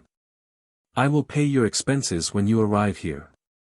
I shall not leave here or change my room until you come. Your friend, M. L. Do not leave this house without seeing me. Come. I transcribed the letter literally. In reply to Mrs. Lincoln's last question, I explained what has already been explained to the reader, that I was in hope she would change her mind. And knew that it would be impossible to secure the rooms requested for a person unknown to the proprietors or attaches of the hotel. The explanation seemed to satisfy her. Turning to me suddenly, she exclaimed. You have not had your dinner, Lizzie, and must be hungry. I nearly forgot about it in the joy of seeing you. You must go down to the table right away. She pulled the bell rope, and a servant appearing, she ordered him to give me my dinner. I followed him downstairs, and he led me into the dining hall, and seated me at a table in one corner of the room. I was giving my order, when the steward came forward and gruffly said. You are in the wrong room. I was brought here by the waiter, I replied. It makes no difference, I will find you another place where you can eat your dinner. I got up from the table and followed him, and when outside of the door, said to him. It is very strange that you should permit me to be seated at the table in the dining room only for the sake of ordering me to leave it the next moment. Are you not Mrs. Clark's servant? Was his abrupt question. I am with Mrs. Clark. It is all the same, servants are not allowed to eat in the large dining room. Here, this way, you must take your dinner in the servants' hall. Hungry and humiliated as I was willing to follow to any place to get my dinner, for I had been riding all day, and had not tasted a mouthful since early morning. On reaching the servants' hall we found the door of the room locked. The waiter left me standing in the passage while he went to inform the clerk of the fact. In a few minutes the obsequious clerk came blustering down the hall. "Did you come out of the street, or from Mrs. Clark's room?" "From Mrs. Clark's room," I meekly answered. My gentle words seemed to quiet him, and then he explained. "It is after the regular hour for dinner. The room is locked up, and Annie has gone out with the key." My pride would not let me stand longer in the hall. "Very well," I remarked, as I began climbing the stairs, "I will tell Mrs. Clark that I cannot get any dinner." He looked after me, with a scowl on his face. "You need not put on airs. I understand the whole thing." I said nothing, but continued to climb the stairs, thinking to myself, "Well, if you understand the whole thing. It is strange that you should put the widow of ex-President Abraham Lincoln in a three-cornered room in the attic of this miserable hotel." When I reached Mrs. Lincoln's rooms, tears of humiliation and vexation were in my eyes. "What is the matter, Lizzie?" she asked. "I cannot get any dinner." "Cannot get any dinner? What do you mean?" I then told her of all that had transpired below. "The insolent, overbearing people," she fiercely exclaimed. "Never mind, Lizzie, you shall have your dinner. Put on your bonnet and shawl." "What for?" "What for? Why, we will go out of the hotel, and get you something to eat where they know how to behave decently," and Mrs. Lincoln already was tying the strings of her bonnet before the glass. Her impulsiveness alarmed me. "Surely, Mrs. Lincoln, you do not intend to go out on the street tonight?" "Yes, I do. Do you suppose I am going to have you starve, when we can find something to eat on every corner? But you forget. You are here as Mrs. Clark and not as Mrs. Lincoln. You came alone, and the people already suspect that everything is not right. If you go outside of the hotel tonight, they will accept the fact as evidence against you." "Nonsense, what do you suppose I care for what these low-bred people think? Put on your things." "No, Mrs. Lincoln, I shall not go outside of the hotel tonight, for I realize your situation, if you do not. Mrs. Lincoln has no reason to care what these people may say about her as Mrs. Lincoln, but she should be prudent, and give them no opportunity to say anything about her as Mrs. Clark." It was with difficulty I could convince her that she should act with caution. She was so frank and impulsive that she never once thought that her actions might be misconstrued. It did not occur to her that she might order dinner to be served in my room, so I went to bed without a mouthful to eat. The next morning Mrs. Lincoln knocked at my door before 6 o'clock. "Come, Elizabeth, get up, I know you must be hungry. Dress yourself quickly and we will go out and get some breakfast. I was unable to sleep last night for thinking of you being forced to go to bed without anything to eat." I dressed myself as quickly as I could, and together we went out and took breakfast, at a restaurant on Broadway, some place between 609 and the St. Denis Hotel. I do not give the number, as I prefer leaving it to conjecture. Of one thing I am certain, the proprietor of the restaurant little dreamed who one of his guests was that morning. After breakfast we walked up Broadway, and entering Union Square Park, took a seat on one of the benches under the trees, watched the children at play, and talked over the situation. Mrs. Lincoln told me, "Lizzie, yesterday morning I called for the Herald at the breakfast table, and on looking over the list of diamond brokers advertised, I selected the firm of W. H. Brady & Company, 609 Broadway. After breakfast I walked down to the house, and tried to sell them a lot of jewelry. I gave my name as Mrs. Clark. I first saw Mr. Judd, a member of the firm, a very pleasant gentleman. We were unable to agree about the price. He went back into the office, where a stout gentleman was seated at the desk, but I could not hear what he said. I know now what was said, and so shall the reader, in parentheses. Mr. Brady has since told me that he remarked to Mr. Judd that the woman must be crazy to ask such outrageous prices, and to get rid of her as soon as possible. Soon after Mr. Judd came back to the counter, another gentleman, Mr. Keyes, as I have since learned, a silent partner in the house, entered the store. He came to the counter, and in looking over my jewelry discovered my name inside of one of the rings. I had forgotten the ring, and when I saw him looking at the name so earnestly, I snatched the bauble from him and put it into my pocket. I hastily gathered up my jewelry, and started out. They asked for my address, and I left my card, Mrs. Clark, at the St. Denis Hotel. They are to call to see me this forenoon, when I shall enter into negotiations with them. Scarcely had we returned to the hotel when Mr. Keyes called, and Mrs. Clark disclosed to him that she was Mrs. Lincoln. He was much elated to find his surmise correct. Mrs. L. exhibited to him a large number of shawls, dresses, and fine laces, and told him that she was compelled to sell them in order to live. He was an earnest Republican, was much affected by her story, and denounced the ingratitude of the government in the severest terms. She complained to him of the treatment she had received at the St. Denis, and he advised her to move to another hotel forthwith. She readily consented, and as she wanted to be in an out-of-the-way place where she would not be recognized by any of her old friends, he recommended the Earl Hotel in Canal Street. On the way down to the hotel that morning she acceded to a suggestion made by me, and supported by Mr. Keyes, that she confide in the landlord, and give him her name without registering, so as to ensure the proper respect. Unfortunately, the Earl Hotel was full, and we had to select another place. We drove to the Union Place Hotel, where we secured rooms for Mrs. Clark, Mrs. Lincoln changing her mind, deeming it would not be prudent to disclose her real name to anyone. After we had become settled in our new quarters, Messrs. Keyes and Brady called frequently on Mrs. Lincoln, and held long conferences with her. They advised her to pursue the course she did, and were sanguine of success. Mrs. Lincoln was very anxious to dispose of her things, and return to Chicago as quickly and quietly as possible.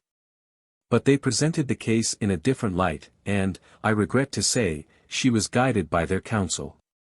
"Pooh," said Mr. Brady, "place your affairs in our hands, and we will raise you at least $100,000 in a few weeks. The people will not permit the widow of Abraham Lincoln to suffer, they will come to her rescue when they know she is in want." The argument seemed plausible, and Mrs. Lincoln quietly acceded to the proposals of Keyes and Brady. We remained quietly at the Union Place Hotel for a few days. On Sunday Mrs. Lincoln accepted the use of a private carriage, and accompanied by me, she drove out to Central Park.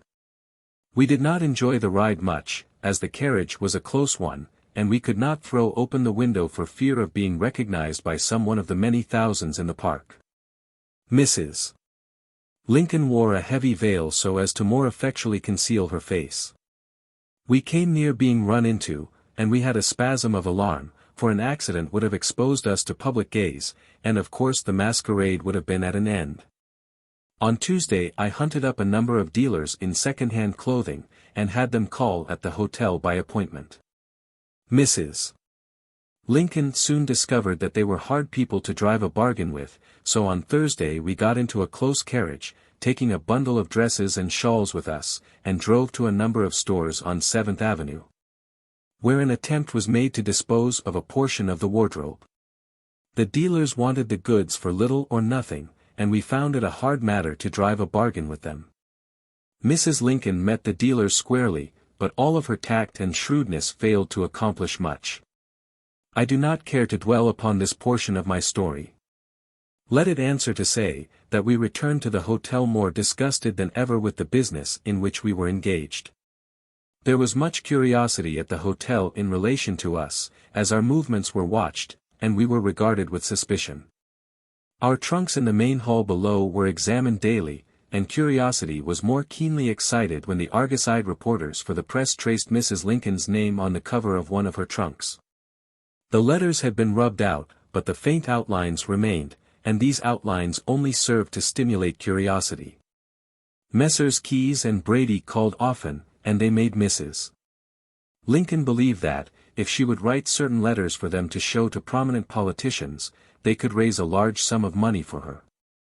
They argued that the Republican Party would never permit it to be said that the wife of Abraham Lincoln was in want, that the leaders of the party would make heavy advances rather than have it published to the world that Mrs. Lincoln's poverty compelled her to sell her wardrobe. Mrs. L.'s wants were urgent, as she had to borrow $600 from Keyes and Brady, and she was willing to adopt any scheme which promised to place a good bank account to her credit. At different times in her room at the Union Place Hotel she wrote the following letters. Chicago, September 18, 1867. M. F. Brady, Commission Broker, No. 609 Broadway, New York. I have this day sent to you personal property, which I am compelled to part with, and which you will find of considerable value. The articles consist of 4 camel's hair shawls, 1 lace dress and shawl, a parasol cover, a diamond ring, 2 dress patterns, some furs, etc. Please have them appraised, and confer by letter with me. Very respectfully. Mrs. Lincoln. Chicago. Mr. Brady, No. 609 Broadway, New York City. Dear Sir, the articles I am sending you to dispose of were gifts of dear friends, which only urgent necessity compels me to part with, and I am especially anxious that they shall not be sacrificed. The circumstances are peculiar, and painfully embarrassing, therefore I hope you will endeavor to realize as much as possible for them. Hoping to hear from you, I remain, very respectfully, Mrs. Lincoln. September 25, 1867. W. H. Brady, Esq. My great sorrow and loss have made me painfully sensitive.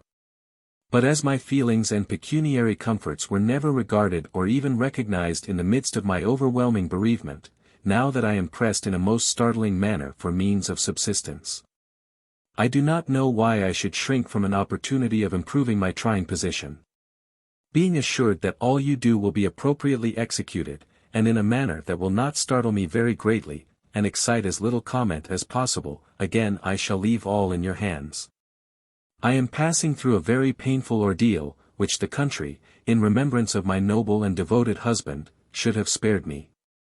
I remain, with great respect, very truly, Mrs. Lincoln. P.S. As you mentioned that my goods have been valued at over $24,000, I will be willing to make a reduction of $8,000, and relinquish them for $16,000. If this is not accomplished, I will continue to sell and advertise largely until every article is sold. I must have means to live, at least in a medium comfortable state. M. L. The letters are dated Chicago, and addressed to Mr. Brady, though every one of them was written in New York, for when Mrs. L. left the West for the East, she had settled upon no definite plan of action. Mr. Brady proposed to show the letters to certain politicians, and ask for money on a threat to publish them if his demands, as Mrs. Lincoln's agent, were not complied with. When writing the letters I stood at Mrs. Lincoln's elbow, and suggested that they be couched in the mildest language possible. Never mind, Lizzie, she said, anything to raise the wind. One might as well be killed for a sheep as a lamb. This latter expression was a favorite one of hers. She meaning by it, that if one must be punished for an act, such as theft for instance, that the punishment would be no more severe if a sheep were taken instead of a lamb. Mr. Brady exhibited the letters quite freely, but the parties to whom they were shown refused to make any advances. Meanwhile our stay at the Union Place Hotel excited so much curiosity, that a sudden movement was rendered expedient to avoid discovery. We sent the large trunks to 609 Broadway, packed the smaller ones, paid our bills at the hotel, and one morning hastily departed for the country, where we remained 3 days. The movement was successful. The keen-eyed reporters for the daily papers were thrown off the scent, and when we returned to the city we took rooms at the Brandreth House, where Mrs. Lincoln registered as Mrs. Morris. I had desired her to go to the Metropolitan Hotel, and confide in the proprietors, as the Messrs. Leland had always been very kind to her, treating her with distinguished courtesy whenever she was their guest, but this she refused to do. Several days passed, and Messrs. Brady and Keyes were forced to acknowledge that their scheme was a failure. The letters had been shown to various parties, but every one declined to act. Aside from a few dresses sold at small prices to second-hand dealers, Mrs. Lincoln's wardrobe was still in her possession. Her visit to New York had proved disastrous, and she was goaded into more desperate measures. Money she must have, and to obtain it she proposed to play a bolder game. She gave Mr. Brady permission to place her wardrobe on exhibition for sale, and authorized him to publish the letters in the World. After coming to this determination, she packed her trunks to return to Chicago. I accompanied her to the depot, and told her goodbye, on the very morning that the letters appeared in the World. Mrs. Lincoln wrote me the incidents of the journey, and the letter describes the story more graphically than I could hope to do. I suppress many passages, as they are of too confidential a nature to be given to the public. Chicago, October 6. My dear Lizzie, my ink is like myself and my spirits failing, so I write you today with a pencil. I had a solitary ride to this place, as you may imagine, varied by one or two amusing incidents.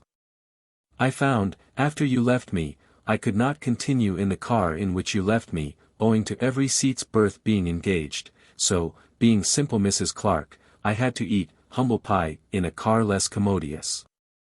My thoughts were too much with my dry goods and interests at 609 Broadway, to care much for my surroundings, as uncomfortable as they were. In front of me sat a middle-aged, gray-haired, respectable-looking gentleman, who, for the whole morning, had the page of the World before him which contained my letters and business concerns. About 4 hours before arriving at Chicago, a consequential-looking man, of formidable size, seated himself by him, and it appears they were entirely unknown to each other. The well-fed-looking individual opened a conversation with the man who had read the World so attentively, and the conversation soon grew warm and earnest. The war and its devastation engaged them. The bluffy individual, doubtless a Republican who had pocketed his many thousands, spoke of the widows of the land, made so by the war. My reading man remarked to him, "Are you aware that Mrs. Lincoln is in indigent circumstances, and has to sell her clothing and jewelry to gain means to make life more endurable?" The well-conditioned man replied, "I do not blame her for selling her clothing, if she wishes it. I suppose when sold she will convert the proceeds into 5/20s to enable her to have means to be buried." The World man turned towards him with a searching glance, and replied, with the haughtiest manner, "That woman is not dead yet." The discomfited individual looked down, never spoke another word, and in half an hour left his seat, and did not return. I give you word for word as the conversation occurred. May it be found through the execution of my friends, Messrs. Brady and Keyes, that woman is not yet dead, and being alive, she speaketh and gaineth valuable hearers. Such is life. Those who have been injured, how gladly the injurer would consign them to Mother Earth and forgetfulness. Hoping I should not be recognized at Fort Wayne, I thought I would get out at dinner for a cup of tea. Will show you what a creature of fate I am, as miserable as it sometimes is. I went into the dining room alone, and was ushered up to the table, where, at its head, sat a very elegant-looking gentleman, at his side a middle-aged lady. My black veil was doubled over my face. I had taken my seat next to him, he at the head of the table, I at his left hand. I immediately felt a pair of eyes was gazing at me. I looked him full in the face, and the glance was earnestly returned. I sipped my water, and said, "Mr. S., is this indeed you?" His face was as pale as the tablecloth. We entered into conversation, when I asked him how long since he had left Chicago. He replied, 2 weeks since. He said, "How strange you should be on the train and I not know it." As soon as I could escape from the table, I did so by saying, "I must secure a cup of tea for a lady friend with me who has a headache." I had scarcely returned to the car, when he entered it with a cup of tea borne by his own aristocratic hands. I was a good deal annoyed by seeing him, and he was so agitated that he spilled half of the cup over my elegantly gloved hands. He looked very sad, and I fancied 609 Broadway occupied his thoughts. I apologized for the absent lady who wished the cup, by saying that, in my absence she had slipped out for it. His heart was in his eyes, notwithstanding my veiled face. Pity for me, I fear, has something to do with all this. I never saw his manner so gentle and sad. This was nearly evening, and I did not see him again, as he returned to the lady, who was his sister-in-law from the east. What evil spirit possessed me to go out and get that cup of tea? When he left me, woman-like I tossed the cup of tea out of the window, and tucked my head down and shed bitter tears. At the depot my darling little Tad was waiting for me, and his voice never sounded so sweet. My dear Lizzie, do visit Mr. Brady each morning at 9 o'clock, and urge them all you can. I see by the papers Stuart has returned. Tomorrow I will send the invoice of goods, which please to not give up. How much I miss you, tongue cannot tell. Forget my fright and nervousness of the evening before. Of course you were as innocent as a child in all you did. I consider you my best living friend, and I am struggling to be enabled some day to repay you. Write me often, as you promised. Always truly yours. M.L. It is not necessary for me to dwell upon the public history of Mrs. Lincoln's unfortunate venture. The question has been discussed in all the newspapers of the land, and these discussions are so recent that it would be useless to introduce them in these pages, even if I had an inclination to do so. The following, from the New York Evening Express, briefly tells the story. The attraction for ladies, and the curious and speculative of the other sex in this city, just now, is the grand exposition of Lincoln dresses at the office of Mr. Brady, on Broadway, a few doors south of Houston Street. The publicity given to the articles on exhibition and for sale has excited the public curiosity, and hundreds of people, principally women with considerable leisure moments at disposal, daily throng the rooms of Mr. Brady, and give himself and his shopwoman more to do than either bargained for, when a lady, with face concealed with a veil, called and arranged for the sale of the superabundant clothing of a distinguished and titled, but nameless lady. 25 dresses, folded or tossed about by frequent examinations, lie exposed upon a closed piano, and upon a lounge. Shawls rich and rare are displayed upon the backs of chairs, but the more exacting obtain a better view and closer inspection by the lady attendant throwing them occasionally upon her shoulders, just to oblige. So that their appearance on promenade might be seen and admired. Furs, laces, and jewelry are in a glass case, but the $4,000 in gold point outfit is kept in a pasteboard box, and only shown on special request. The feeling of the majority of visitors is adverse to the coarse Mrs. Lincoln has thought proper to pursue, and the criticisms are as severe as the cavillings are persistent at the quality of some of the dresses. These latter are labeled at Mrs. Lincoln's own estimate, and prices range from $25 to $75, about 50% less than cost. Some of them, if not worn long, have been worn much. They are jagged under the arms and at the bottom of the skirt, stains are on the lining, and other objections present themselves to those who oscillate between the dresses and dollars, notwithstanding they have been worn by Madam Lincoln. As a lady who looked from behind a pair of gold spectacles remarked. Other dresses, however, have scarcely been worn, one, perhaps, while Mrs. Lincoln sat for her picture, and from one the basting threads had not yet been removed. The general testimony is that the wearing apparel is high-priced, and some of the examiners say that the cost figures must have been put on by the dressmakers. Or, if such was not the case, that gold was $250 when they were purchased, and is now but $140, so that a dress for which $150 was paid at the rate of high figures cannot be called cheap at half that sum, after it has been worn considerable. And perhaps passed out of fashion. The peculiarity of the dresses is that the most of them are cut low-necked, a taste which some ladies attribute to Mrs. Lincoln's appreciation of her own bust. On Saturday last an offer was made for all the dresses. The figure named was less than the aggregate estimate placed on them. Mr. Brady, however, having no discretionary power, he declined to close the bargain, but notified Mrs. Lincoln by mail. Of course, as yet, no reply has been received. Mrs. L. Desires that the auction should be deferred till the 31st of the present month, and efforts made to dispose of the articles at private sale up to that time. A Mrs. C. called on Mr. Brady this morning, and examined minutely each shawl. Before leaving the lady said that, at the time when there was a hesitancy about the President issuing the Emancipation Proclamation, she sent to Mrs.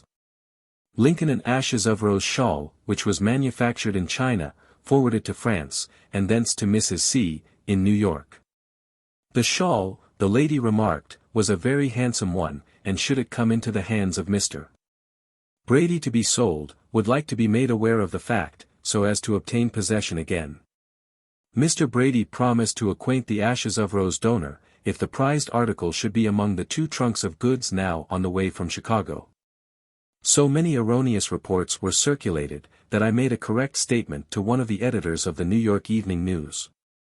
The article based upon the memoranda furnished by me appeared in the News of October 12, 1867. I reproduce a portion of it in this connection. Mrs. Lincoln feels sorely aggrieved at many of the harsh criticisms that have been passed upon her for traveling incognito. She claims that she adopted this course from motives of delicacy, desiring to avoid publicity.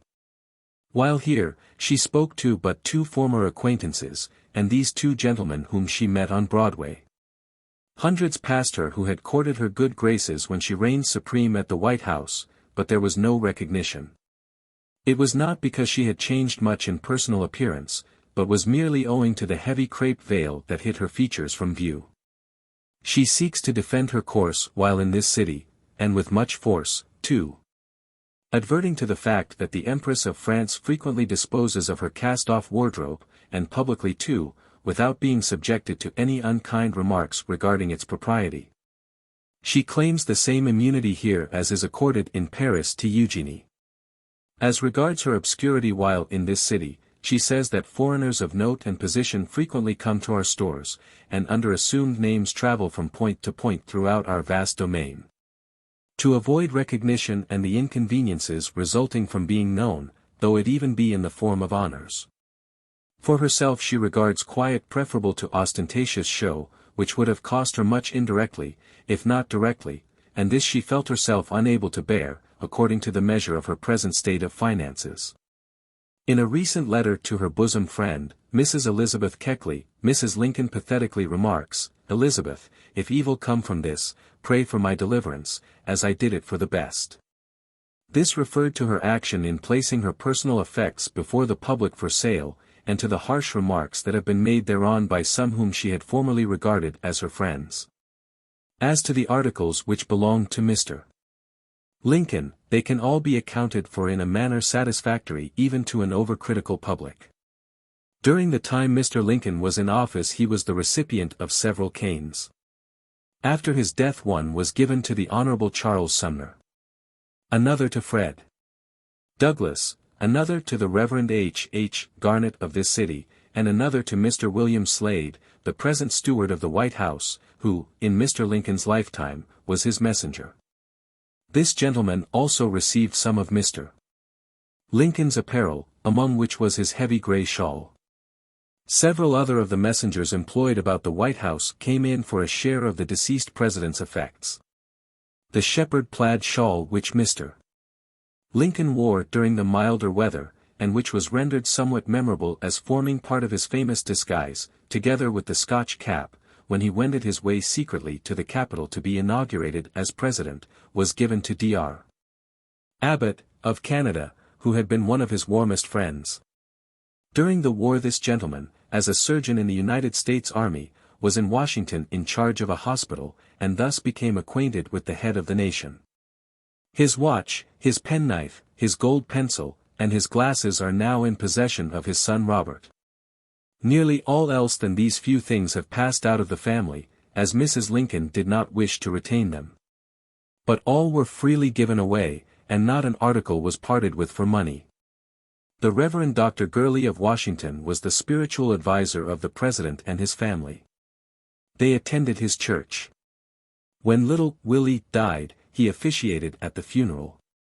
He was a most intimate friend of the family, and when Mr. Lincoln lay upon his deathbed Mr. Gurley was by his side.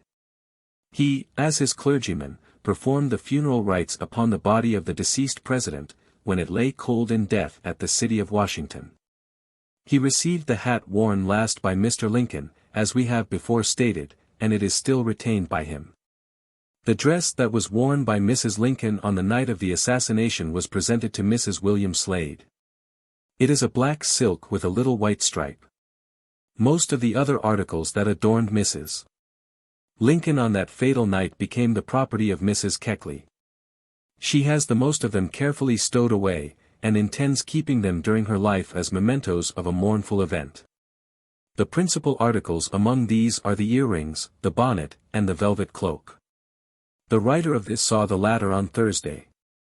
It bears most palpable marks of the assassination, being completely bespattered with blood, that has dried upon its surface, and which can never be removed. A few words as regard the disposition and habits of Mrs. Lincoln.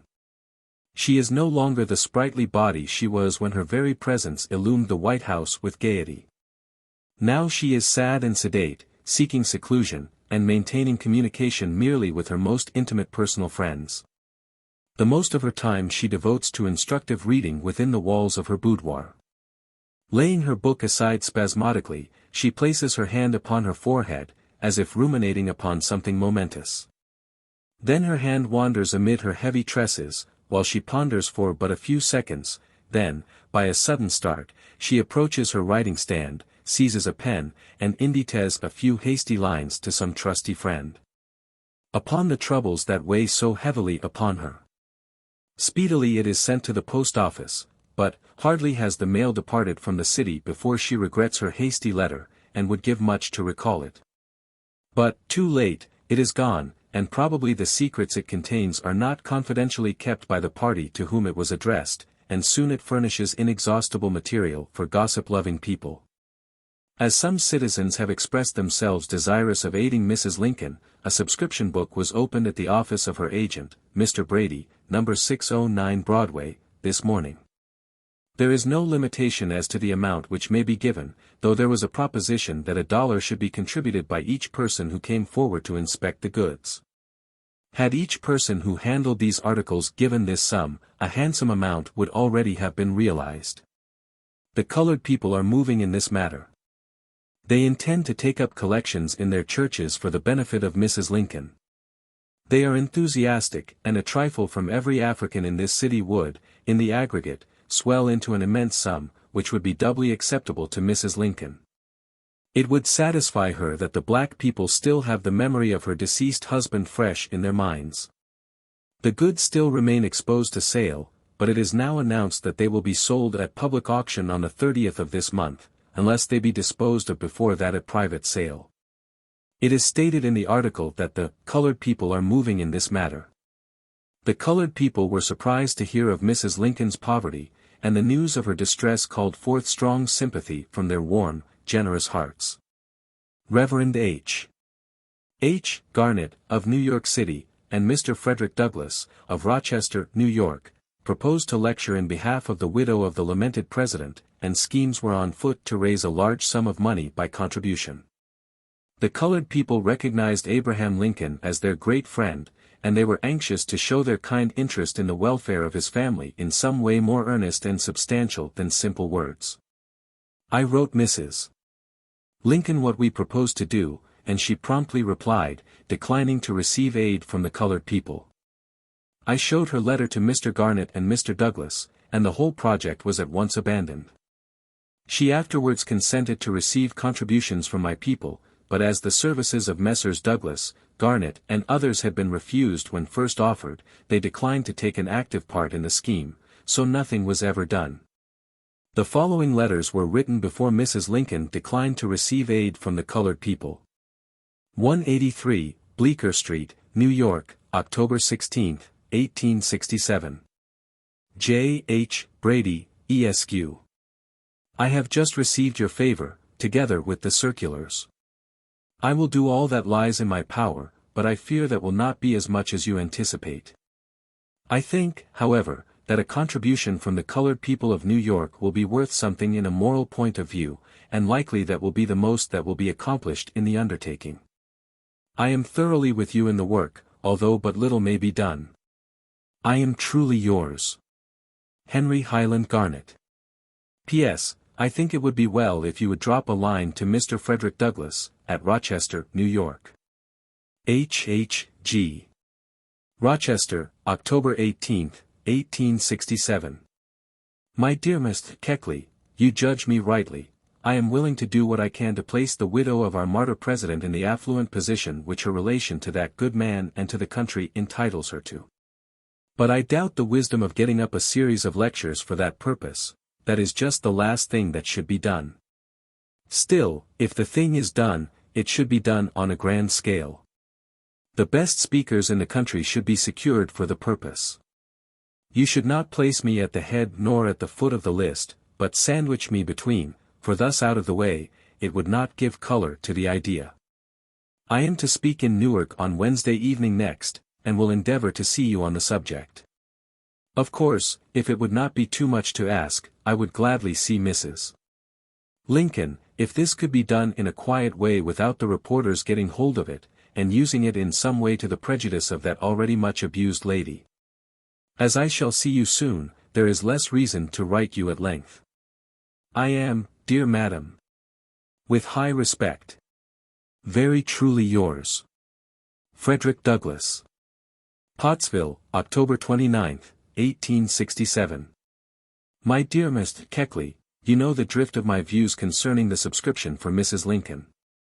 Yet I wish to place them more distinctly before you, so that, if you have occasion to refer to me in connection with the matter, you can do so with accuracy and certainty. It is due Mrs. Lincoln that she should be indemnified, as far as money can do so, for the loss of her beloved husband. Honor, gratitude, and a manly sympathy, all say yes to this. I am willing to go farther than this, and say that Mrs. Lincoln herself should be the judge of the amount which shall be deemed sufficient, believing that she would not transcend reasonable limits. The obligation resting on the nation at large is great and increasing, but especially does it become colored men to recognize that obligation. It was the hand of Abraham Lincoln that broke the fetters of our enslaved people, and let them out of the house of bondage. When he was slain, our great benefactor fell, and left his wife and children to the care of those for whom he gave up all. Shame on the man or woman who, under such circumstances, would grudge a few paltry dollars, to smooth the pathway of such a widow. All this, and more, I feel and believe. But such is the condition of this question, owing to party feeling, and personal animosities now mixed up with it, that we are compelled to consider these in the effort we are making to obtain subscriptions. Now, about the meeting in Cooper Institute, I hold that meeting should only be held in concert with other movements. It is bad generalship to put into the field only a fraction of your army when you have no means to prevent their being cut to pieces. It is gallant to go forth single-handed, but is it wise? I want to see something more than the spiteful herald behind me when I step forward in this cause at the Cooper Institute. Let Mr. Brady out with his circulars, with his list of commanding names. Let the Herald and Tribune give a united blast upon their bugles, let the city be placarded, and the doors of Cooper Institute be flung wide open, and the people, without regard to party, come up to the discharge of this national duty. Don't let the cause be made ridiculous by failure at the outset. Mr. Garnet and I could bear any mortification of this kind, but the cause could not. And our cause must not be damaged by any such generalship, which would place us in the van unsupported. I shall be at home by Saturday, please write me and let me know how matters are proceeding. Show this letter to Messrs. Brady and Garnet. I am, dear madam, very truly yours, Frederick Douglass. Rochester, October 30th, 1867. My dear Mr. Keckley, it is just possible that I may not take New York in my route homeward. In that case please write me directly at Rochester, and let me know fully how the subscription business is proceeding. The meeting here last night was a grand success. I speak again this evening, and perhaps at reading tomorrow evening. My kind regards to all who think of me at 21, including Mrs. Lawrence. Very truly yours, Frederick Douglass. Rochester, November 10, 1867. My dear Mr. Keckley, I very easily read your handwriting. With practice you will not only write legibly but elegantly, so no more apologies for bad writing. Penmanship has always been one of my own deficiencies, and I know how to sympathize with you. I am just home, and find your letter awaiting me. You should have received an earlier answer but for this absence. I am sorry it will be impossible for me to see you before I go to Washington. I am leaving home this week for Ohio, and shall go from Ohio to Washington. I shall be in New York a day or two after my visit to Washington, and will see you there.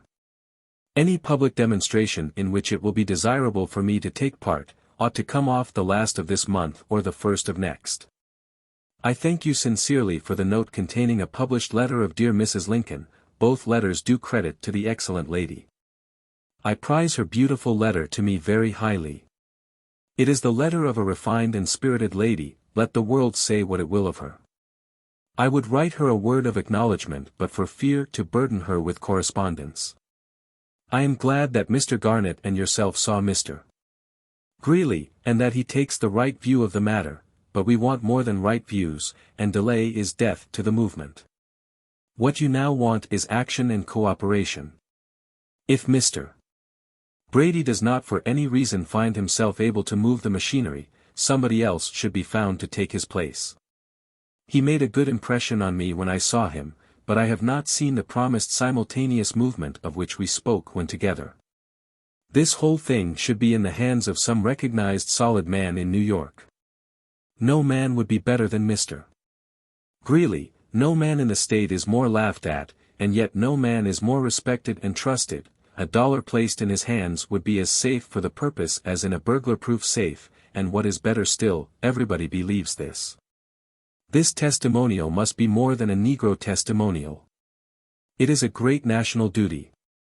Mr. Lincoln did everything for the black man, but he did it not for the black man's sake, but for the nation's sake.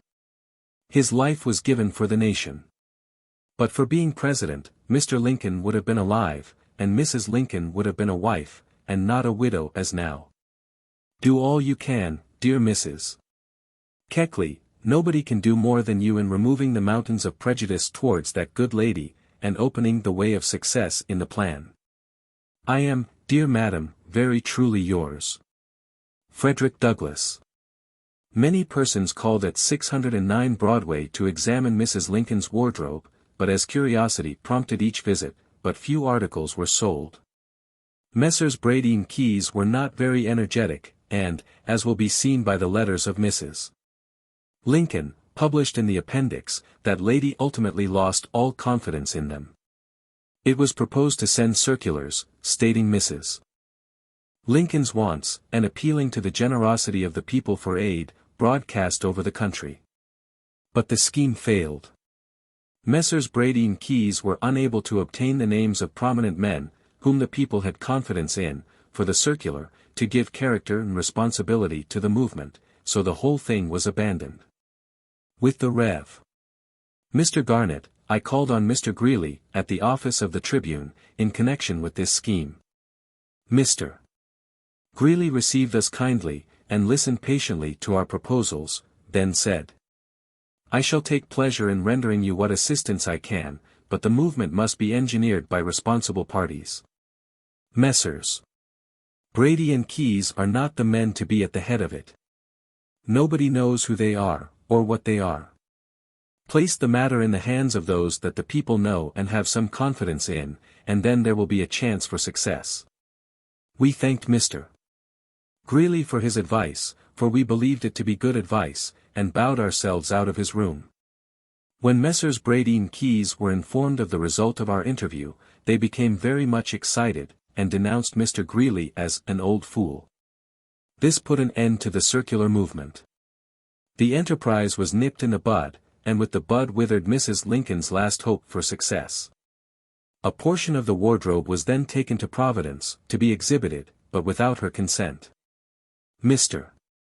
Brady remarked that the exhibition would bring in money, and as money must be raised, this was the last resort. He was of the impression that Mrs. Lincoln would approve of any movement, so it ended in success. This, at least, is a charitable view to take of the subject.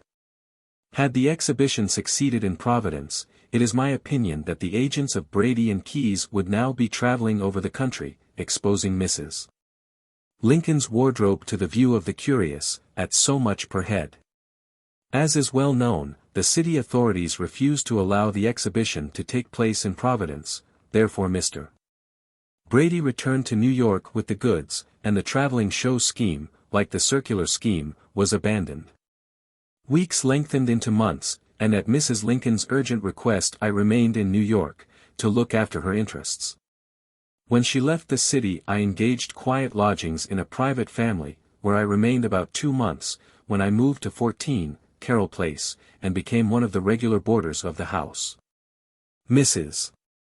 Lincoln's venture proved so disastrous that she was unable to reward me for my services, and I was compelled to take in sewing to pay for my daily bread.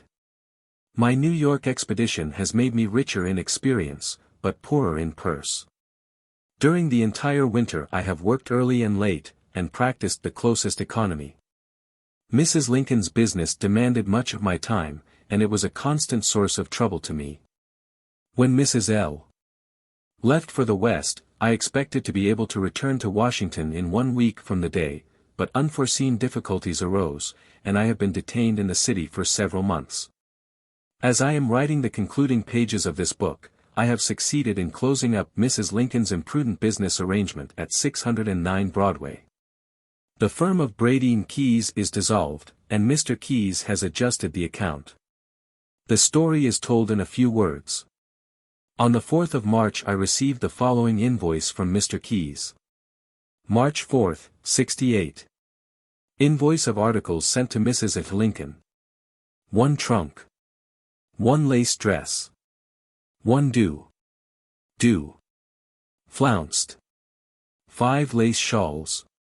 3 camel hair shawls. 1 lace parasol cover. 1 do. Handkerchief. 1 sable boa. 1 white do. 1 set furs. 2 paisley shawls. 2 gold bracelets. 16 dresses. 2 opera cloaks. 1 purple shawl. 1 feather cape. 28 yards, silk. Articles sold.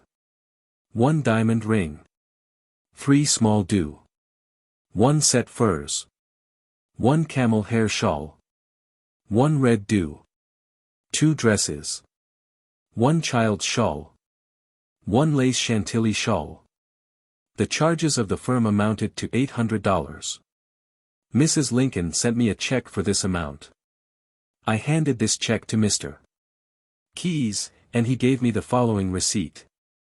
Received, New York, March 4, 1868, of Mrs. Abraham Lincoln, $820 by draft on American National Bank, New York.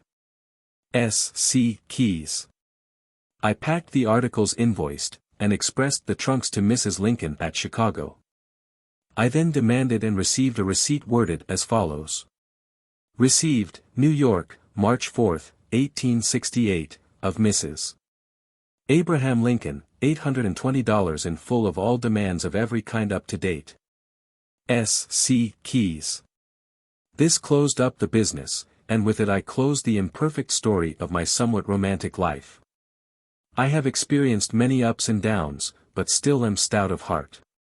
The labor of a lifetime has brought me nothing in a pecuniary way. I have worked hard, but fortune, fickle dame, has not smiled upon me. If poverty did not weigh me down as it does, would not now be toiling by day with my needle, and writing by night, in the plain little room on the 4th floor of number 14 Carroll Place. And yet I have learned to love the garret-like room.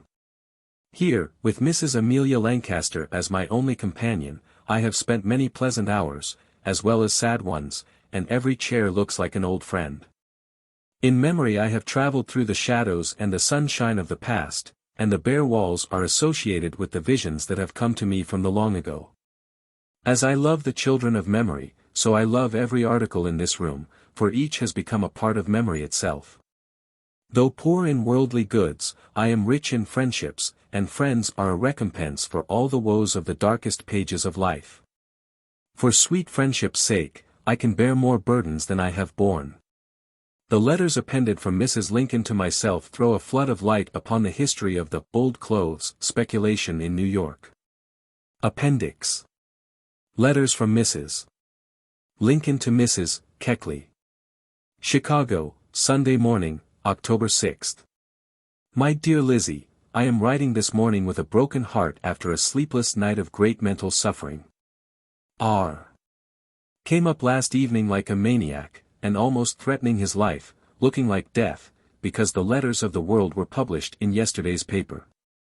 I could not refrain from weeping when I saw him so miserable. But yet, my dear good Lizzie, was it not to protect myself and help others, and was not my motive and action of the purest kind?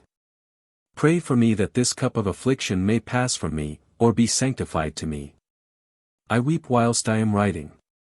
I pray for death this morning. Only my darling Tad die prevents my taking my life. I shall have to endure a round of newspaper abuse from the Republicans because I dared venture to relieve a few of my wants. Tell Mr. Brady and Keyes not to have a line of mine once more in print. I am nearly losing my reason. Your friend. M. L. Chicago, October 8. My dear Lizzie, bowed down with suffering and anguish, again I write you. As we might have expected, the Republicans are falsifying me, and doing just as they did when they prevented the congressional appropriation. Mrs. knows something about these same people. As her husband is living they dare not utter all they would desire to speak. You know yourself how innocently I have acted, and from the best and purest motives. They will howl on to prevent my disposing of my things. What a vile set they are. The Tribune here, Mr. White's paper, wrote a very beautiful editorial yesterday in my behalf, yet knowing that I have been deprived of my rights by the party, I suppose I would be mobbed if I ventured out. What a world of anguish this is, and how I have been made to suffer. You would not recognize me now. The glass shows me a pale, wretched, haggard face, and my dresses are like bags on me. And all because I was doing what I felt to be my duty. Our minister, Mr. Swazi, called on me yesterday and said I had done perfectly right. Mrs. F. says every one speaks in the same way. The politicians, knowing they have deprived me of my just rights, would prefer to see me starve, rather than dispose of my things. They will prevent the sale of anything, so I have telegraphed for them. I hope you have received from B. The letters I have consigned to his care. See to this. Show none of them. Write me every day. M. L. Chicago, Wednesday, October 9. My dear Lizzie, it appears as if the fiends had let loose, for the Republican papers are tearing me to pieces in this border ruffian West. If I had committed murder in every city in this blessed Union, I could not be more traduced.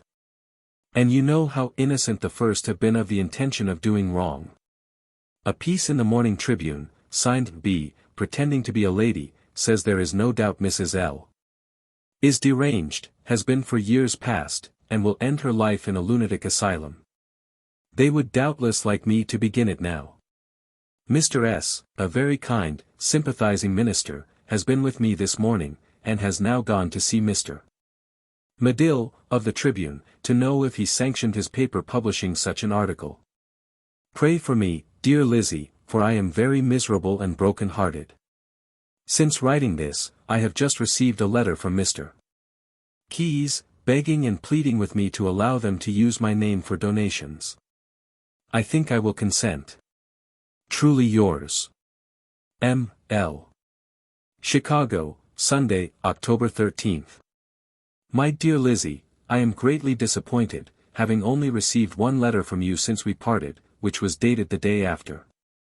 Day after day I sent to Mrs. F. for letters. After your promise of writing to me every other day, I can scarcely understand it. I hope tomorrow will bring me a letter from you. How much I miss you cannot be expressed. I hope you have arrived safely in Washington, and will tell me everything. Was there ever such cruel newspaper abuse lavished upon an unoffending woman as has been showered upon my devoted head? The people of this ungrateful country are like the dogs in the manger. Will neither do anything themselves, nor allow me to improve my own condition.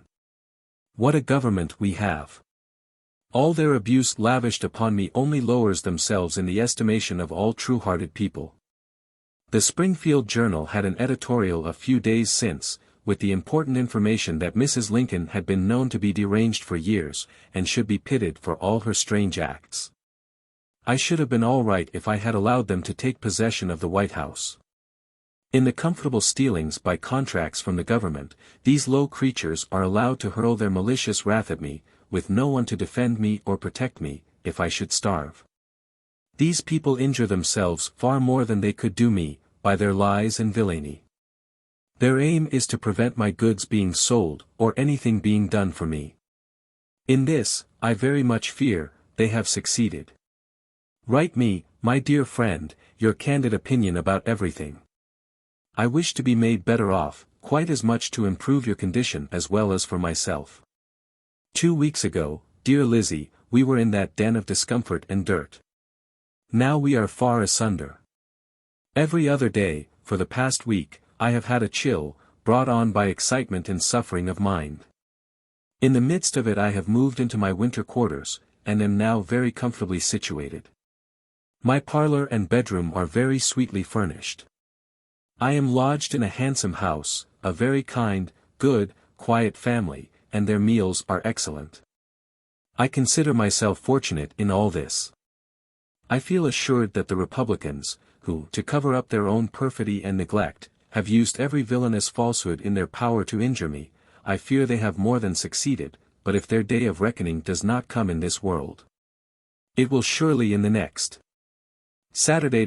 I have determined to shed no more tears over all their cruel falsehoods, yet, just now, I feel almost forsaken by God and man, except by the latter to be vilified. Write me all that Keyes and Brady think of the result. For myself, after such abuse, I expect nothing. Oh! That I could see you. Write me, dear Lizzie, if only a line. I cannot understand your silence. Hereafter direct your letters to Mrs. Lincoln, 460, West Washington Street, Chicago, Illinois. Care of D. Cole. Remember 460. I am always so anxious to hear from you, I am feeling so friendless in the world. I remain always your affectionate friend. M. L. Postscript to letter of October 24th. I cannot send this letter off without writing you 2 little incidents that have occurred within the past week. We may call it justice rendered for evil words, to say the least. There is a paper published in Chicago called The Republican, owned and published by Springfield men. Each morning since my return it has been thrown at my door, filled with abuse of myself. 4 days ago a piece appeared in it, asking what right had Mrs. L. to diamonds and laces. Yesterday morning an article appeared in the same paper, announcing that the day previous, at the house of Mr. Bunn, the owner of the paper, in Springfield, Illinois, the house had been entered at 11 in the morning, by burglars, and had been robbed of 5 diamond rings, and a quantity of fine laces. This morning's paper announces the recovery of these articles. Mr. Bunn, who made his hundreds of thousands off our government, is running this paper, and denouncing the wife of the man from whom he obtained his means. I enclose you the article about the recovery of the goods. A few years ago he had a small grocery in S. These facts can be authenticated.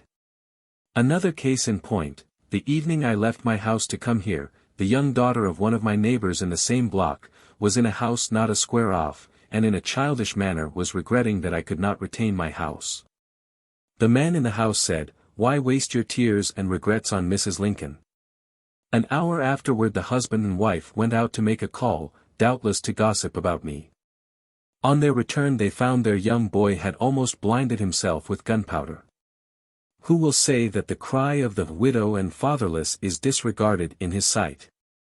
If man is not merciful, God will be in his own time. M. L.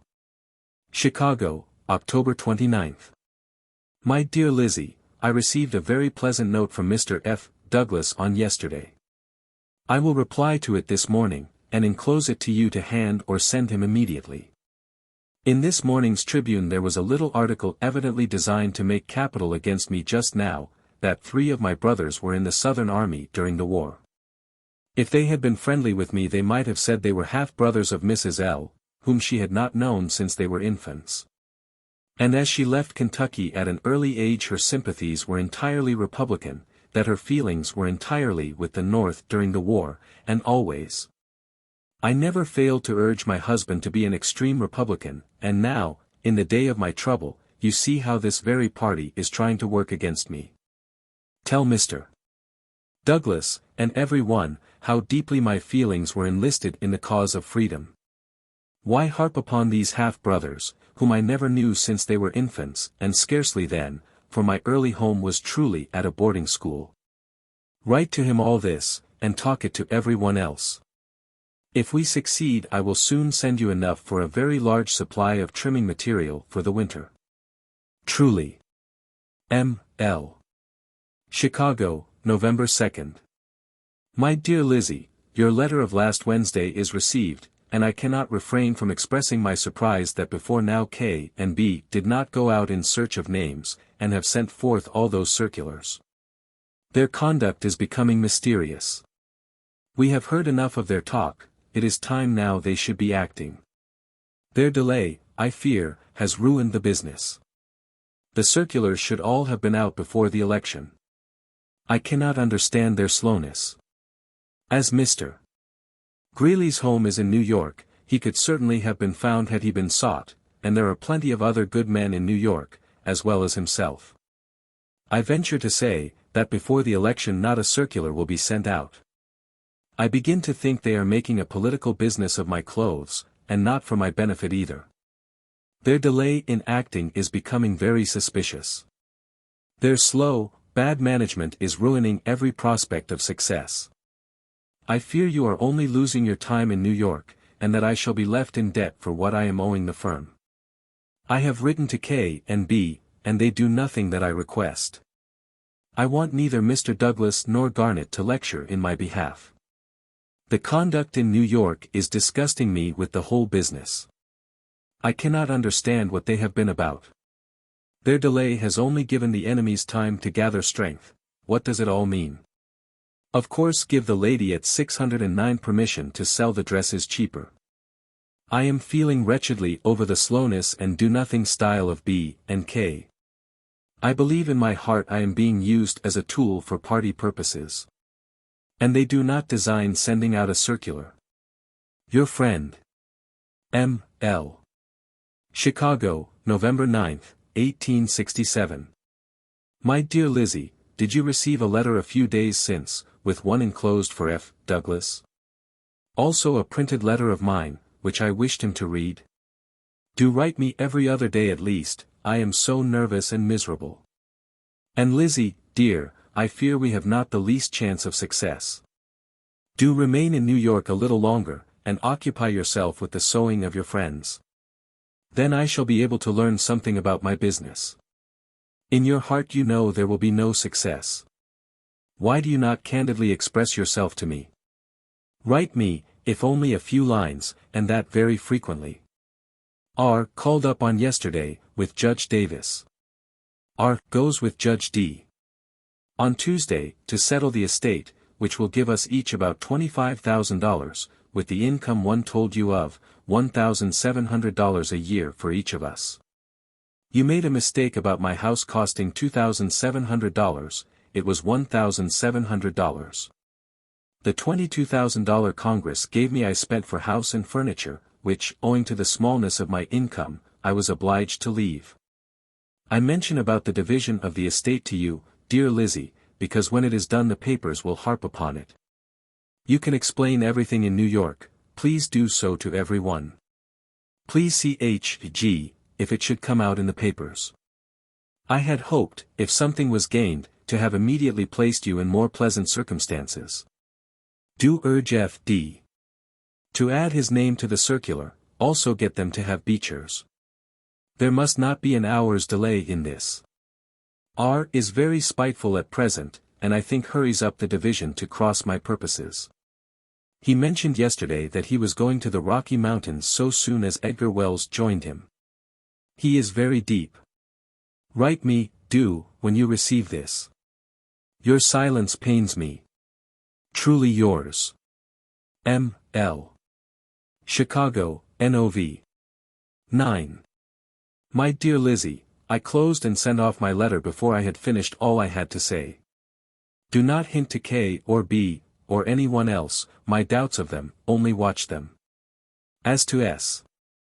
So many falsehoods are told in the papers that all the stuff about his wife and himself may be untrue. I hope it may prove so. I received a letter from Keys this morning. I believe I wrote you that I had. How hard it is that I cannot see and talk with you in this time of great, great trouble. I feel as if I had not a friend in the world save yourself. I sometimes wish myself out of this world of sorrow and care. I fear my fine articles at B.S. are getting pulled to pieces and soiled. I do not wish you to leave New York without having the finest articles packed up and returned to me. The single white camel's hair shawl and the 2 paisleys I wish returned to me, if none of them are sold. Do you think there is the least chance of their being sold? I will give you a list of the articles I wish returned to me from Mr. Brady's before you leave New York for Washington. 1 camel's hair shawl, double black center. 1 camel's hair shawl, double white center. 1 single white camel's hair shawl. 2 paisley shawls white. 1 pair bracelets and diamond ring. 1 fine lace handkerchief. 3 black lace shawls. 2 black llama shawls. 1 dress, silk unmade, white and black. 1 white boa. 1 Russian sable boa. 1 Russian sable cape. 1 sable cape, cuffs and muff. 1 chinchilla set. The lace dress, flounce, and shawl, if there is no possibility of their being sold. Also all other fine articles return me, save the dresses which, with prices lowered, may be sold. M. L. Chicago, November 15, 67. My dear Keckley. Your last letter has been received, and believe me, I duly appreciate your great interest in my affairs. I hope the day may arrive when I can return your kindness in more than words. As you are aware of my beloved husband's great indulgence to me in pecuniary matters, thereby allowing me to indulge in bestowing favors on those whom I considered worthy of it. It is in this respect I feel chiefly the humiliation of my small circumscribed income. If Congress, or the nation, had given me the 4 years' salary, I should have been able to live as the widow of the great President Lincoln should, with sufficient means to give liberally to all benevolent objects. And at my death should have left at least half of it to the freedmen, for the liberty of whom his precious sacred life was sacrificed.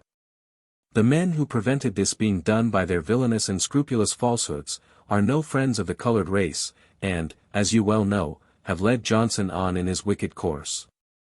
God is just, and the day of retribution will come to all such, if not in this world, in the great hereafter, to which those hoary-headed sinners are so rapidly hastening, with an innocent conscience. I did not feel it necessary to raise my weak woman's voice against the persecutions that have assailed me emanating from the tongues of such men as Weed and Company. I have felt that their infamous false lives was a sufficient vindication of my character. They have never forgiven me for standing between my pure and noble husband and themselves, when, for their own vile purposes, they would have led him into error. All this the country knows, and why should I dwell longer on it? In the blissful home where my worshipped husband dwells God is ever merciful. And it is the consolation of my broken heart that my darling husband is ever retaining the devoted love which he always so abundantly manifested for his wife and children in this life. I feel assured his watchful, loving eyes are always watching over us, and he is fully aware of the wrong and injustice permitted his family by a country he lost his life in protecting. I write earnestly, because I feel very deeply. It appears to me a very remarkable coincidence, that most of the good feeling regarding my straitened circumstances proceeds from the colored people, in whose cause my noble husband was so largely interested. Whether we are successful or not, Mr. F. Douglas and Mr. Garnett will always have my most grateful thanks. They are very noble men. If any favorable results should crown their efforts, you may well believe at my death, whatever sum it may be, will be bequeathed to the colored people, who are very near my heart. In yesterday's paper it was announced that Gov. Andrews' family were having $100,000 contributed to them. Governor A. was a good man, but what did he do compared to President Lincoln? Right and left the latter gave, when he had but little to bestow, and in consequence his family are now feeling it. Yet for my life I would not recall a dollar he ever gave. Yet his favorite expression, when I have playfully alluded to the rainy day that might be in store for himself and his own on several occasions, he has looked at me so earnestly and replied, "Cast your bread upon the waters." Although the petty sum of $22,000 was an insufficient return for Congress to make me, an allowance to its meagerness by men who traduced and vilified the loved wife of the great man who made them, and from whom they amassed great fortunes, for Weed, and Seward, and R.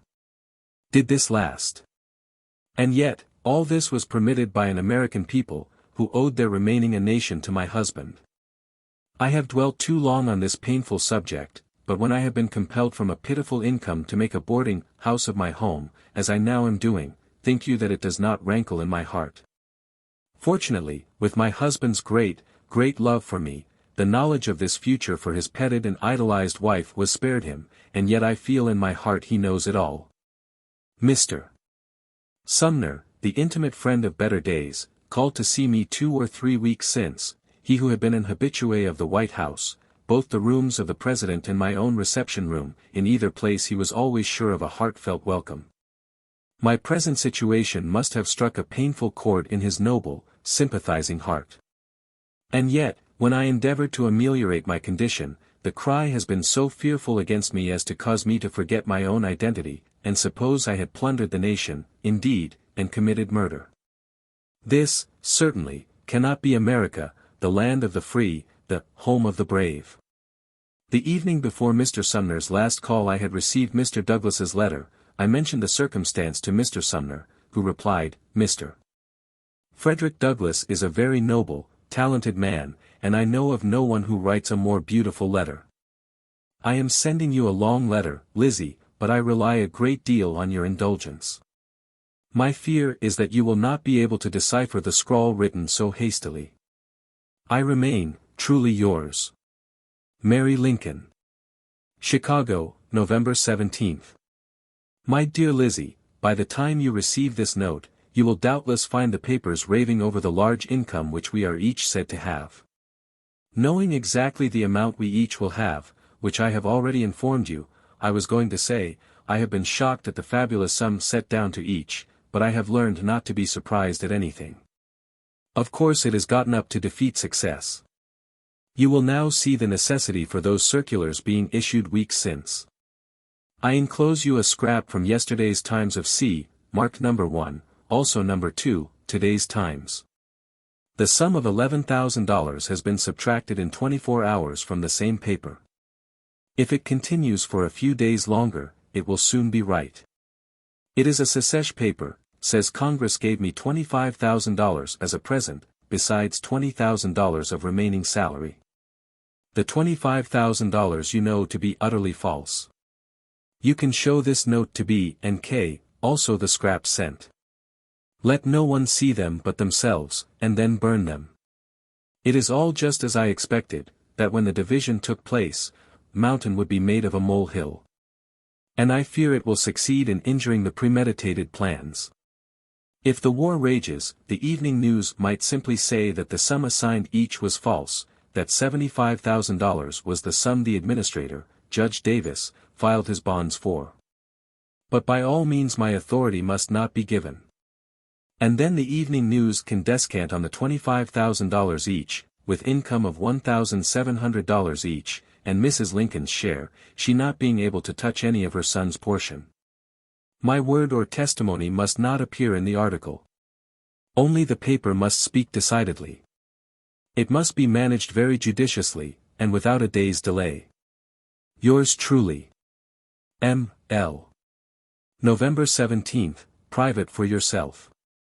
Lizzie, show the note enclosed with this to B and K. Do not let them retain it an instant after reading, nor the printed articles. I knew these falsehoods would be circulated when the estate was divided. What has been the cause of the delay about the circulars?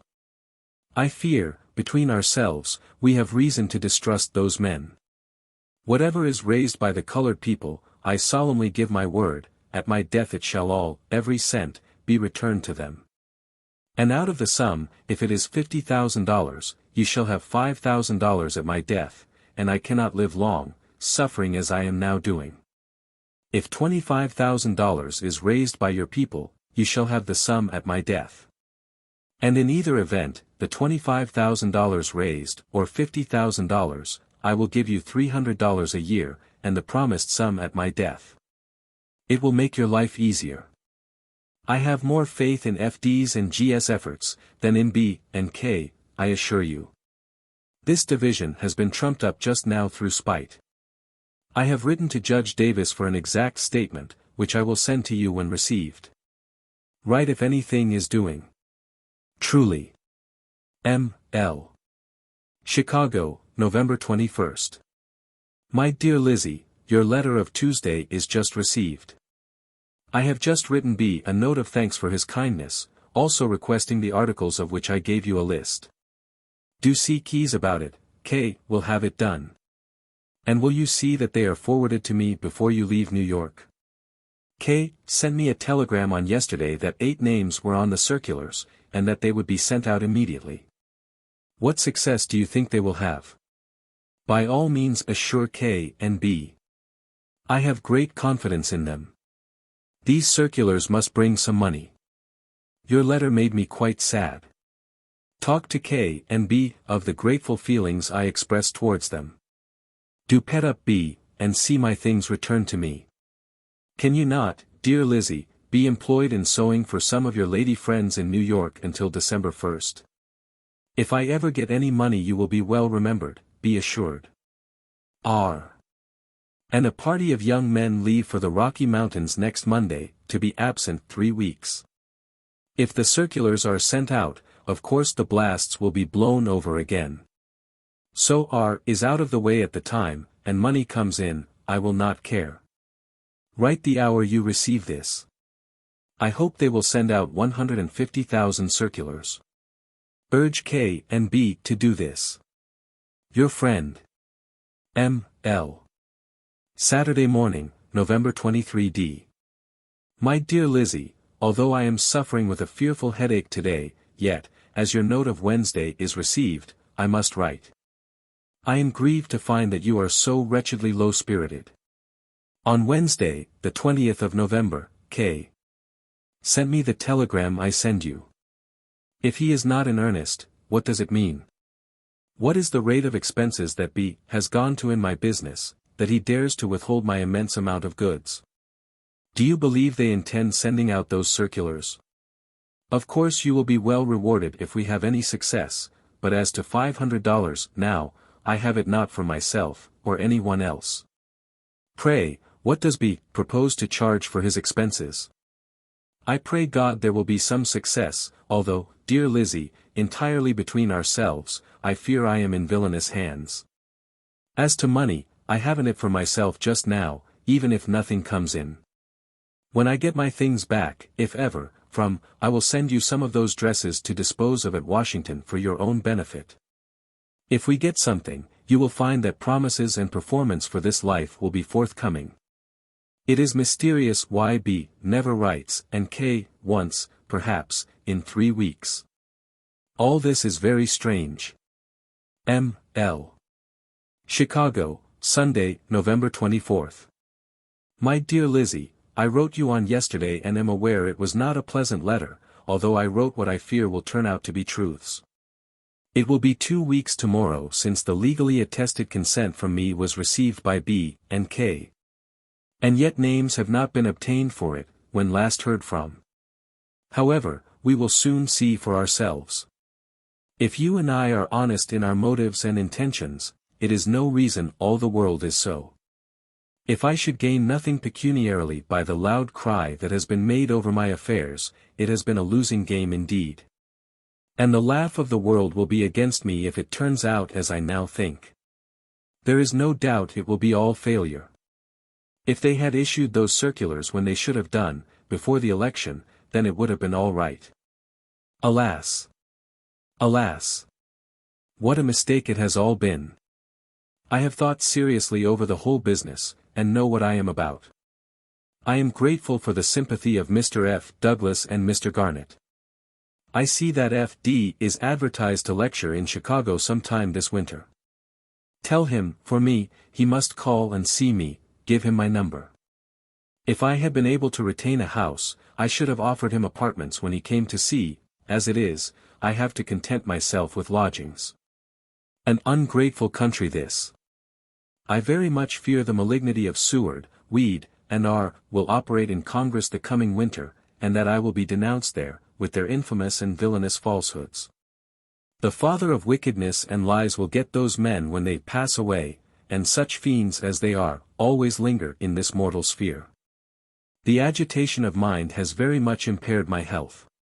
Why was not I taken when my darling husband was called from my side? I have been allowed no rest by those who, in my desolation, should have protected me. How dearly I should love to see you this very sad day. Never, dear Lizzie, think of my great nervousness the night before we parted. I had been so harassed with my fears. Always yours. M. L. December 26th.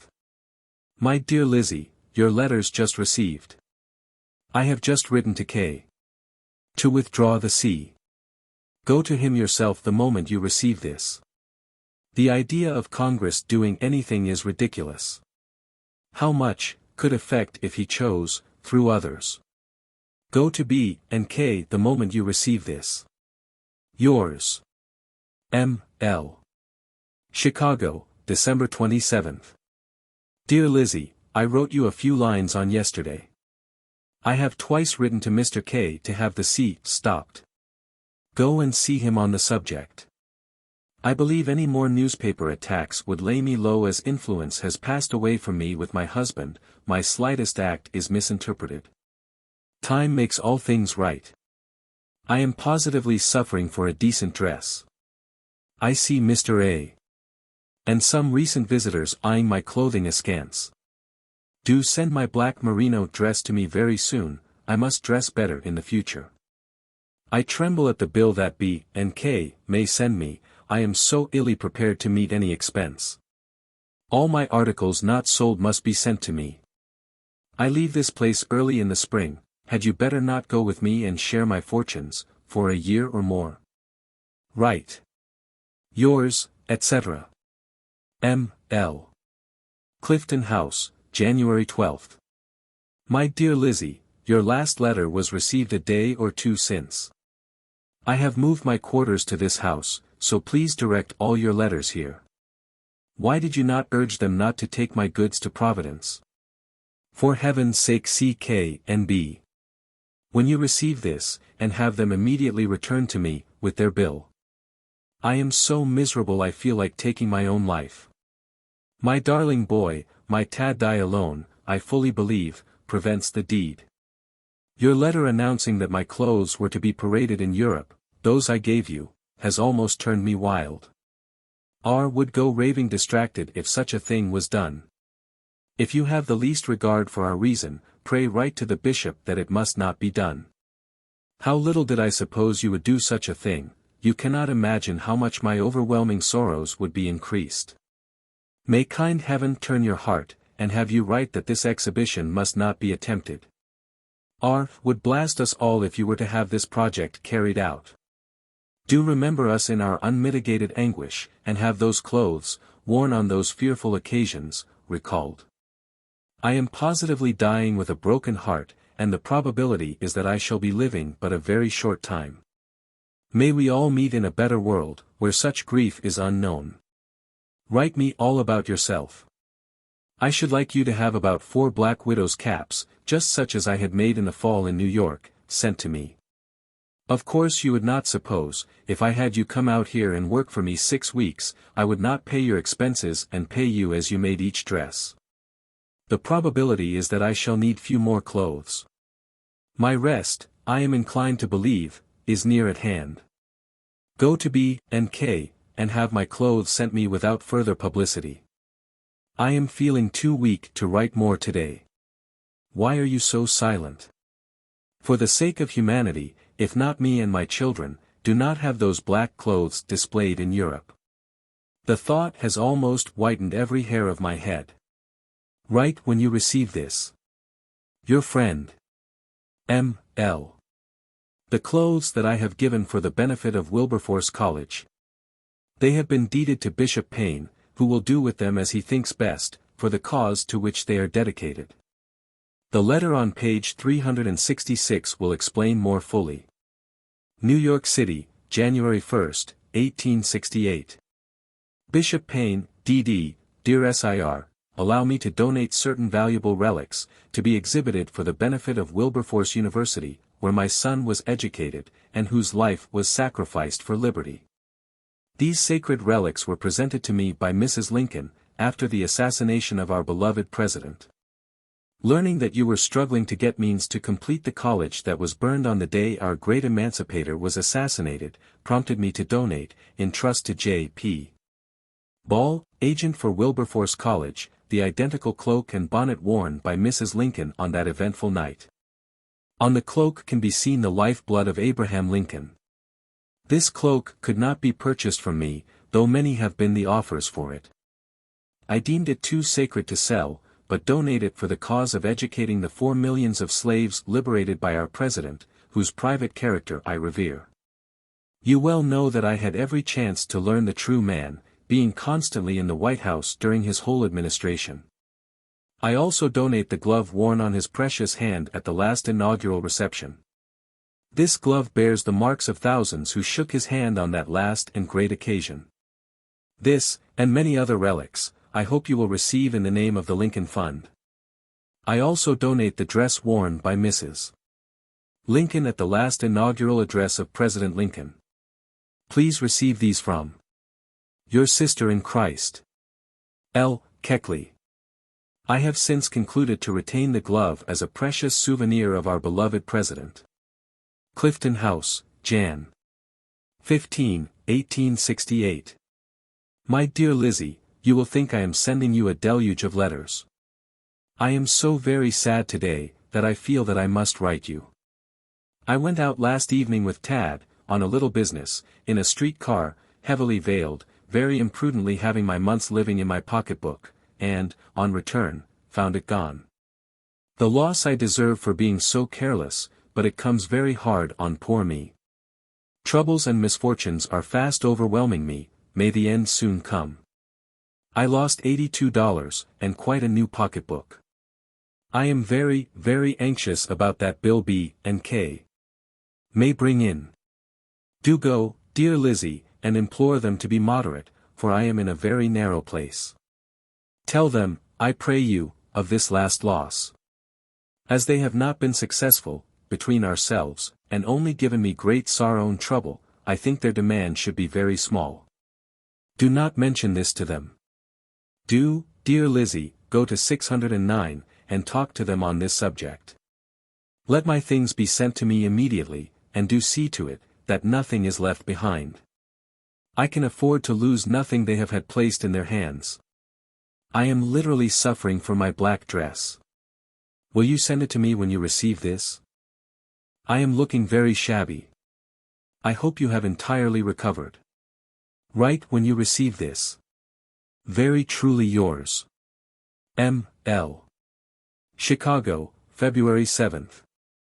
Emmarth Brady, I hereby authorize Mrs. Keckley to request my bill from you, also my goods. An exact account must be given of everything, and all goods unsold returned to me. Pray hand Mrs. Keckley my bill, without fail, immediately. Respectfully.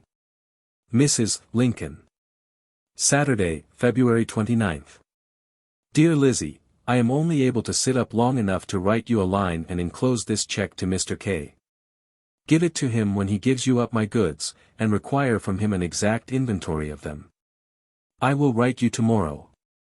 The hour you receive this go to him, get my goods, and do not give him the check until you get the goods, and be sure you get a receipt for the check from him. In his account given 10 days since, he said we had borrowed $807. Now he writes for $820. Ask him what this means, and get him to deduct the $13. I cannot understand it. A letter received from K.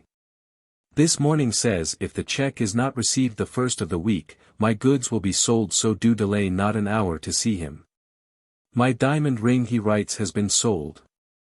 The goods sold have amounted to $824, and they appropriate all this for their expenses. A precious set, truly. My diamond ring itself cost more than that sum, and I charged them not to sell it under $700. Do get my things safely returned to me. Truly. M.L. Transcriber's note.